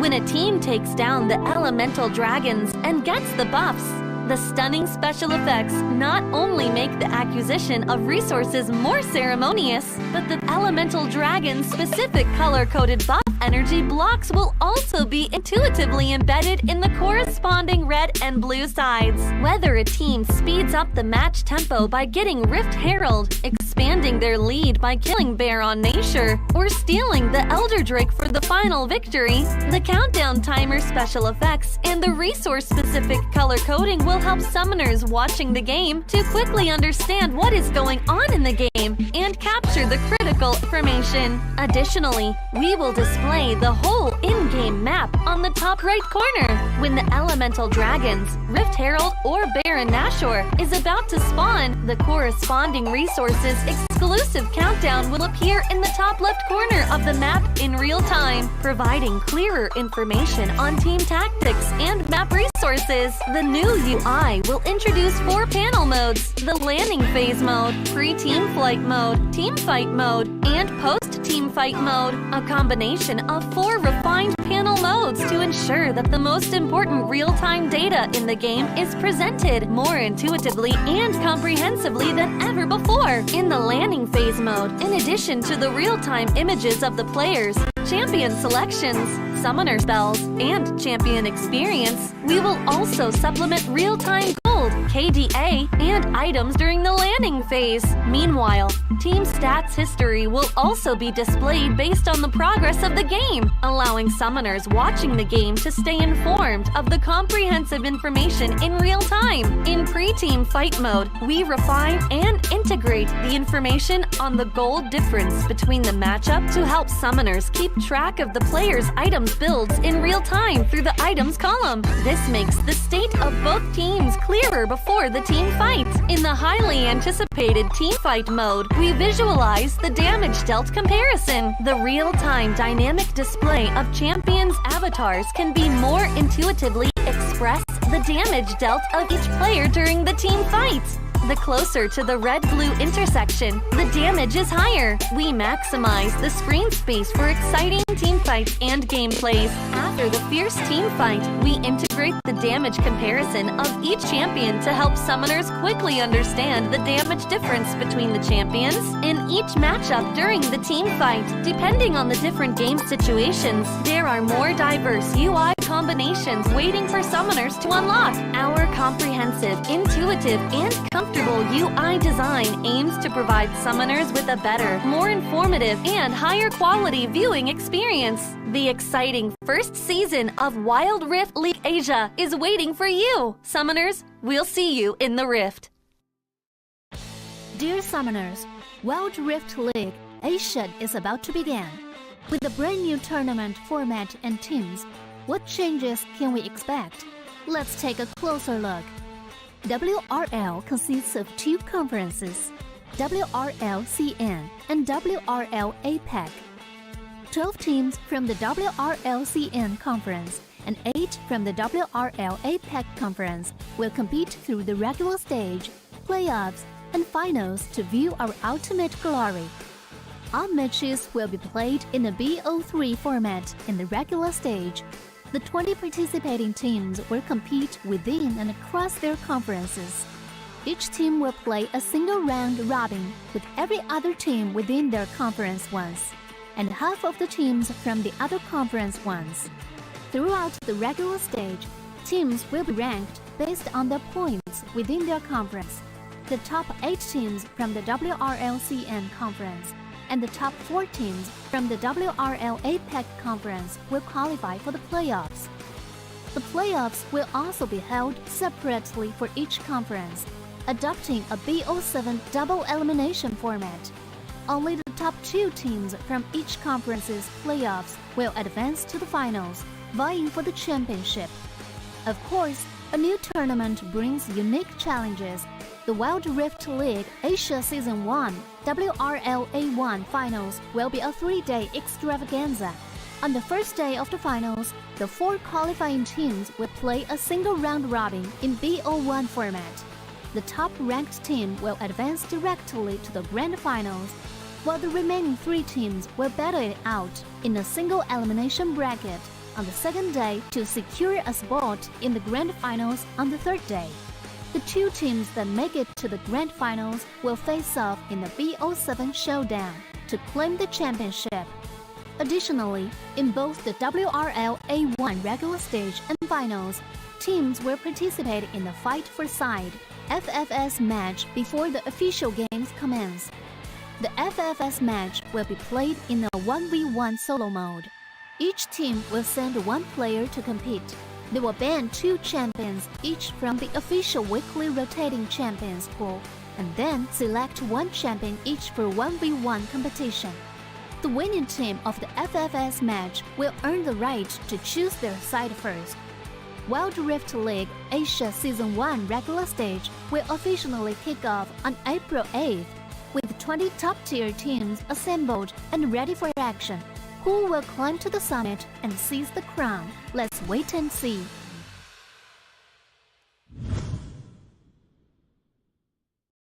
Dear Summoners, welcome to the Wild Rift League Asia 1. With the new season comes a fresh upgrade to our Spectator UI, designed to provide everyone with a better viewing experience. First thing is about the original UI information at the top bar. We make it into a functioning ring design in the upper left corner. The ring not only includes basic information such as team names, match duration, kills, towers, but also displays the gold difference through the red and blue rings. What is a great game without the competition for map resources? When a team takes down the elemental dragons and gets the buffs, the stunning special effects not only make the acquisition of resources more ceremonious, but the elemental dragon's specific color-coded buff energy blocks will also be intuitively embedded in the corresponding red and blue sides. Whether a team speeds up the match tempo by getting Rift Herald, expanding their lead by killing Baron Nashor, or stealing the Elder Drake for the final victory, the countdown timer special effects and the resource-specific color coding will help summoners watching the game to quickly understand what is going on in the game and capture the critical information. Additionally, we will display the whole in-game map on the top right corner. When the elemental dragons, Rift Herald or Baron Nashor is about to spawn, the corresponding resources exclusive countdown will appear in the top left corner of the map in real time, providing clearer information on team tactics and map resources. The new UI will introduce 4 panel modes: the landing phase mode, pre-team flight mode, team fight mode, and post-team fight mode, a combination of 4 refined panel modes to ensure that the most important real-time data in the game is presented more intuitively and comprehensively than ever before. In the landing phase mode, in addition to the real-time images of the players, champion selections, summoner spells, and champion experience, we will also supplement real-time gold, KDA, and items during the landing phase. Meanwhile, team stats history will also be displayed based on the progress of the game, allowing summoners watching the game to stay informed of the comprehensive information in real time. In pre-team fight mode, we refine and integrate the information on the gold difference between the matchup to help summoners keep track of the player's items builds in real time through the items column. This makes the state of both teams clearer before the team fight. In the highly anticipated team fight mode, we visualize the damage dealt comparison. The real-time dynamic display of champions' avatars can be more intuitively express the damage dealt of each player during the team fight. The closer to the red-blue intersection, the damage is higher. We maximize the screen space for exciting team fights and gameplays. After the fierce team fight, we integrate the damage comparison of each champion to help summoners quickly understand the damage difference between the champions in each matchup during the team fight. Depending on the different game situations, there are more diverse UI combinations waiting for summoners to unlock. Our comprehensive, intuitive, and comfortable UI design aims to provide summoners with a better, more informative, and higher quality viewing experience. The exciting first season of Wild Rift League Asia is waiting for you. Summoners, we'll see you in the Rift. Dear Summoners, Wild Rift League Asia is about to begin. With a brand new tournament format and teams, what changes can we expect? Let's take a closer look. WRL consists of 2 conferences, WRL CN and WRL APAC. 12 teams from the Welcome back to the Battle of Redemptions, and now we are on our last series, this time between OMG versus Nigma Galaxy. Again, we are going to be your shoutcasters, Kiyang and G10, and we're about to start our, of course, final series. And interestingly enough, it's still the main storyline, a battle of redemption, similar to FPX, to BRU, to JDG, and Thundertalk. And we have seen some teams, redeeming themselves now.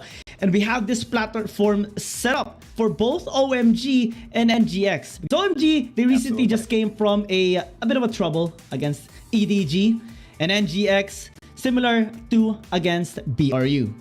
Yeah, and with now OMG a little bit underperforming lately, versus, they've had some very, very tough fights.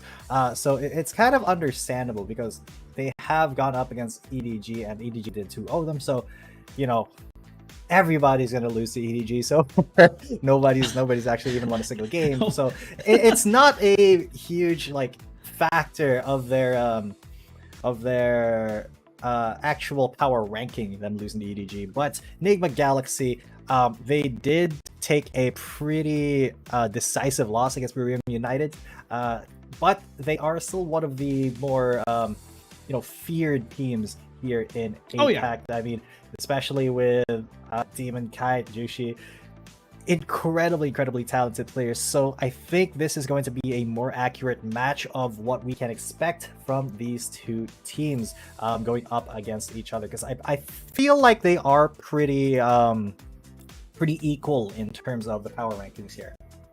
I mean, the matchup is well established. Both of the teams are still kind of, picking up the pace from last week or from the week number 1 and 2. Though NGX does have a better standing, and if we do check out the stats, NGX does possess a little more proactivity, landing the first dragon, getting the first herald, getting the first tower as well. But OMG, I think one of the key components of this team is just being able to hold out the game, being able to hold the door. And they did that against EDG in their game number 1. The game elapsed towards 25 minutes. And even so, even if the game number 2 was a faster one, OMG still managed to at least, keep up the pace against EDG. I think that kind of mentality is going to be very, very important heading down towards this game against NGX. Yeah, and I do think that OMG, once they actually find their footing inside this league, because they have only just played one match, right? This is going to be their second match. This, I think, is going to be a excuse me, I had a little bit of air trapped in me after that last cast. Was this is going to be a lot better of an indicator of how they're actually going to shake up the Chinese conference standings, because I mean, going up against one of the most feared teams in APAC, if they're able to actually pull off a win against Enigma Galaxy, that will cement them as one of the teams to actually be feared in the Chinese conference. I mean, we already kind of have some teams that we really do need to look out for. I mean, in OMG, JDG, even Woo Gaming have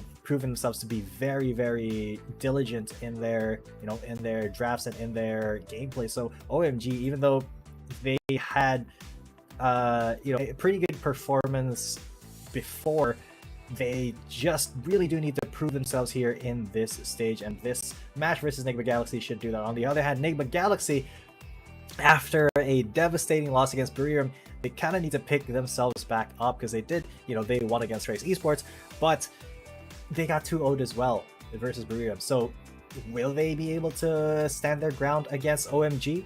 This match will tell.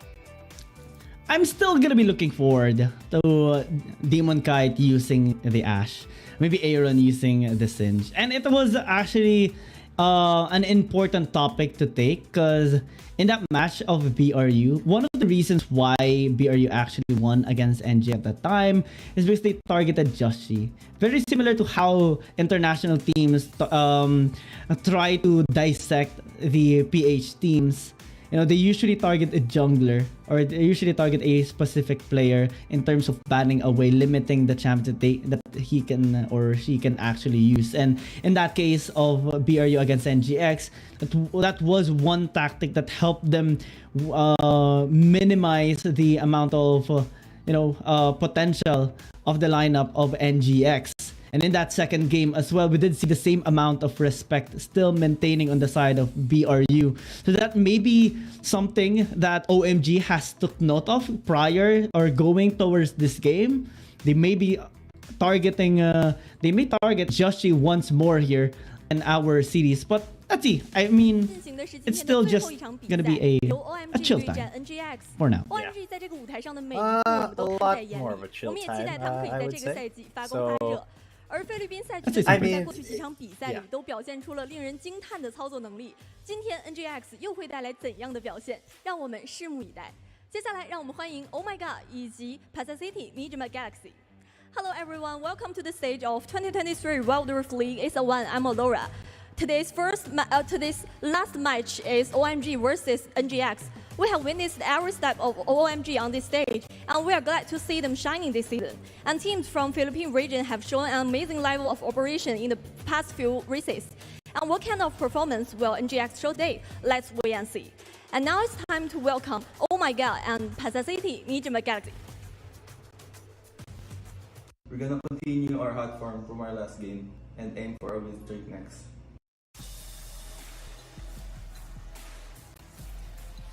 Win streak. 今天你们只会以0-2的状态老老实实结束的，好吧？ I wish we could understand what they said. Yeah, because of course we know what NGX said.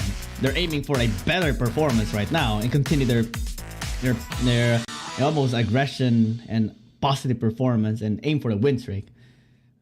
But OMG, yeah, most definitely. Absolutely do not know what they said. I wish I do. Me too. But we definitely will know if Enigma Galaxy do say things. But you know they 首 choose not 先，让我 to. 们有 Choose 请 to OMG 战队登场， become 欢迎单人路选 you know 手 give in their the following silence here, give White some Cat respect to their enemies instead. Oh yeah. The walk now, again. 下面有请打野选手 in the jungle just, 应援。 Okay. So looks like White Cat is just gonna be chilling. Whoa! Okay, that's the Yasuo up in the MVP. stage. Inyan with the Yasuo up in this stage. Hello, my good sir. Wow. I love 接 that. 下来让我们有 Yeah. 请射手选手 in the dueling 晚安。 Very cool. All right. So we got the boxing gloves. We got the samurai sword coming out. Things are starting to get spicy here in the Wild Rift League, We got ladies and gentlemen. the upper heart. All right, let's go. Let's go one on one. Yeah. I can't wait to see the APAC teams being here on stage.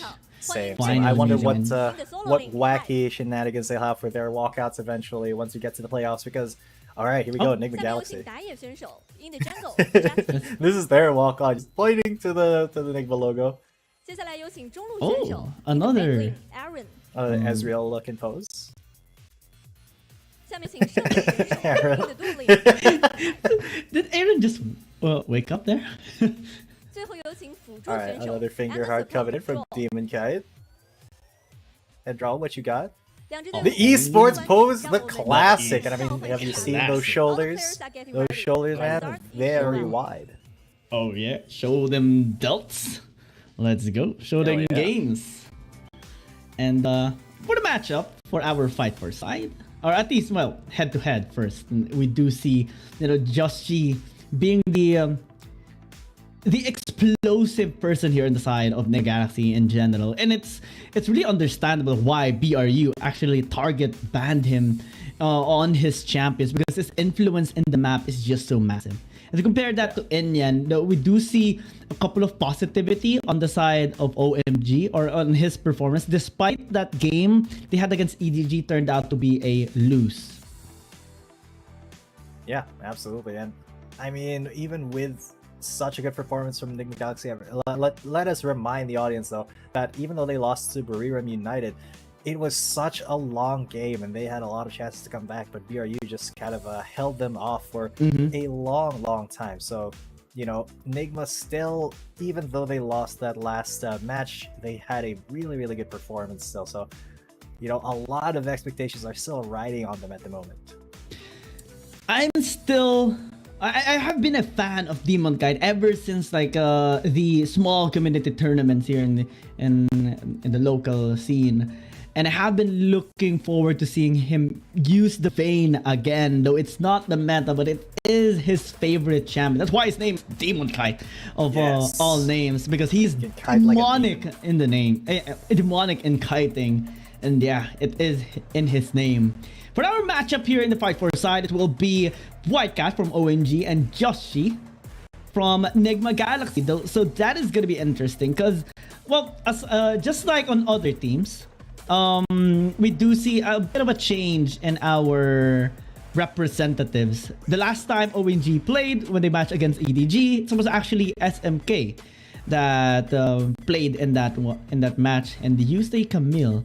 Whereas for Enigma Galaxy, Hyde already played, Aaron as well. Now it's time for Joshi to step on the stage in this ARAM. Yeah, Joshi now, he is a jungler here, so a lot of mechanical prowess being required there, and now I do wonder if he's going to be able to go toe-to-toe against White Cat here. So I have a lot of expectations for this fight for side. I mean, they are still going to be going into the picks and bans. The ban 2 champions pick 1, and just so you guys remember, it is a first to 2 1v1 on the Howling Abyss map.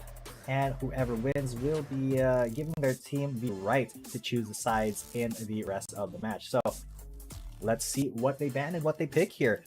Because Joshi, he is familiar with the jungle champions, but does possess that mechanical prowess enough to, play other champs like, say, the Zed, maybe the Diana, and of course, a lot of interesting champs here as well, like the Pyke. I know you really want to see the Pyke, yeah. I have been looking forward to seeing a Pyke. Actually, for some reason, I was thinking that maybe Joshi would actually use a Pantheon or a Yone in this match. We do see a hover in it, actually. Whoa, okay. Yone, mirror match, I like that.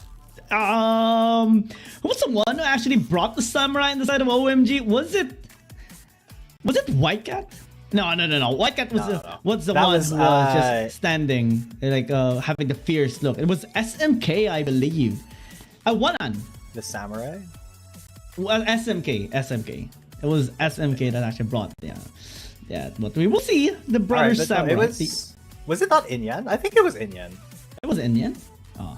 Yeah. I remember. It was Inyan who brought out the Samurai sword because it was the one after Whitecat, right? So it was Inyan. He brought it out. He was like, "All right, shing! I have this black samurai sword, this katana, ready to slice off your face." But now it is gonna be Whitecat who's going to slice faces off. Hopefully, Whitecat, borrows that katana from his teammate to give him that thematic buff, so to speak, in this 1v1.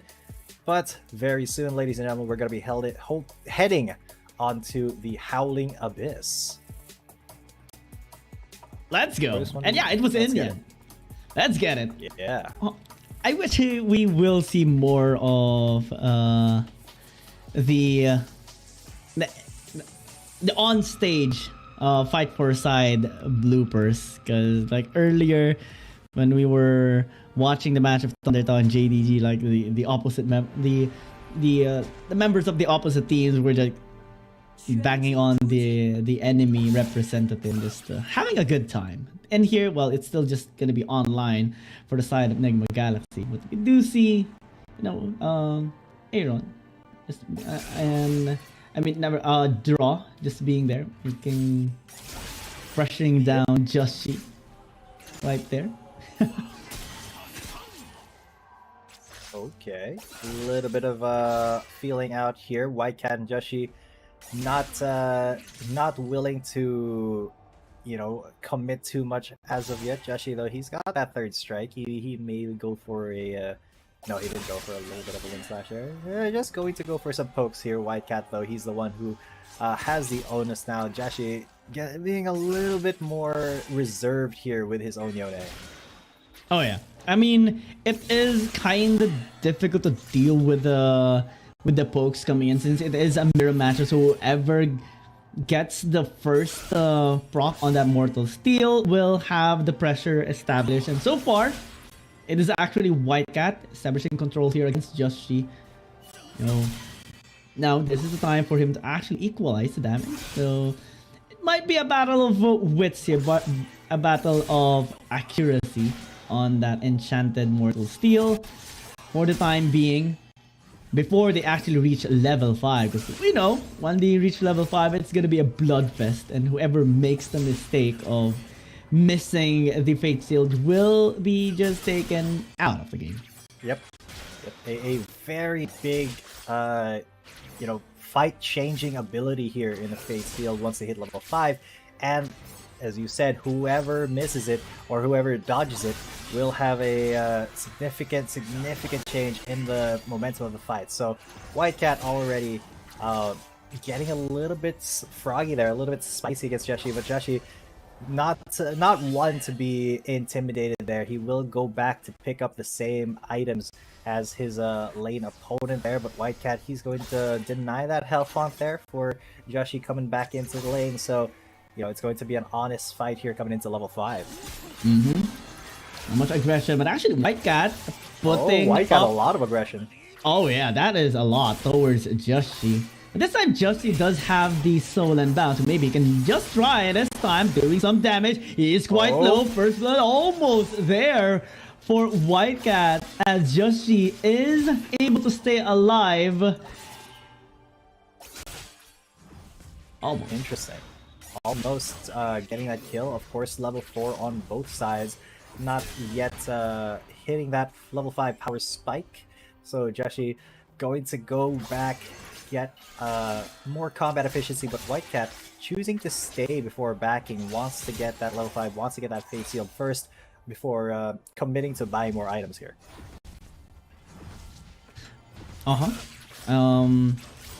Okay, I got a bit now I'm back. Fortunately, nothing happened there. I got a little bit nervous on my end after seeing things, some crazy things. Okay, yeah. Nothing crazy happening here for this game so far. In terms of difference, actually, why are draw signaling a shush and silent gesture there in the screen? Yeah, Joshi doing a lot of damage. Looks like the Ruby, the Emerald, Ruby better than glove. Than the glove, yeah. That's just additional 150 HP helping out. I mean, you do get double crit chance with the Yunis passive, but I think the HP is just better. Fade Seal gonna be on the Joshi, but he gets his own outplay. Can he actually get killed? Joshi does. And an immediate answer, you go right at me. Come at me. Wow! Alright, Joshi not being phased by that fate sealed, and he was able to live long. I mean, that Ruby really made the difference, I think, for Joshi there. Without it, he would have bit the dust to give it that one kill. So, you know, also having to hit that fate seal onto Whitecat too.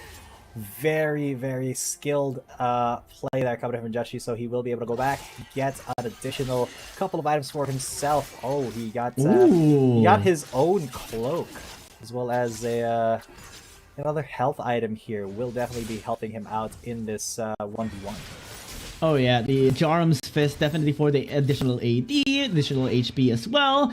That is a big lead, I would say. Almost 1,000 gold lead for Joshi. And in a mirror matchup, every gold, every item counts, because that is a difference in terms of power that both these champions really need. I think that's a stinger that Whitecat has purchased as well. Additional attack speed. Nice dodge though with the Soul and Bound, as Whitecat definitely still has some style points left in him. Joshi a little bit low. That is a bar and a half damage taken. But is able to stay okay, at least for now. Does have match point kill pressure here as well against Whitecat, so Whitecat needs to be extra careful in this. Nice dodge once again. Ooh, okay. Yeah, great dodging here from Joshi and Whitecat, both of them. Just kind of poking each other out. Joshi definitely has a pretty decent upper hand here because of that one kill he got. He is ahead in terms of items, and Whitecat cannot leave this tower alone with Joshi still in the lane, because, you know, this is still a one tower game. If Whitecat does not respect the possibility of Joshi just running down his tower, Joshi will definitely take any opportunity he can, although he is looking a little bit less healthy. So both of them just going to back away, get more items probably. Whitecat actually focusing more on the cooldown of that Mortal Steel, since it is quite dependent on your attack speed, and is again maximizing the potential of him just having that enchanted Mortal Steel ready to get that knock-up. But the Divine Thunder of Justice is gonna help him out so much in the dueling power, and that is why Draw was signaling a silent gesture a while ago on the screen, because this is a surprise item. They want to, you know, surprise Whitecat in a 1v1. And normally, yeah, especially on Baron laner champions, you do see this item quite a lot now. Whitecat is in trouble. Joshi will get caught by Fate Seal, but actually able to escape now. He's in trouble. Whitecat just one hit away. Ooh, he bit off a little bit more than he could chew there. That kitty trying to unfold his claws with Joshi, just not having any of it. That extra bit of health, absolutely paying dividends here, and we should be getting our what's it called? Our sudden death ring coming through soon. So final buy perhaps for both players, because you know it. Okay, so big pickup there, the Divine Sunderer for Joshi. This is going to be very difficult now for White and that's a lot of charge blade too. So now he has the crit. Now he has so much attack speed, and crit power, and percent HP, and lifesteal. That is everything maximized here by Joshi. And White Cat is a little bit of a decipit. That's half HP. A big amount of lead here by Joshi. And yeah, this is sudden death. The circle is gonna take some time to reach them, but no way for them to go back towards the base right now. Just to here we go. Go in, bit of hate, seal the immediate kill. 2-0, and NGX, they will get side selection priority. Yes, Nigma Galaxy winning the fight for side there. Joshi outplaying and outsmarting his opponent, White Cat, and that, you know, that kind of gives us a little bit of an insight of what's gonna happen in the match itself. Nigma Galaxy, they may play it a little slow at first, but then when the chips are down, when they go to their respective lanes, when they have their game plan going, they can definitely execute it to the best of their ability, even though it may take a little bit. Because now OMG though, they will have to contend with Nigma Galaxy maybe deciding to turtle, because that's what they were able to do against BRU United. So we're going to see if OMG can actually speed up the pace of this game, because if they don't, Nigma Galaxy can just hold on for dear life until such time that they can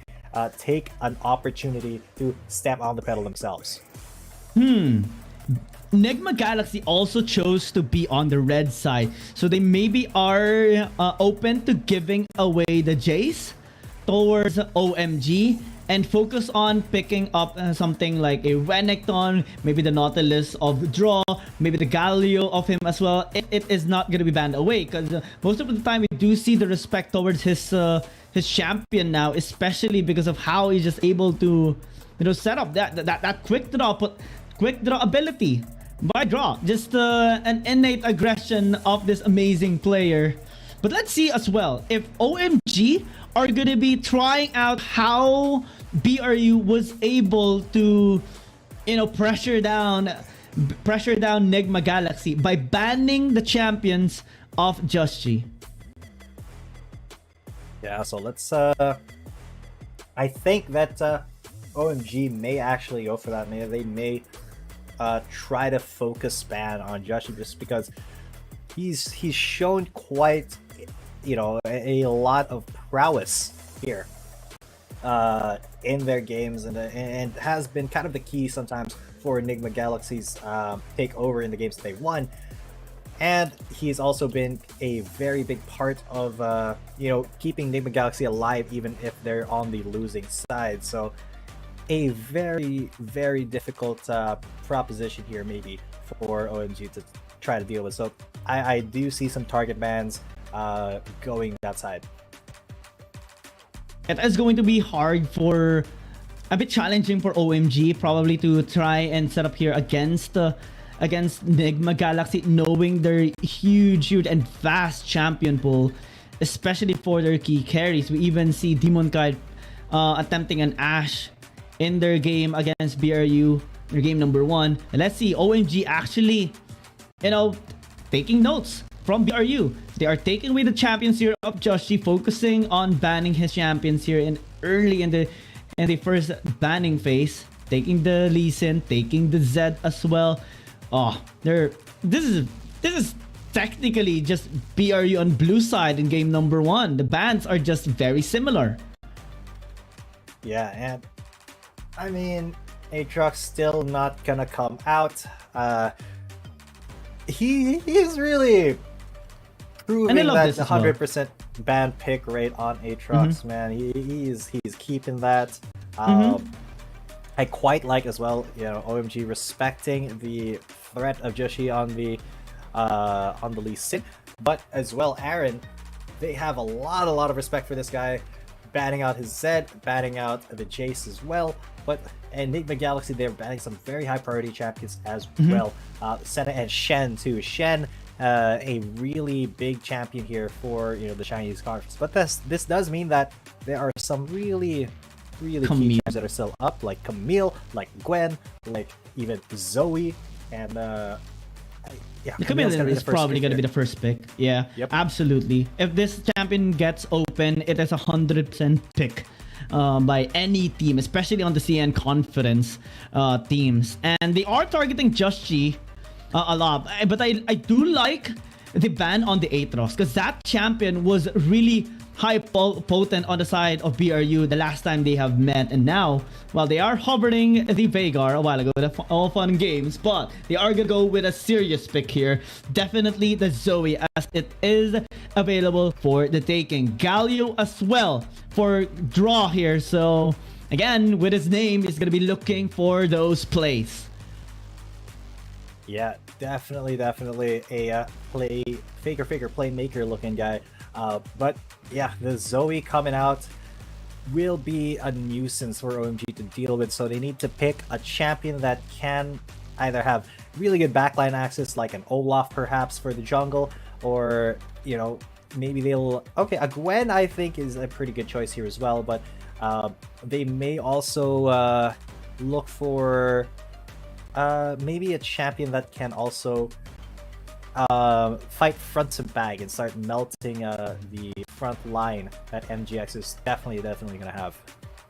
Double polygon here on the side of OMG, Hextech Ultimatum, and the miss there for the Gwen. It's going to be very difficult to deal with them for sure, but NGX gonna be taking an early take on Joshi's champion, the Kha'Zix. And if there is a player that is very scary when using the Kha'Zix, it is Joshi. You do not want to give this champion away towards him. It's similar to the Lee Sin. And at one point, BRU even picked up the Kha'Zix, though Valdez is really talented with that champion as well, but it is in a dual purpose. They really want to take that champion out of him. But now as it's left open, he's able to take it early on into the first picking phase. That is a high kill threat coming in from NGX. Most definitely. This makes me really excited because Joshi, very proficient, very talented assassin jungler here. So the Kha'Zix coming in will be a very good pick. One that makes a lot of sense for me. Very big bans here though for the Dragon laner of OMG. Really targeting him down. No Ziggs, no Varus. That does still leave open a Senna though. Oh wait, no, sorry. The Senna was banned in the earlier phase. My bad. But a Kali for Aaron. Now, okay, you banned his Zed, but you failed to ban the Akali. So Aaron definitely looking to be a big threat in the mid to late game with his Akali, especially if Joshi's able to get him ahead there. So scary damage forward composition here by Enigma Galaxy. And you really have to be scared with the composition here of NGX because they have so much kill threat again and again. The Zoe, the Kha'Zix, the Akali. Even from the early game towards the late game, this is going to be a really high potent lineup by Enigma Galaxy. And OMG, yeah, this is a team fight based composition that they are drafting. Lots of engage, lots of crowd control, lots of AoE damage, lots of shields as well since they have picked up the Karma. But again, this puts the contrast here of both teams. Going hard on the scaling versus going hard in the early game. And this is what I love about NGX. They're basically a team that flourishes when they get the early game aggression, when they get the early game rolling for themselves. BRU was able to stop them, but this time, let's see if they're going to be able to keep the game going for Enigma Galaxy. Riven is the last pick. Definitely a cherry on top on those execution thresholds and damage for the side of NGX. Though OMG does possess so much team fighting power, I am still gonna be banking on a lot of team fights here for this game number 1. Yeah, I really like the composition of Enigma Galaxy. Very damage forward. Gonna be a lot of scrapping in the early to mid game, probably into the late game as well. And I want to see how OMG is going to respond to this, because you know, Enigma Galaxy, even if they don't get an early lead, they still have some ways to get back into the game in the late game, especially with the Zoe, especially with the Akali as well. But OMG, once they get a solid 5v5 team fight, it is going to be over, because look at how quickly the team can melt. They don't really have a lot of Eki champions, just the Galio to, you know, be in front of the rest of Enigma Galaxy. So if OMG, they can neutralize that threat early on, they can just melt from front to back there. What's scary about the lineup of OMG as well is that all of them actually goes in, except for the Karma, of course, but everyone can just initiate here on the side of NGX. And I think that is going to be one of their plans here for team fighting, just you know, matching the aggressive playstyle of NGX, being just there to interrupt any sort of entry that Enigma Galaxy will be attempting to have in a fight. And it's also going to be very important for NGX in general to allow Joshi to reach level 5 faster than Enyas here, or Enyan here, because, well, the Wukong will take some time, but the Cyclone is just so massive compared to when the Kha'Zix reaches level 5. Yeah, because that Kha'Zix, once he does reach level 5, has a really big powered spike that he's going to want to start to enable by, you know, roaming around, getting those resets. And if he's not really able to do that, you know, if Aiden is able to prevent Joshi from running rampant with a Kha'Zix, it could be a lot more difficult for Joshi to really be relevant in the later stages of the game. So I think that's going to be the mission here for the Monkey. But at the moment, we do see towards the top side, the junglers are heading towards there. Aaron, ooh, getting quite a bit of damage over onto SMK. I don't think he's going to take the Shuriken, though. Oh, yeah. Mine's telling me no. Body's telling the same as well here for Aaron.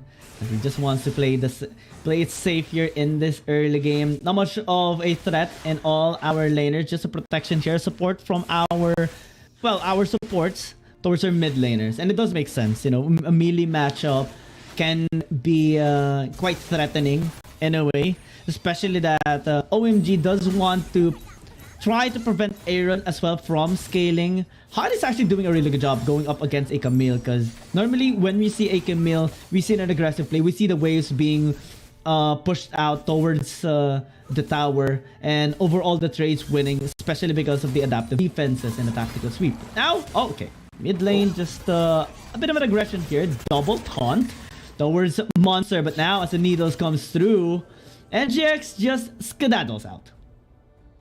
Yep, skedaddle on out of there. Enigma Galaxy though, Joshi in the bush along with the draw. They may not expect this as Aaron goes in. Immediate follow-up as they do get the cast going, but still a kill here. Draw might be in trouble though, as Aaron took 2 turret shots. That is 2 kills in exchange for 1. A big punish by OMG.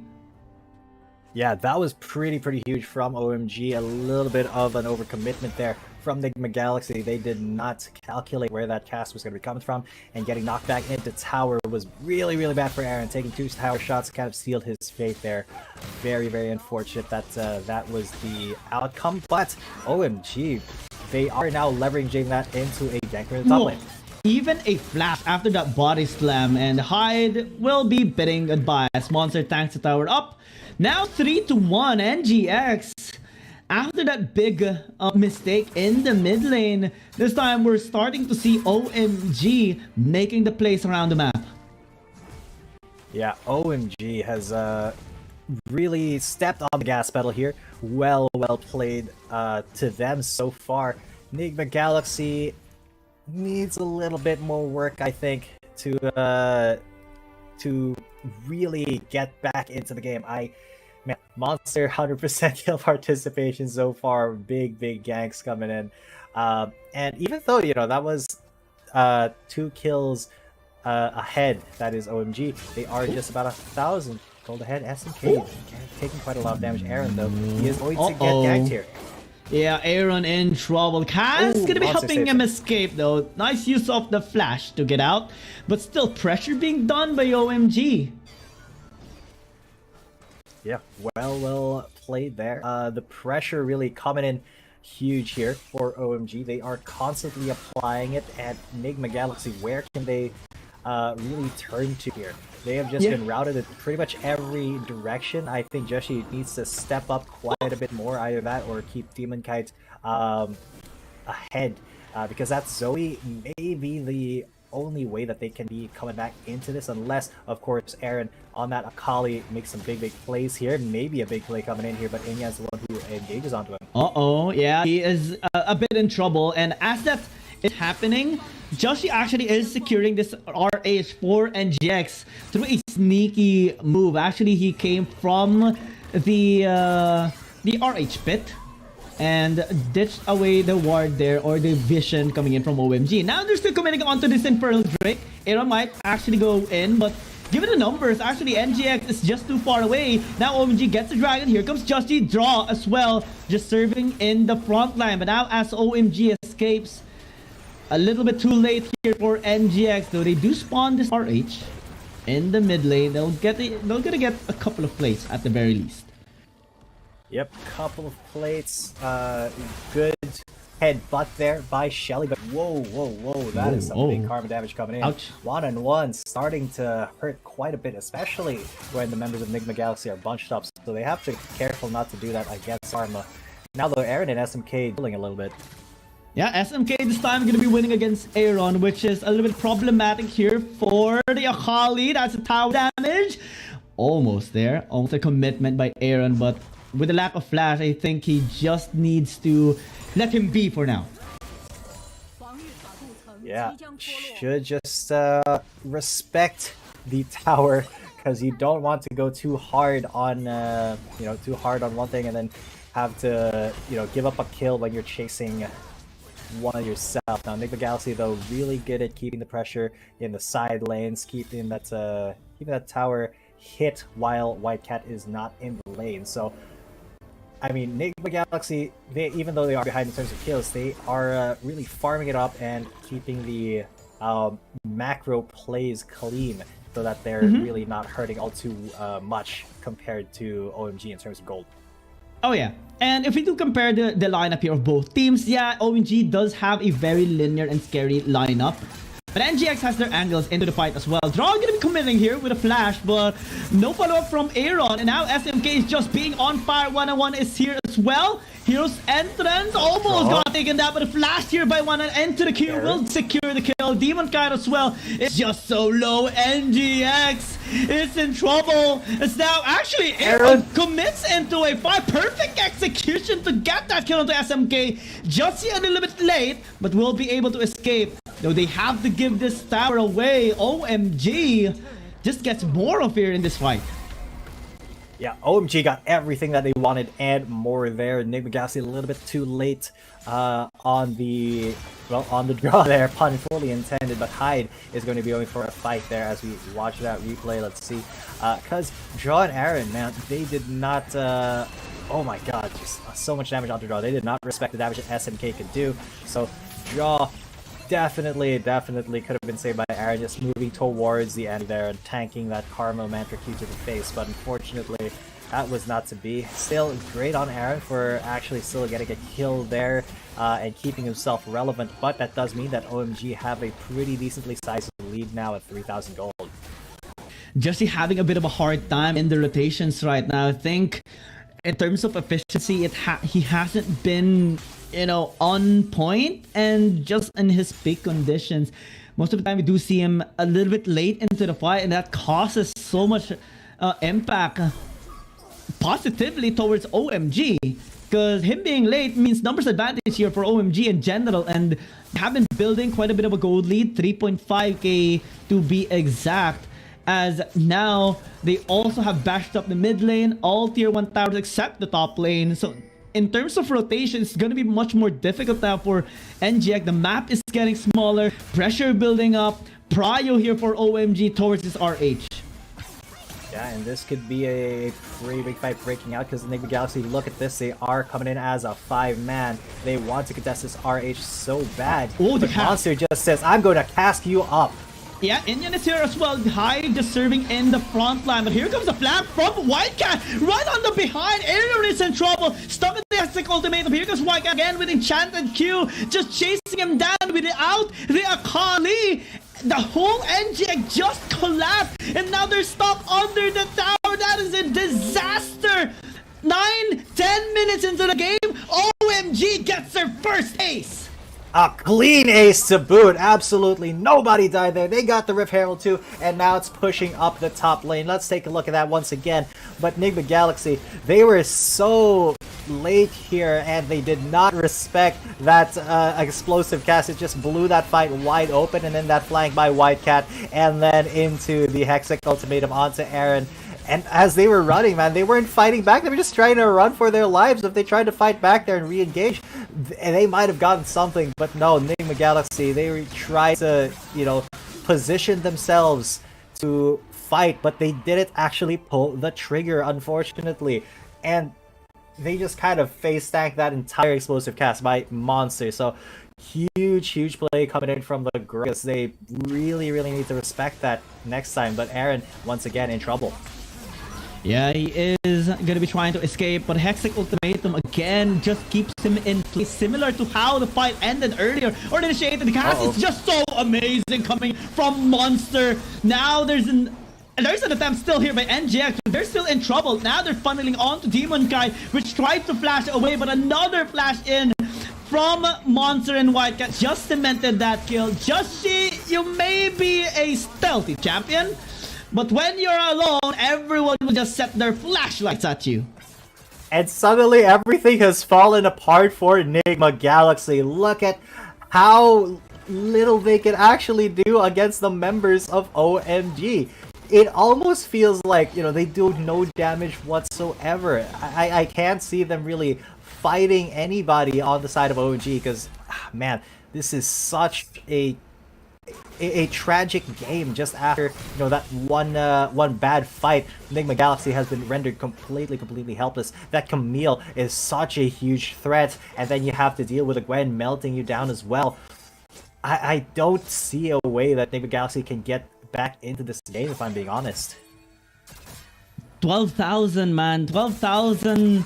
Or like 12 minutes into the game, we're seeing an 8,000 gold lead by OMG. We came into this game, we came into this match thinking that NGX will, you know, gain the leverage, but OMG just basically cemented the lead now into this game, forcing them to just disengage. But maybe they will still go in. Here's Entrance just for the follow-up, but now they need to watch their backline. Aaron actually commits, gets a kill onto the Gwen, and now OMG being a little bit scattered. This is the chance. NGX going right in, no hesitation at all. Everyone commits, but Zonia's play might be hesitating them, might be interrupting their attempt. 2 members fell down, and to think that that was a 4v5 fight. Whitecat was just busy in the bottom lane, split pushing, getting the towers taken out. That's unfortunate because it was a 3-for-3. And yeah, and Enigma Galaxy, a little bit of an overcommitment there, and that tells me that Whitecat can work on this bot lane pretty freely. And look, even on their tower, look at the true damage that he was able to do to Joshi. What an insane series of events. Even though NGX had, you know, almost to win that fight, they committed too hard under that tower. Let's take a look at that because it was NGX who engaged first, and unfortunately they weren't able to take care of SMK immediately, so Aaron was left to kind of deal with that, while the rest of Enigma Galaxy, they got another pick onto Inyan there. Should have cut their losses there and went to the bot lane, but no, they overcommitted under the tower, and because of that Zonia's play, they lost Aaron, and then they lost High, they lost pretty much everything that they worked for. They made it an even trade, and an even trade in this context is not good for Enigma Galaxy. Monster is just so manipulative in the fights, baiting them right in, forcing them to commit, and the moment they think they could get the kill onto him and could win the fight, he just turns it right around. He just flips out a big miracle of a play, a big move to just turn the fight entirely around. Even with the numbers disadvantage, you were able to win that. That just shows so much creativity on the side of OMG. And now with a 10k gold lead, I might just either start this or yeah, just get draw. He is all alone. Here's exit, not gonna be allowed as well. And with a 4v5 situation this time, NGX on the back foot. What can they do? Can they stop this? They don't have the Galio here for them. Yeah, and I mean, losing draw there just to warding means that they really cannot contest here because none of them are tanky enough. Yeah, Hyde is in trouble. They just commit onto him, burning to death. Enyan flashes in. Hyde will not be able to survive. Unfortunate for him. OMG, they just keep turning at NGX.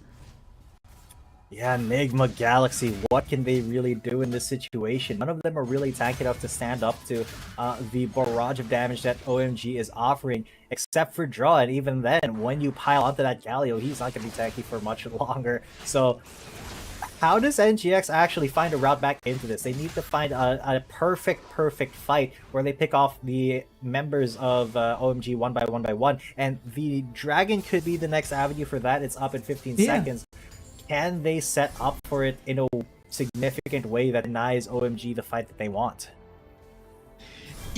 I mean, because of the Camille, normally we do see that champion or the player usually focusing on the Zoe to try and pin him down, negating the portal jumps and the whole kit of a Zoe.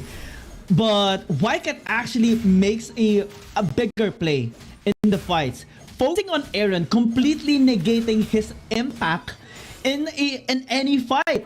And even on to Hyde a while ago, just whenever he uses that X-Tech ultimatum, we know someone is just gonna be, you know, absolutely useless in a fight. And now as they get all 3 dragons, this is the first time we have seen a complete dragon stacks here in all of the games played today. And it's OMG against NGX. 10,000, 11,000 gold lead as well as Whitecat is comfortably split pushing alone against 3 in the bottom lane. Man, this is such a difficult situation for NGX to be in. It's almost like, you know, another slow choke to victory here for OMG because they are just absolutely taking everything that they want. It's almost just OMG preventing Enigma Galaxy from really doing pretty much anything here. Look at that. Wildcat already escorting the minions into the base. And OMG, it is just a kind of a textbook, by the book way to win. Just take everything, every single objective, every single tower, and win every single fight, and you will take the win. But, you know, it's still not impossible for Enigma Galaxy to win this. They still, you know, output quite a lot of damage. They just need to be able to funnel that damage into the right people at the right time. But Joshi may be looking for a steal here, a hero play perhaps, but it is going to be just so hard, man. Flash in. Oh my gosh, the commitment by 1-on-1. Hextech ultimate again. Wildcat is just an absolute beast. His flash game just comes from nowhere, and now they commit fully. This is a draft that can just go in at all times. We talked about this in the drafting phase. It is just manifesting in this game. 12,000 of a gold lead. NGX absolutely no way to contest anything that OMG does. They're committing again. Another death brush. Oh my god, that is the team name, and they're just committing at it. Yeah. That's basically the reaction you will get whenever they make a play. And NGX, they just fall and become a victim here of OMG. And OMG didn't even go for the throat there. They're like, alright, we're gonna take the ban. We're gonna give you guys one more opportunity to respawn.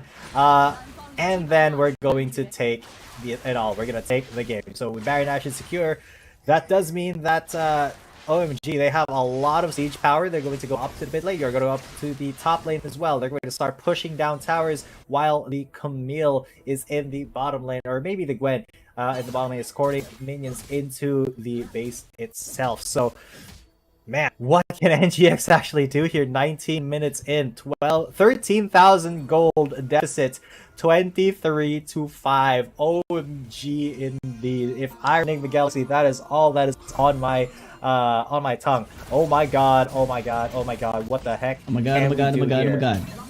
Exactly, exactly. Yep.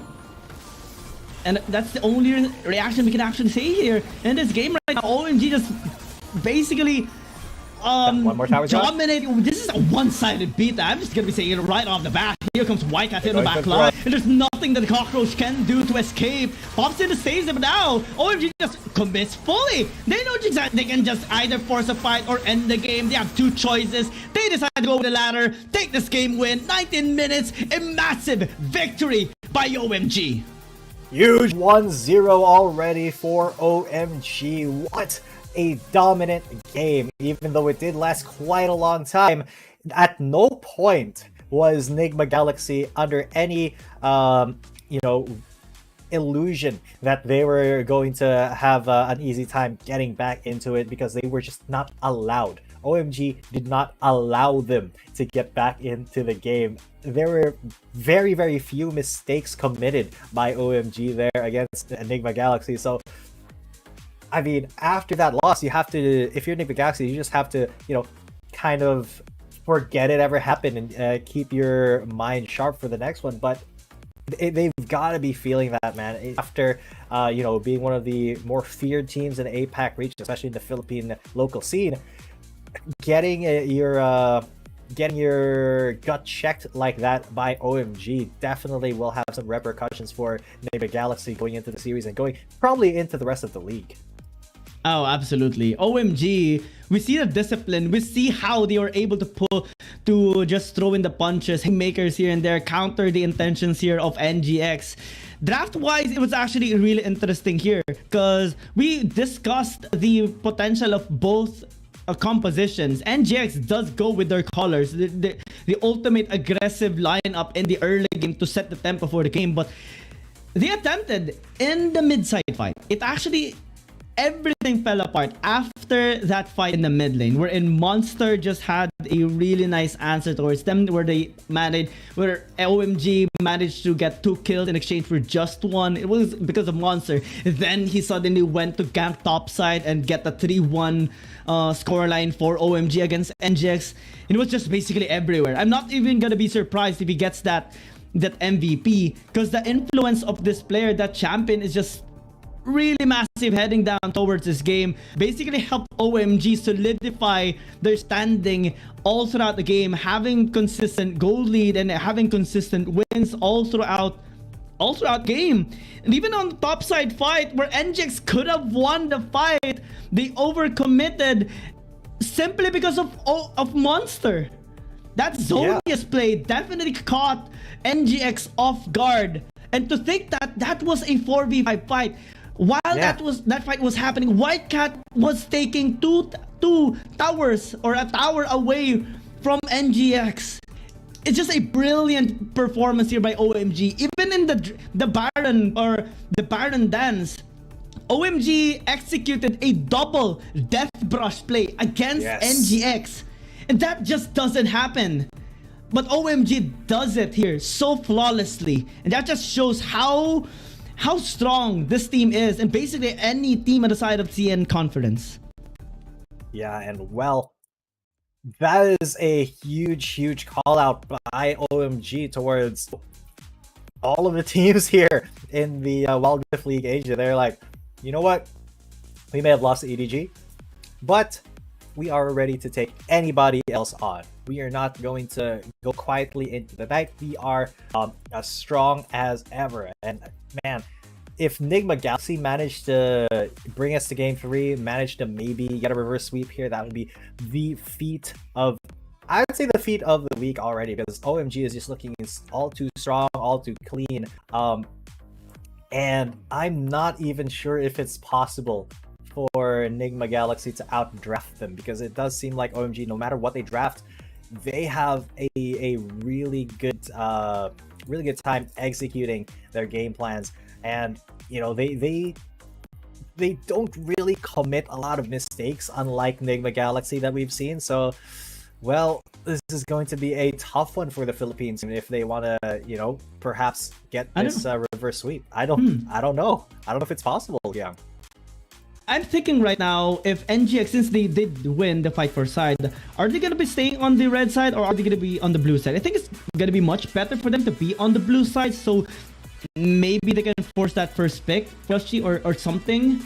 Wildcat going to be absolutely be the MVP. Well, basically any member here on the side of OMG can get that MVP, but Wildcat is the key factor as well, because his sudden flanks from nowhere towards Aaron and Hyde basically allowed OMG to win the team fights. The Hextech Ultimatum negated any mobility of the Riven and the Akali. Yeah, and man, what a huge pickup there. I mean, two very high impact picks from OMG in both the Camille and the Gwen. I really think that Enigma Galaxy should be respecting some of these picks quite a lot more, but we will be seeing what they draft in the second game. Don't go away, ladies and gentlemen, because we'll be right back with game number 2 here of OMG versus Enigma Galaxy. Stay tuned. Dear Summoners, Wild Rift League Asia is about to begin. With a brand new tournament format and teams, what changes can we expect? Let's take a closer look.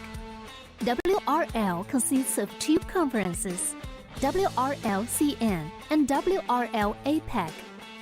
12 teams from the WRL CN conference and 8 from the WRL APEC conference will compete through the regular stage, playoffs, and finals to view our ultimate glory. All matches will be played in the BO3 format in the regular stage. The 20 participating teams will compete within and across their conferences. Each team will play a single round robin with every other team within their conference once, and half of the teams from the other conference once. Throughout the regular stage, teams will be ranked based on their points within their conference. The top 8 teams from the WRLCN conference and the top 4 teams from the WRL APEC conference will qualify for the playoffs.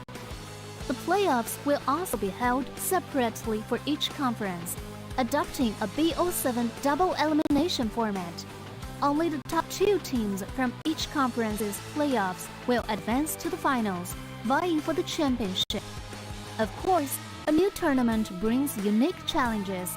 The Wild Rift League Asia Season 1 WRL A1 Finals will be a 3-day extravaganza.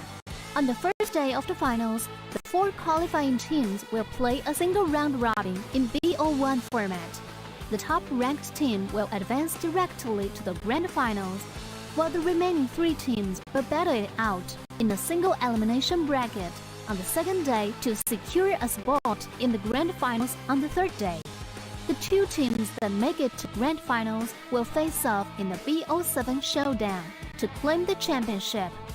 Additionally, in both the WRL A1 regular stage and finals, teams will participate in the Fight for Side FFS match before the official games commence. The FFS match will be played in a 1v1 solo mode. Each team will send 1 player to compete.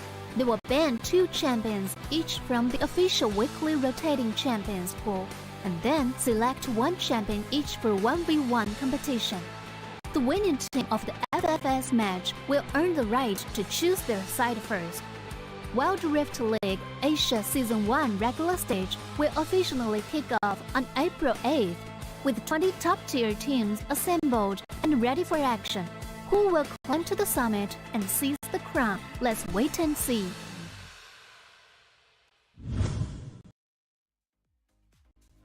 Welcome back, ladies and gentlemen. You're still watching the Wild Rift League Asia 2023 regular season. My name is G10. Coming at you. With me is Giyang, and we just saw OMG go on an absolute tear against Nigma Galaxy. So let's take a look and see if Nigma Galaxy can reverse that in our next game. So Nigma Galaxy does go on blue side. All right, interesting. They will be attempting to have at least a champion priority early on into the drafting phase. This should give them a little bit of an edge, since OMG will still, you know, continue to ban champions of Joshi, but now they're going to be also forced to ban away the Aatrox, the Camille, and possibly even, you know, the Zoe here for NGX. So that gives more room for Joshi to actually have his champions available. Yeah, there is going to be a lot more priority here for Nigma Galaxy on some, you know, high impact champions that they believe that OMG may be using. So OMG as well going to ban out some great first pick champs here, like yeah, the Aatrox, the Camille, the Lee Sin as well. Another Lee Sin ban against Joshi. Very wise, very justified there, especially against this jungler in particular, who is really feared on Lee Sin. So let's take a look. Since NGX, they did go for the blue side, maybe they have something up their sleeve for this first pick that they really want, and it's going to be a Senna. Okay, so they are going for stability this time. Late game scaling, and it does make a lot of sense, you know. You would want, since your early aggressive composition or strategy did not pan out well against OMG, maybe a late game scaling one can actually work better for NGX. And it is a playstyle that is normally, you know, prioritized on the side of the APAC region. And that poses more towards, you know, surviving in the laning phase and then making the necessary plays, and also just being overall more much stronger in the laning in the late game. That's why it's like late game champions. But I'm gonna be looking forward to what Joshi is gonna be picking up. Wow, early Kha'Zix again. We will see another chance for him to actually make the play, because in that game earlier, in the game number 1, he was completely negated, and it was not because of his fault. It was because of OMG and how they were able to, you know, counter those movements of NGX. Yeah, and it was just OMG kind of meeting NGX at every turn that allowed them to really stop any momentum that NGX had. So and yes, they're still going to be going with a Galio with a Kha'Zix, so they're really putting a lot of their eggs into the Joshi basket. Let's see though, because you know, Draw and Demon Kite, these are the champions, the Galio and the Senna. We'll see if Aaron and Hyde are going to be picking up some other high impact champions. Perhaps a more range option could be a good pick here, because that Akali almost definitely going to be going into the mid lane. Aaron may be wanting to pick something like perhaps a Lucian or Corki into it, just so he has, you know, a little bit of an early game leeway.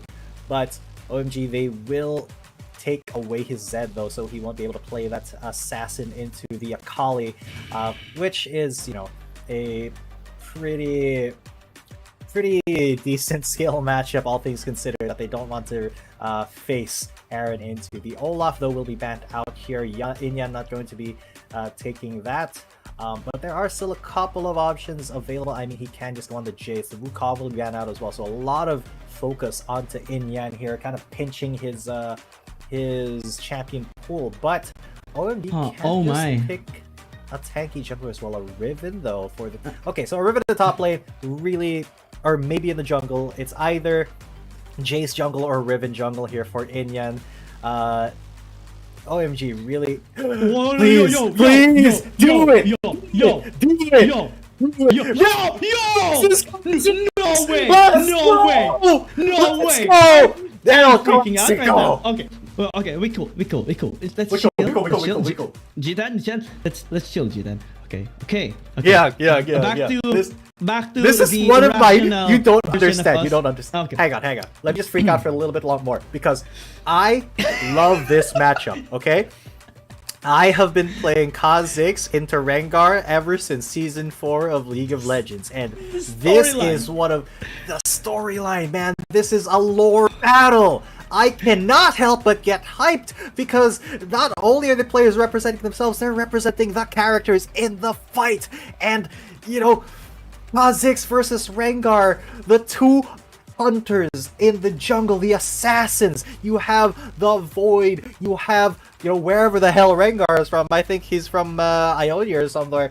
But this is just the lore fight of the century, and with Inyan picking Rengar into the Kha'Zix, it's a huge call out because, you know, Kha'Zix already meta. Joshi really good at Kha'Zix, but Inyan, you know, we haven't seen a Rengar in a while, and he's like, alright, we won a game, this is match point. I want to show that I have the biggest balls in this tournament right now. He's just like, Rengar into the Kha'Zix. I'm gonna meet you.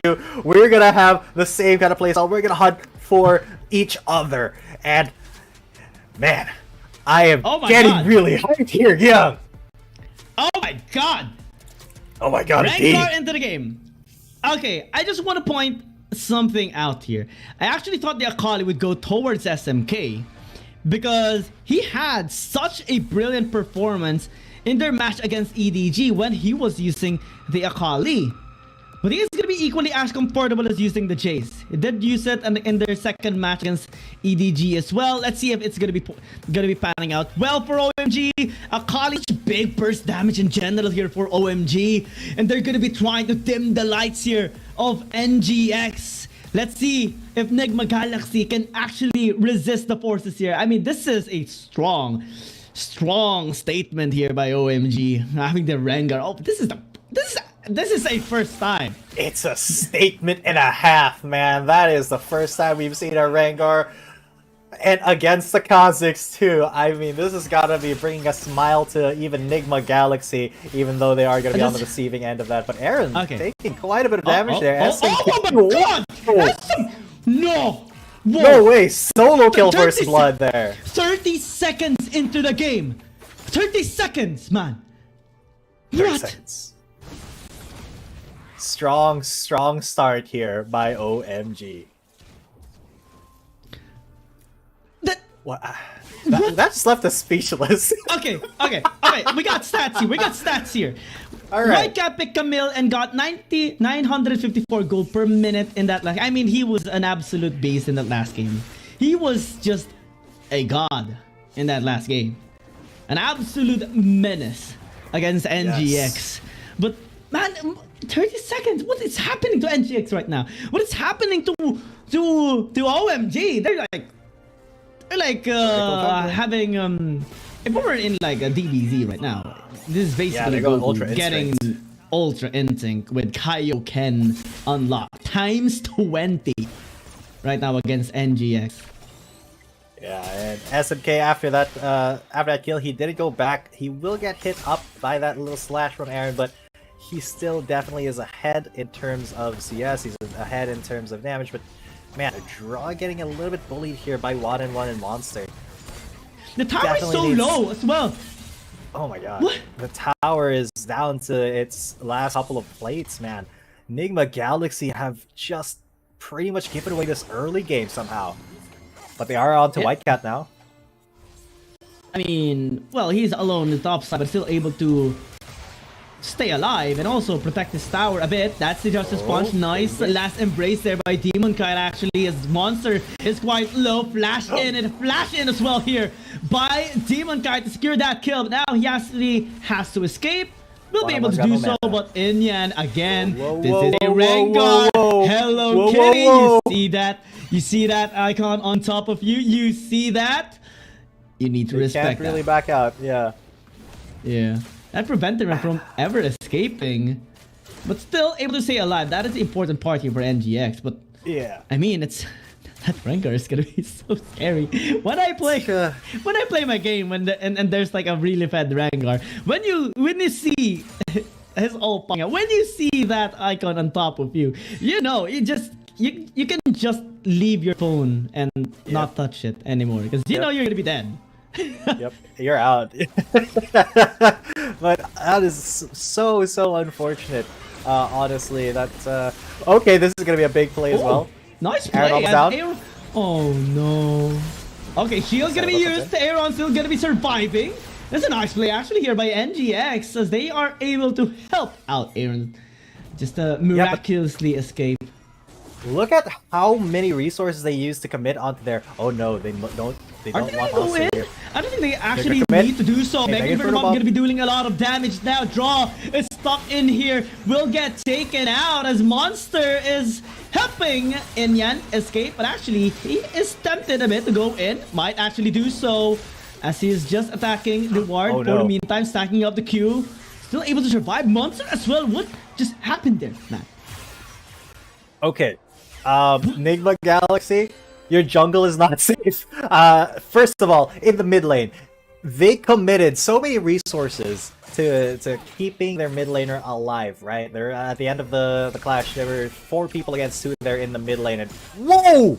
Even SMK, he didn't take any damage almost whatsoever, and with just like one bop to the Yone, he was like, yeah, you are below 50% health, my friend, and this tower is, you know, a breath away from falling, only 500 health, and Monster is so comfortable to just invade into the jungle of Joshi here. Enigma Galaxy, they are being given the run around here. The confidence from OMG is on another level at the moment. Well, at least NGX was able to defend their tier 1 tower in the bottom lane. I actually thought that in 2 minutes, 3 minutes, we will see the tower falling down. That would be the fastest tower takedown in this tournament so far, if ever. Yeah. The fastest has been like 4 minutes by EDG and JDG respectively. And now NGX is gonna be a little proactive, starting the Herald up in the top side. Though OMG is gonna be attempting to attack them. Monster gonna get taken out. Really good play here by NGX in general. Wildcat, there's nothing that he can do. An attempt with a Mega Inferno Bomb. Really nice touch. But NGX this time gonna be much more stable. Yep, trading off the Baron for the Dragon.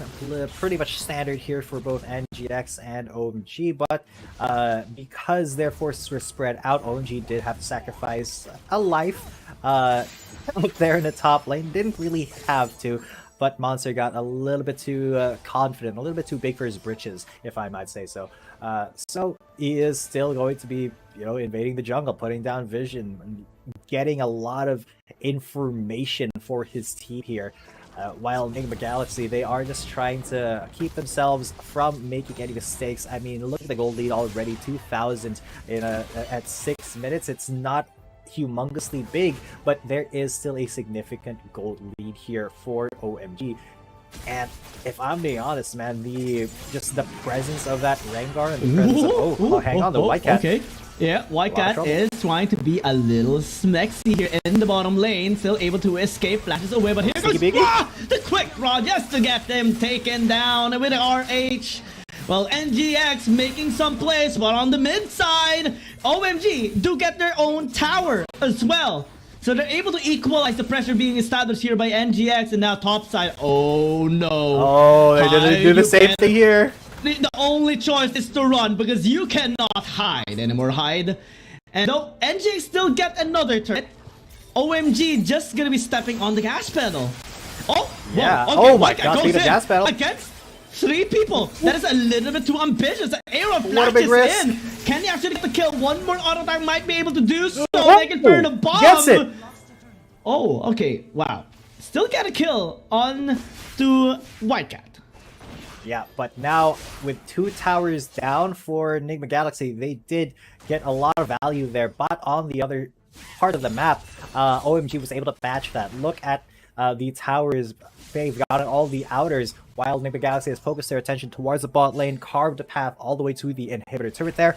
So, you know, any lane pressure here has to be given special attention by OMG in the coming, you know, objective fights. So, Enigma Galaxy, even though they are in a bad situation here versus Enigma Galaxy, they are making the best of it. SMK actually has the most gold for on the side of OMG, 7.7 thousand at the moment, and he's already got, you know, 2 really good items in the Hullbreaker and the Black Cleaver. Oh, Inyan might be caught here with a Fate Seal. Oh, He's that's down. the play they want to make. Get the kitty down and force SMK to just leave him be. Exhaust though gonna be used. Can they actually get that last embrace? Yes. But no follow-up from Hyde, so that's a little bit of an oopsie there on the side of NGX. But they are going to be attempting to take this tower down. They should be able to do so, though the cast forces Hyde to try and escape, taking a bit of tower damage. Aaron's there. Dawn Shadow going to be used. Aaron trying to get that burst out. Will not be able to do so. He trades his life for it instead. Oh no! No tower and Aaron got killed. That went pretty sideways for Enigma Galaxy, but you saw that they were already starting to gain back the momentum and they wanted to capitalize on that. But with OMG being as proactive as they are, they're not afraid to, you know, take risks here, especially that risk on getting the Kha'Zix down. Joshi just slays alive, but barely. Barely able to stay alive. That was an almost. If the Senna wasn't there, that could have been just an easy kill for sure.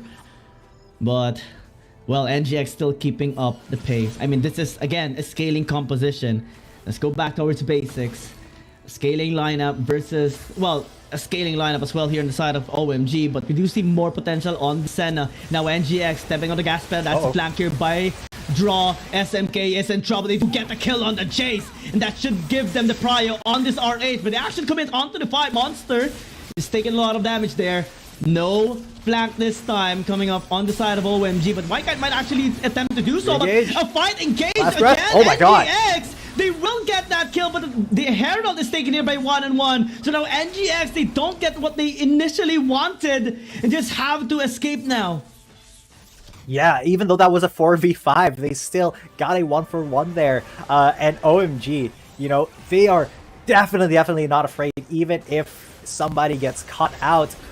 They know how to focus onto a target, and let's take a look at this, because, you know, SMK down, and it was a 4v5. Aaron, once he got into the mix, you know, OMG was able to force him down in 1-on-1. What a beautiful steal with his Mega Inferno Bomb. And you see, Aaron, he went in with a phase seal. He got immediately bursted down. The focus by OMG is very good. So how does Enigma Galaxy fight this at a 5v5 when OMG, their team fighting is just clearly a little bit more superior? They NGX is able to get more picks. Speaking of picks, they're trying to go for one. Maybe this is the way. Donnie Shadow is going to be used. Inyan is dead. But on the other side, someone from NGX is stuck, and that is going to be Draw. Hyde as well going to be trying to follow up, but can they actually do so? He's able to zone them away. 4 versus 5. This should be the chance here for NGX. From the side. Onto the backline, gets SMK. OMG though, White Cat gets a kill of his own. The Hyde is just making things work White Cat's here. NGX. This is the struggle that they had. They're trying not to fight back. Only White Cat remaining alive, but it can only hide from your shout for so long. And this is the first ace NGX has gotten. Yes, and the momentum has swung back quickly into NGX's favor off of that team fight. Inyan getting caught there was really bad for them, and then he decided to engage right back onto Jushi.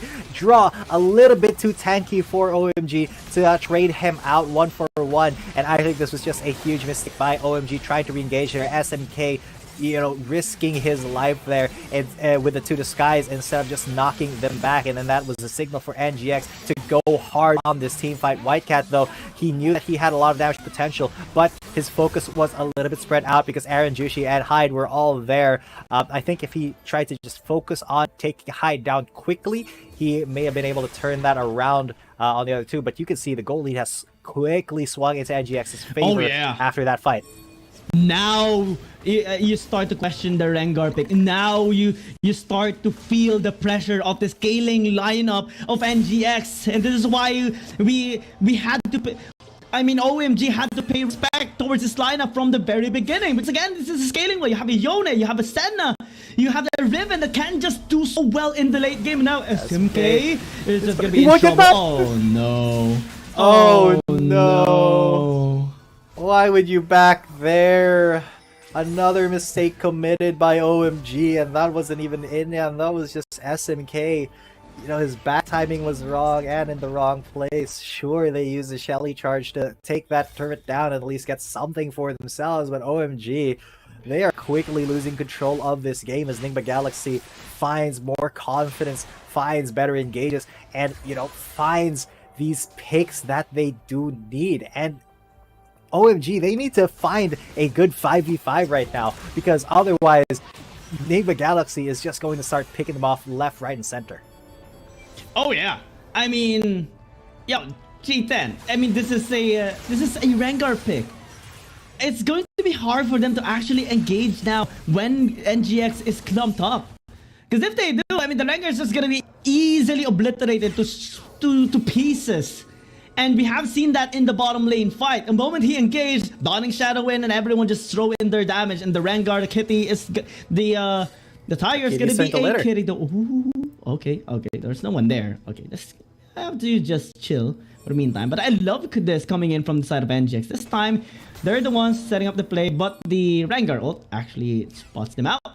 And the Enyan, really well played. That could have been a turnaround fight by NGX if ever they do get the chance to do so. But now, Joshi. Oh no, he is in trouble. Dawning Shadow gonna be used there to try and save him. Draw as well with the Hero's Entrance. The outplay is gonna be there. The kill off by the Kazakhs, and Joshi wins that. Joshi, if he didn't get into that bush at the right time, he would have lost, but the savior of his butt was Draw, giving him some extra resistances, and then he jumped flash right into the bush, out of the sight of the Rengar. If the Rengar had any sight lines on him, it would have been Monster. Okay, actually, Monster just got the offer a little bit behind. It's gonna be a Monster now, taking up Monster there. 2 people down. What can OMG do? That can signal Baron here for NGX. No jungler, very little chance of a steal. There is a Mega Inferno bomb, but he has to time it extremely tightly. And the rest of NGX, you know, they are just going to engage onto the back line. This is the time for the Mega Inferno bomb. It barely misses. Gets the Baron there. Still going to be a scary situation here by NGX, but they do get the objective. They do get away scot-free as well. This is the time. This is the long-awaited comeback by NGX. And OMG, they're starting to feel it. Yeah, OMG. They are kind of regretting that Rengar pick now, I'd say. I mean,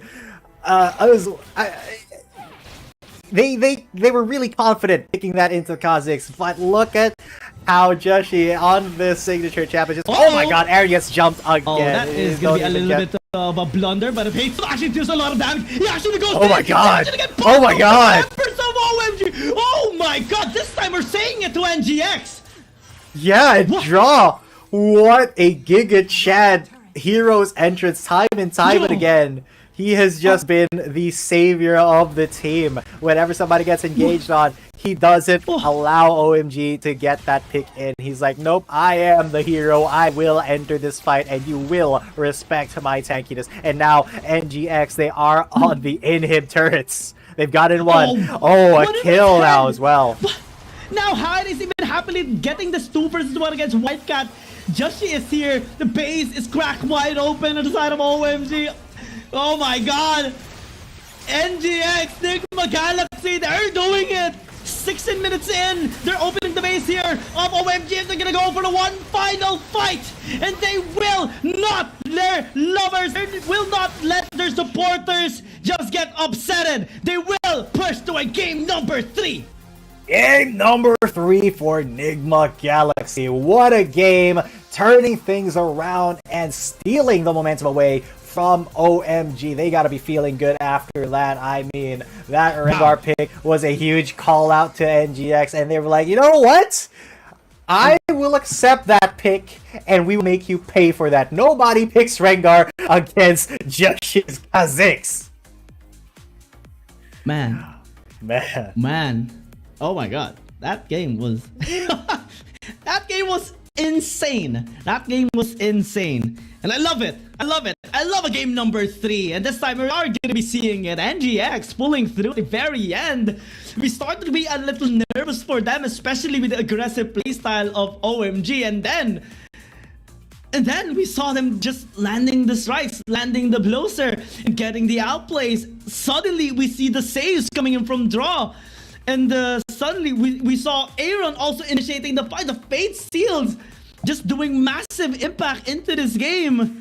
And suddenly we find ourselves saying OMG towards NGX. That is what I love about this series. Now we start to question who really is gonna be winning in this game, in this series, because we started in game number 1 thinking that okay, this might be a dominating 2-0 by OMG, especially after that performance, especially after they managed to counter NGX entirely. But in this game, we saw the comeback, we saw the rising up of NGX.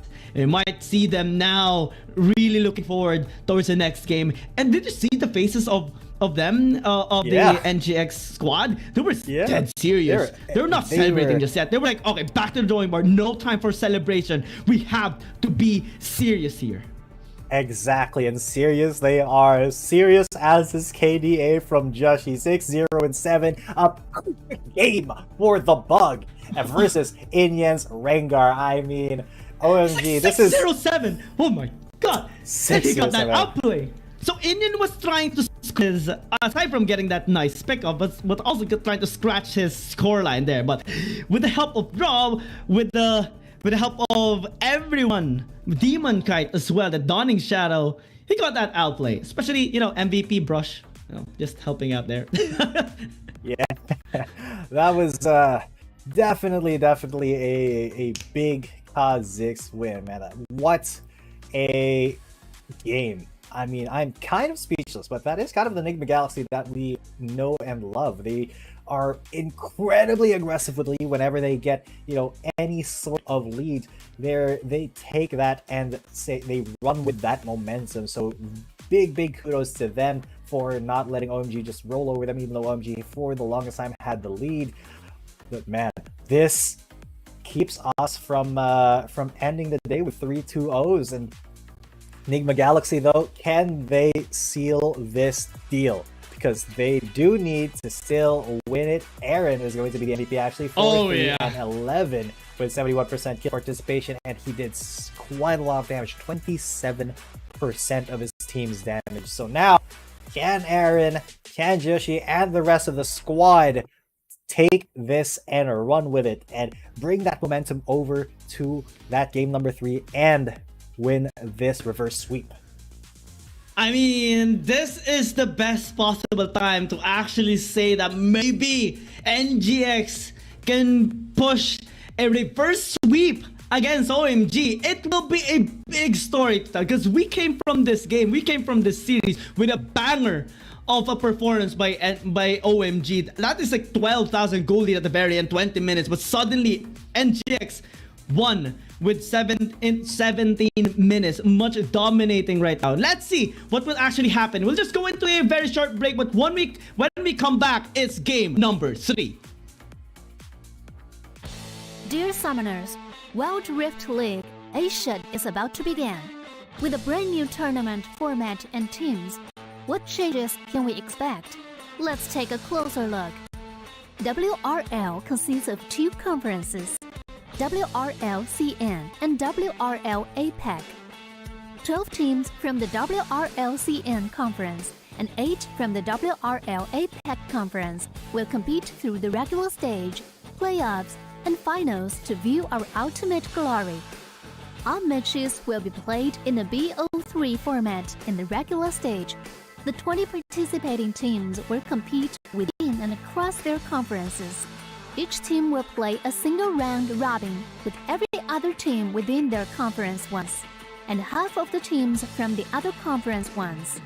Throughout the regular stage, teams will be ranked based on their points within their conference.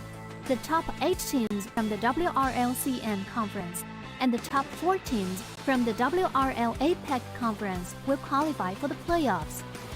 The playoffs will also be held separately for each conference, adopting a BO7 double elimination format. Only the top 2 teams from each conference's playoffs will advance to the finals, vying for the championship. Of course, a new tournament brings unique challenges. The Wild Rift League Asia Season 1 WRL A1 Finals will be a 3-day extravaganza. On the first day of the finals, the 4 qualifying teams will play a single round robin in BO1 format. the top-ranked team will advance directly to the grand finals, while the remaining 3 teams will battle it out in a single elimination bracket on the second day to secure a spot in the grand finals on the third day. The 2 teams that make it to the grand finals will face off in the BO7 showdown to claim the championship. Additionally, in both the WRL A1 regular stage and finals, teams will participate in the Fight for Side FFS match before the official games commence. The FFS match will be played in a 1v1 solo mode. Each team will send 1 player to compete. They will ban 2 champions each from the official weekly rotating champions pool, and then select 1 champion each for 1v1 competition. The winning team of the FFS match will earn the right to choose their side first. Wild Rift League Asia Season 1 regular stage will officially kick off on April 8th, with 20 top-tier teams assembled and ready for action. Who will climb to the summit and seize the crown? Let's wait and see. Welcome back to the final game between Nigma Galaxy and oh my god. Again, we are the Beer Shoutcasters, Giyang and G10. And it started off as an electrifying game number 1 by OMG. 20 minutes. Such a one-sided beatdown by the CN team. And now, in this game number 2, we actually got a little bit nervous on the side of Nigma Galaxy, but we started coming back, started scaling up. They landed that victory in game number 2 in 17 minutes. Can we see them getting that reverse sweep? That is to be found out later on, G10, but it's just an amazing experience overall. Yeah, absolutely amazing. I mean, I got really hyped over that Rengar pick by OMG, but it did turn out that Joshi took that personally. He was like, all right, I'm going to bring my Kazakhs and I'm going to slice up that kitty cat because I am the superior hunter, the superior assassin, and he just proved himself to be, you know, an incredibly difficult person to lock down and actually fight as the Rengar. So hopefully, you know, OMG try to play an actual jungler this time instead of maybe. I feel like they were trolling a little bit just because they had the advantage with being at match point. But now all chips are down, all bets are off. This is the final game of the series. Game number 3. Can Nigma Galaxy pull this reverse sweep off? Because OMG, they looked super clean in game 1 and the start of game number 2 as well. But Nigma Galaxy, they are known for holding on and clutching their games if they're given enough time. And this is the time for OMG to actually go back towards their roots as well. Be serious in the series, be serious with the picks, and go back to what actually worked against Nigma Galaxy. As in that game, actually we did not see that much respect towards Joshi's pickings as well. Maybe because they realized, okay, he's gonna be picking up the Kazakhs either way, or he's gonna be picking a champion in the first picking phase either way. So they kinda let him be and focus on the other prio champions, especially targeting High, targeting Aaron as well, on the possibility that they might use that.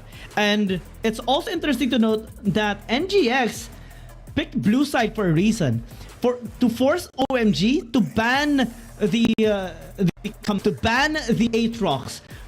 And that serves so well for Joshi, having more breathing time, having more chance to pick up his champions. And they're gonna be doing it again because they picked up blue side here in this game number 3.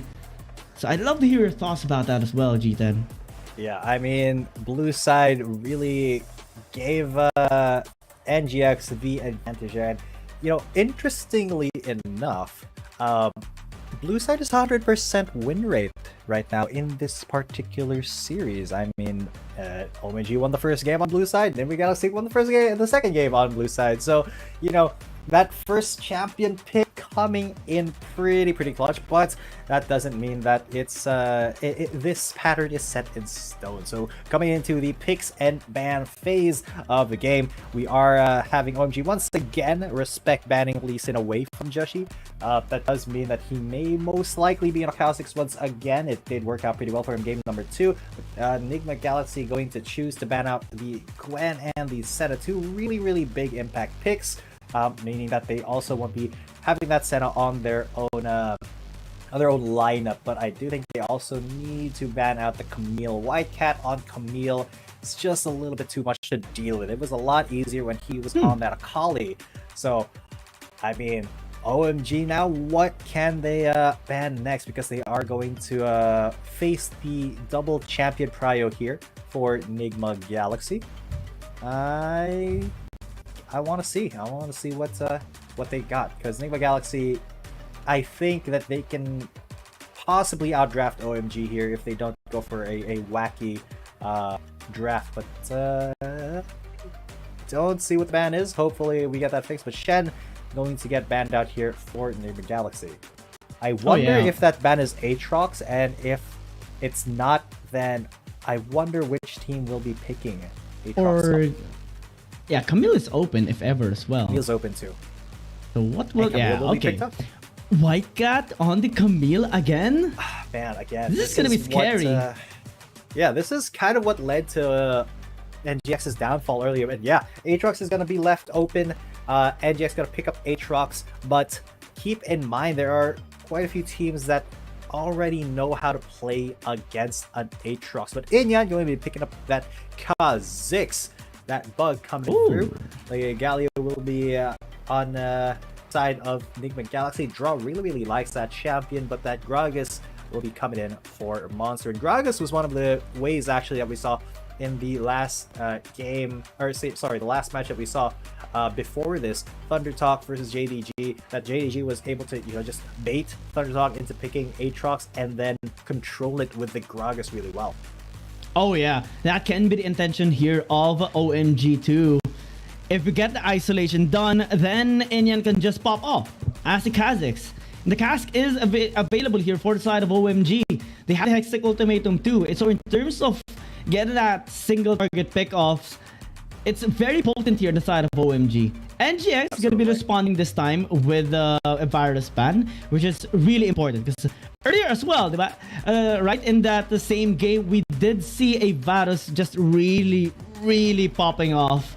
The chain of corruption holding the fort and just entirely manipulating the team by forcing everyone to disengage, and NGX generally just doesn't want that. Yeah, I mean, NGX, once they're able to actually get into the fight and keep their champions alive, they should be in a lot better position. But again, in that game number 1, the Gragas was really key to disrupting them over and over again. So they have to be very careful of how they gauge onto Monster, or have big respect for the potential of Monster.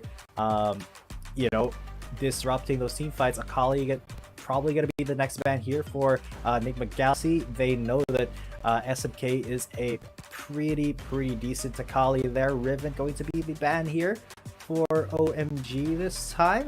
That does leave quite a few picks open still. There is a Jax available. There's a Renekton too for the Baron laner here for Enigma Galaxy.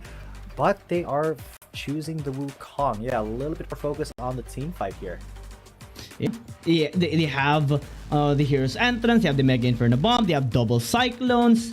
So much interruption here. Generally, you want to allow Joshi, if ever he is gonna be the one to use this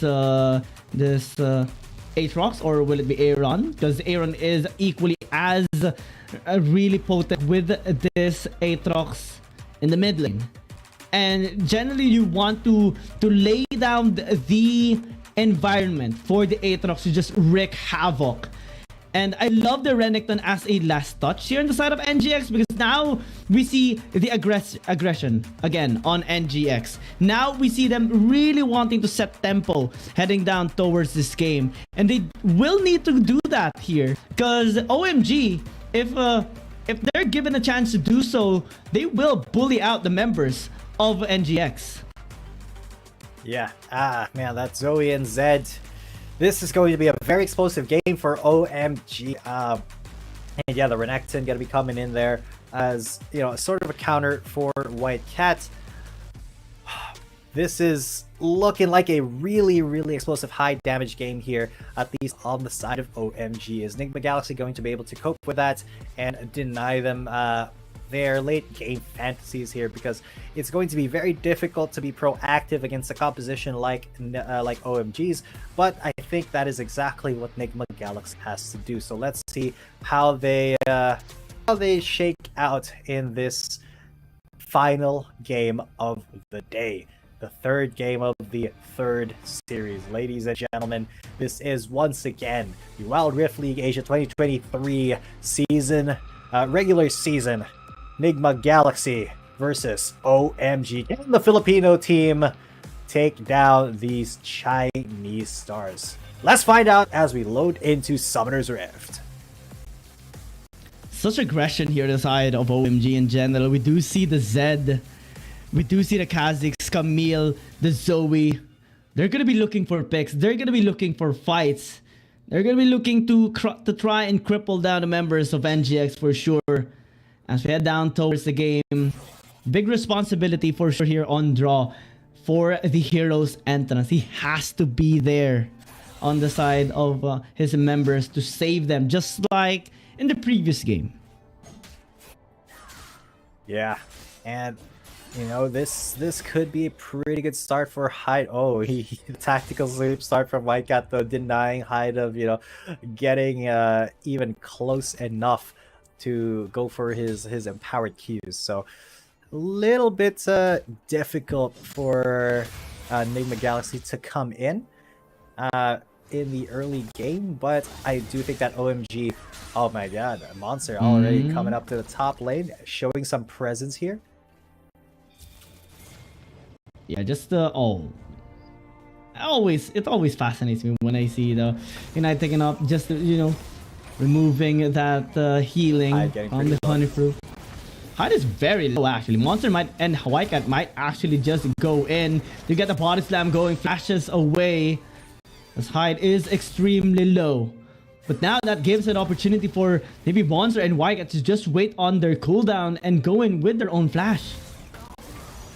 Oh yeah, and Hyde, man, he is just in a very tough spot, being, you know, less than a third health, or pretty much a third health, and having to go up against White Cat, who has superior range, especially with the tactical sweep, and that hook shot threat can be coming in at any time. I think Draw and Hyde have to actually go back to base here if they don't want to get ganked. Yeah, Inyan already making his way up to the top lane, and man, what a difficult situation Inyan has found themselves in the early game. I'm sure they can pull themselves out though, because no kills have been taken yet, but OMG is pulling ahead very, very slightly in terms of gold. 300 gold. Aaron, though, in the mid lane doing his best to gap SMK.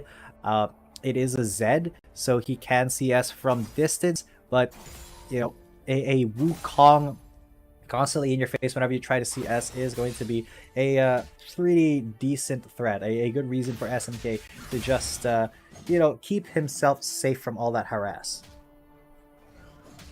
And NGX needs to be very careful in the laning phase, especially Demon Kite here in the bottom lane, because Zoe has really high potential in winning the 1v1, especially when you guess that punishment. All your summoner spells can be used against you, and that is something is normally not anticipated by a player. And now NGX is actually going to be a little bit proactive, trying to draw them in. And now they do get a chain CC here onto White Cat, forced to flash away and hookshot as well, able to stay alive. NGX won't be able to follow up unless, well, they do at least zone them away. Oh wow, body slam into White Cat. Hyde now is in trouble. Now play by Monster. Whoa, big outplay. OMG. Get that first kill. And Monster, maybe he is very, very thick a boy. He is not letting NGX anywhere near his damage dealers, and this is just such a good good use of Gragas, utilizing the fact that Monster is already level 6, and he can just walk into people's faces. Inya as well, getting some counter jungling done. And OMG, at least in this early game, kind of proving once again that they are not a force to be underestimated. Oh yeah, Monster, he's just, well, a monster with this Gragas. Always making the outplay whenever necessary. And he's helping the team so far, having that 1,000 gold lead. NGX stepping on the brakes a little bit on those aggressive assaults, as a punish is imminent here on the side of OMG. And now as we slowly reach the 5-minute mark, we do see a setup here by OMG towards this bottom side river. An intention for them to maybe opt to go with the scaling one. They have vision as well towards top side. That is really beautiful on the side of OMG. Full vision clear on both rivers. Yep. Really pretty decent vision setup here for Dragon by OMG, as well as, you know, a lot of wards towards that top side river. And yeah, it is going to be OMG starting off that Drake first. Inyan already there, very, very attentive jungler. As soon as it spawns up, he's already on it. Isolation damage going to help him solo it so that the rest of OMG can contest this Rift Herald. And contest they will, because Enigma Galaxy, but they are already taking some free damage from both the Herald and OMG. Hide? Yeah, it took a lot of damage there. SMA can just go in, but Modest Demon actually doing a lot of work. Mega Inferno Bomb as well by Demon Kai. But still, it is going to be OMG getting the objective. Whitecat's still able to survive. Now here comes Inyan, off to go with the reset, but actually misses the jump. Used the flash instead to close the distance onto NGX. And they do get a couple of kills, 3 in fact, in exchange for SMK, plus that RH. But Demon Kai actually popping off, getting that nice answer back. Now, oh, the Sleepy Trouble Bubble. That's going to be a big burst come 1-on-1. And Monster. Wow. OMG. Just accelerating after that fight. Let's take a look at that fight again. Hyde immediately popped Dominus, but as soon as he chased, it was taken low. Look at how helpless he is to ranged champions. He tried to get a lot of damage down there, but the death mark was not the thing that killed him, actually. It was a barrel. So now Inyan coming in very quickly, was not able to get over the wall to get to secure the kill onto draw, but instead, you know, Demon Kite had to get out of there real quick. He tried to chase back down, but yeah, he gets one kill. 1-on-1 though. Look at how far he had to chase to get this kill, and yes, he still gets it with the help of Monster.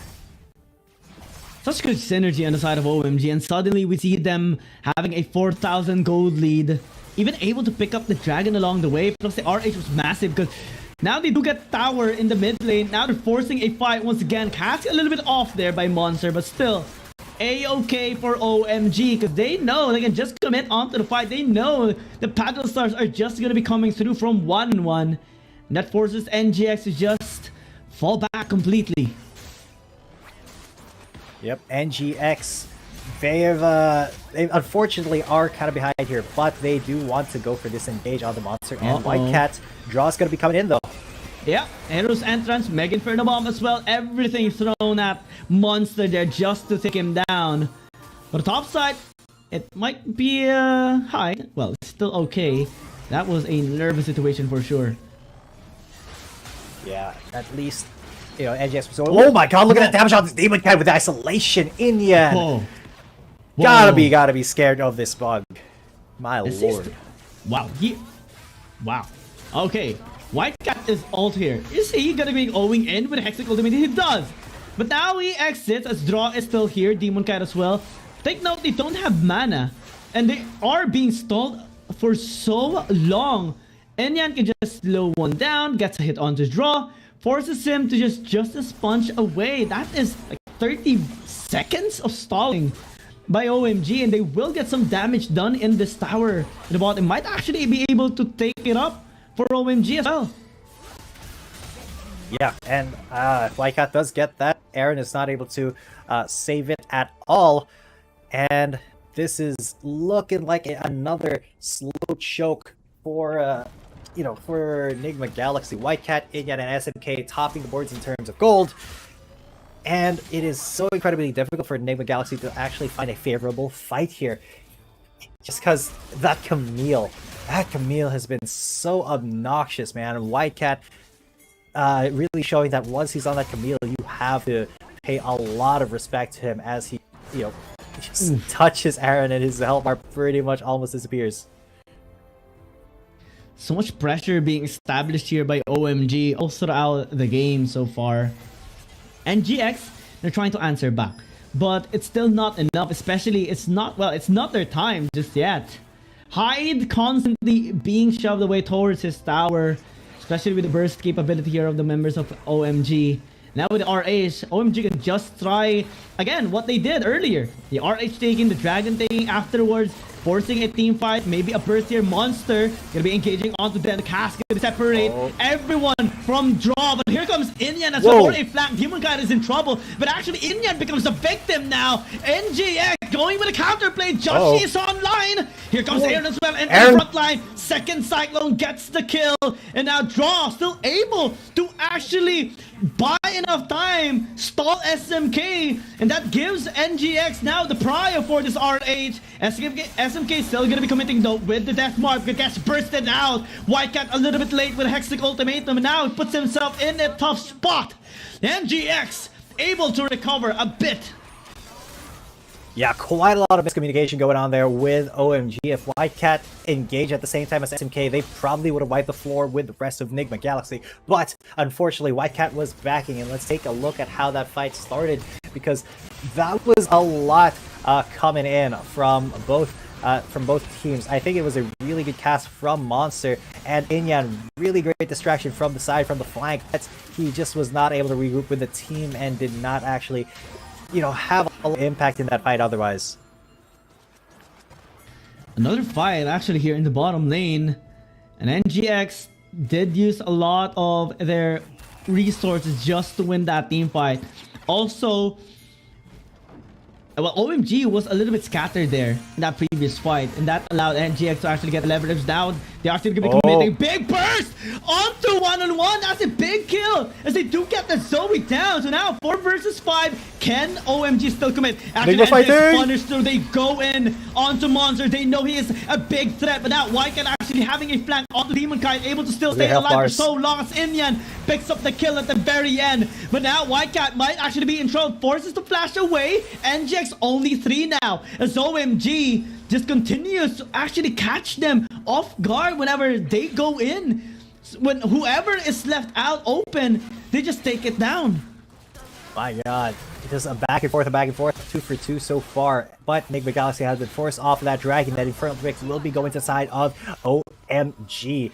And things were looking up a little bit for Enigma Galaxy, but OMG once again clawed back their that fight and into another pretty significant goal lead, 3.7 thousand. Actually, pretty much 4K at this moment for OMG.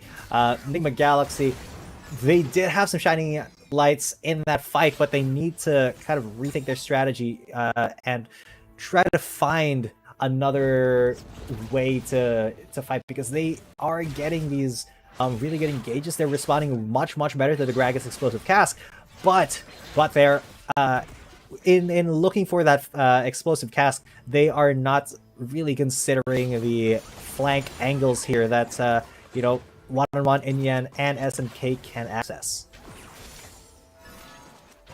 I'm gonna Twin Guard actually picked up by Joshi for the extra durability now. And that should help him, withstand some bursting capability on the side of OMG. But I'm still worried from the flanks coming in. I mean, Whitecat has been on point with the sneaky engages towards Demonkite, towards Joshi, even towards Hyatt at some point. And that is gonna be the key here of OMG. Sneaking up to NGX and catching them off guard. Because they know that when NGX goes in, they go in hard as well. So you don't contest them. You don't go in on them in the same direction. You try to catch them from the side. You try to sneak around them. That has been working so far at the side of OMG. Yeah, and OMG, man, the ways that they've been taking these fights, they haven't been going head on, right? They have been looking for the angles, and these angles have been proving to be kind of NGX's undoing, right? But NGX, I believe that if they try to go for, you know, a 5v5 team fight or even a 5v3, because OMG are looking for different angles to get into the fight, if they try to go for a 5v3 and they really just focus down on maybe Monster, maybe Inyan, maybe Wanan, and they could burst one person down and then leverage that into a much better outcome. But they do have to be incredibly aware of where Inyan or SMK can be flanking out, because Demon Kite has to be on his toes here. If he gets bursted out, a lot of damage is going to be taken off the board for Enigma Galaxy. And a while ago, he was really making a lot of plays. Inyan, even if they lost Zoe early onto the fight, they were still able to put it into a 2-for-2 trade. That is how incredible OMG has been all throughout the game. Now they're able to escape from these chokeholds that NGX has been trying to put them into. That's just so much mechanical prowess at the side of the players there of OMG. Inyan and White are gonna be the miracle players here, making those assassinations done on the side of NGX. And actually, since they see a lot of people in the bot side, they might just take their interest in the Byron.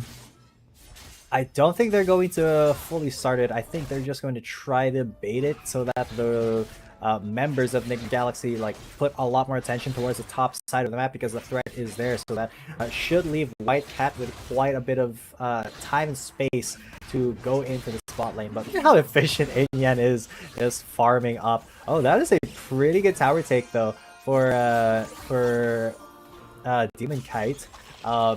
You know, Enigma Galaxy still fighting back with their first tower of the game, trying to minimize that goal lead. It is 5,000 at the moment, but it's not insurmountable, especially if Enigma Galaxy can... Oh, this is very sneaky. Whitecat should know he's in danger here. Aaron, if he's able to successfully bait this out, or if they're just going to go in as 4, maybe 5, just take this tower, and Whitecat knows to respect it, while the rest of OMG... You know, they know that a lot of attention, a lot of resources have been thrown. Yeah, a lot of resources have been thrown into that top lane take, so they will respond with a lot more damage. Another tower take in the mid lane, and a lot of damage into that. What? Miscatch!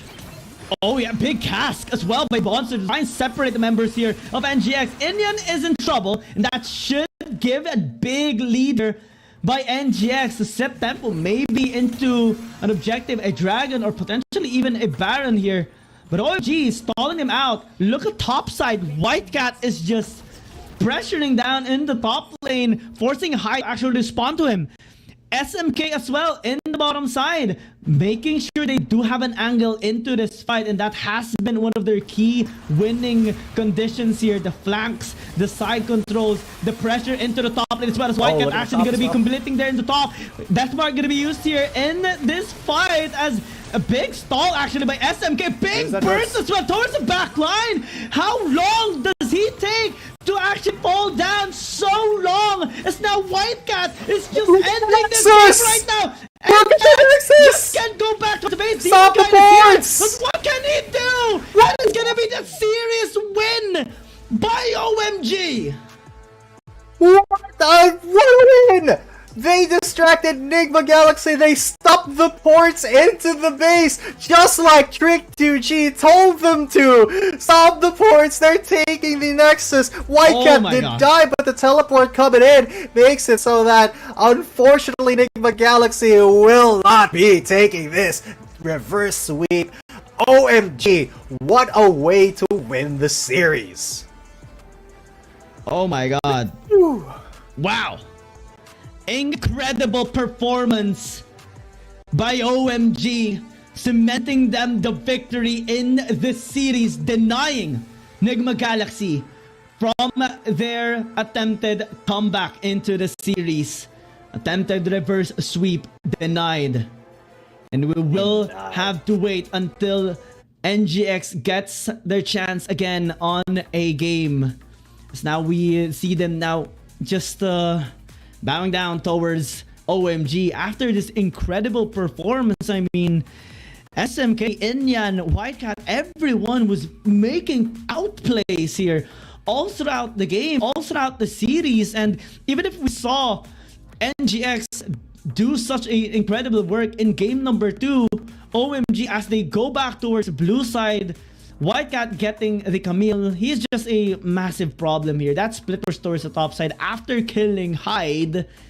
I mean, it's basically checkmate. It just pushed the Nexus, and since NGX was forced into committing into the team fight, especially with SMX stalling for so long, how can Zed take so long to get killed?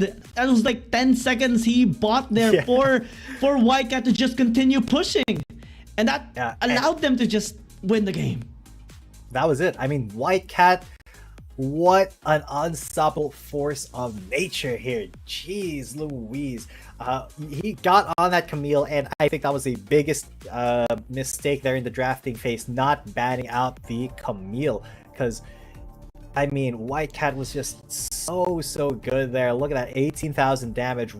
He did more damage than the Zoe he was supposed to be.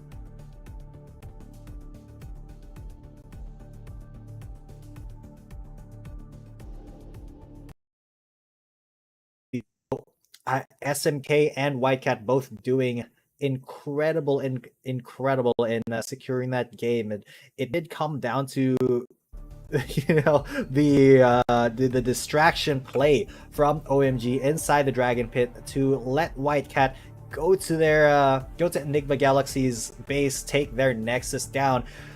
And you saw how fast that Nexus started melting as soon as Whitecat started hitting it, and while Demon Kai did make it back to base and did get the kill onto Whitecat, a teleport still sealed the deal. The last auto attack coming in from, I believe it might have been Inyan. I'm not 100% certain, but yeah, what an insane game there. OMG definitely a hard fought win for themselves there.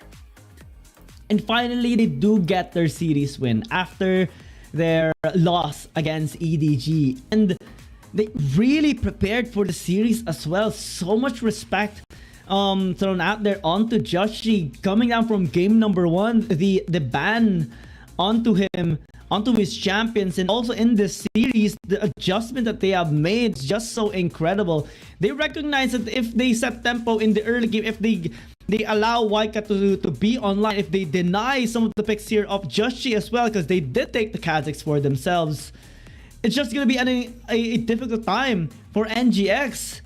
And overall, we can't help but feel, just happy here for OMG, especially with their amazing performance. Whitecat, twice in this game, twice in the series, will cement that MVP. And it's just so amazing to see his flanks coming in, his pincer down towards members of NGX, and that really good ending game of a push into the top side. No one can stop him the moment he got that kill onto Hyde. Stop him. Yeah, and I mean, Whitecat definitely a kind of a black cat of bad luck here for teams that are facing them, but definitely deserve that double MVP. He has been such a trooper for OMG, just a force to be reckoned with himself, no matter who he's up against. So very big call out here for OMG, going 2-1 against Enigma Galaxy. But for the rest of the day's matches, we did have a 2-0 from FPX onto BRU United, and JDG did 2-0 Thunder Talk as well. And of course, we just saw that amazing conclusion. OMG got the first game, Enigma Galaxy got the second, and OMG closed it out on the third. First best or game number 3 after yesterday, full 2-0s. We came into this day thinking that it might actually end into a 2-0 as well by OMG, but still, really good job by NGX in general. They managed to keep up, especially pull up a win against OMG in that game number 2. But with that, we do see the results now. Still, OMG being on the right side of our brackets, FPX still on the right side as well, as they They did suffer 2 consecutive losses prior to this series win against BRU. JDG now sitting comfortably in this left bracket alongside with WHG, KBG, Nova, JT, and EDG. And it's going to be a tough time for the other team, especially the ones trying to catch up in terms of points, because you only have a couple of games for this entire regular season. 19 games to be exact, as they are like 20 teams. But on this side of the APAC, well, it is a bad time right now for NGX. Now they have transferred here on the right side of the APAC bracket. Yeah, and unfortunately, Enigma Galaxy, they are not doing all too well. I mean, they are one of the more respected teams for us in APAC. However, you know, the results speak for themselves. They have not been able to conquer BRU. They have not been able to conquer OMG. The one team from the Philippines that is still, you know, kind of positive, number 2 actually in the standings, is Naos Esports, and with good reason. BRU, though, with that win today, will be in that top 3 spot. But KT Rolster, can they hold on to number 1? Because they are at the top right now versus Fennel Esports tomorrow.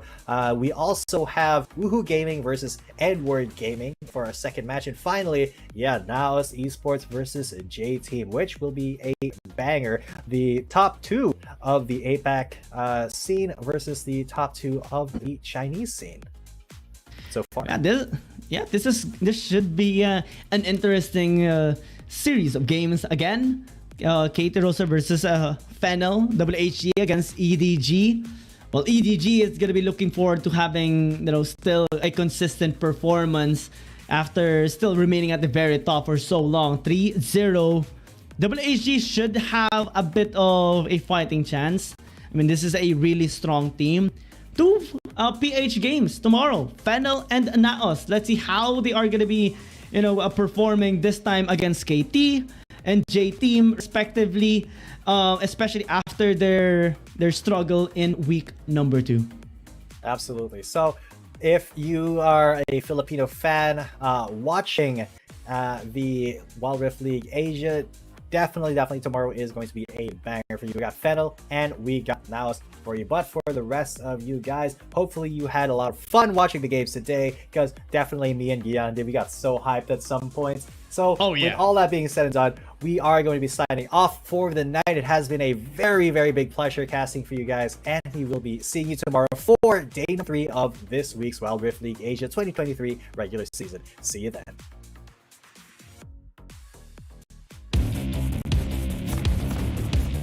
There's something about games. What you doing there gives you real chills. There is one thing that can't be stopped. Feelings. And if you can feel it, it must be real, right? And that's real magic.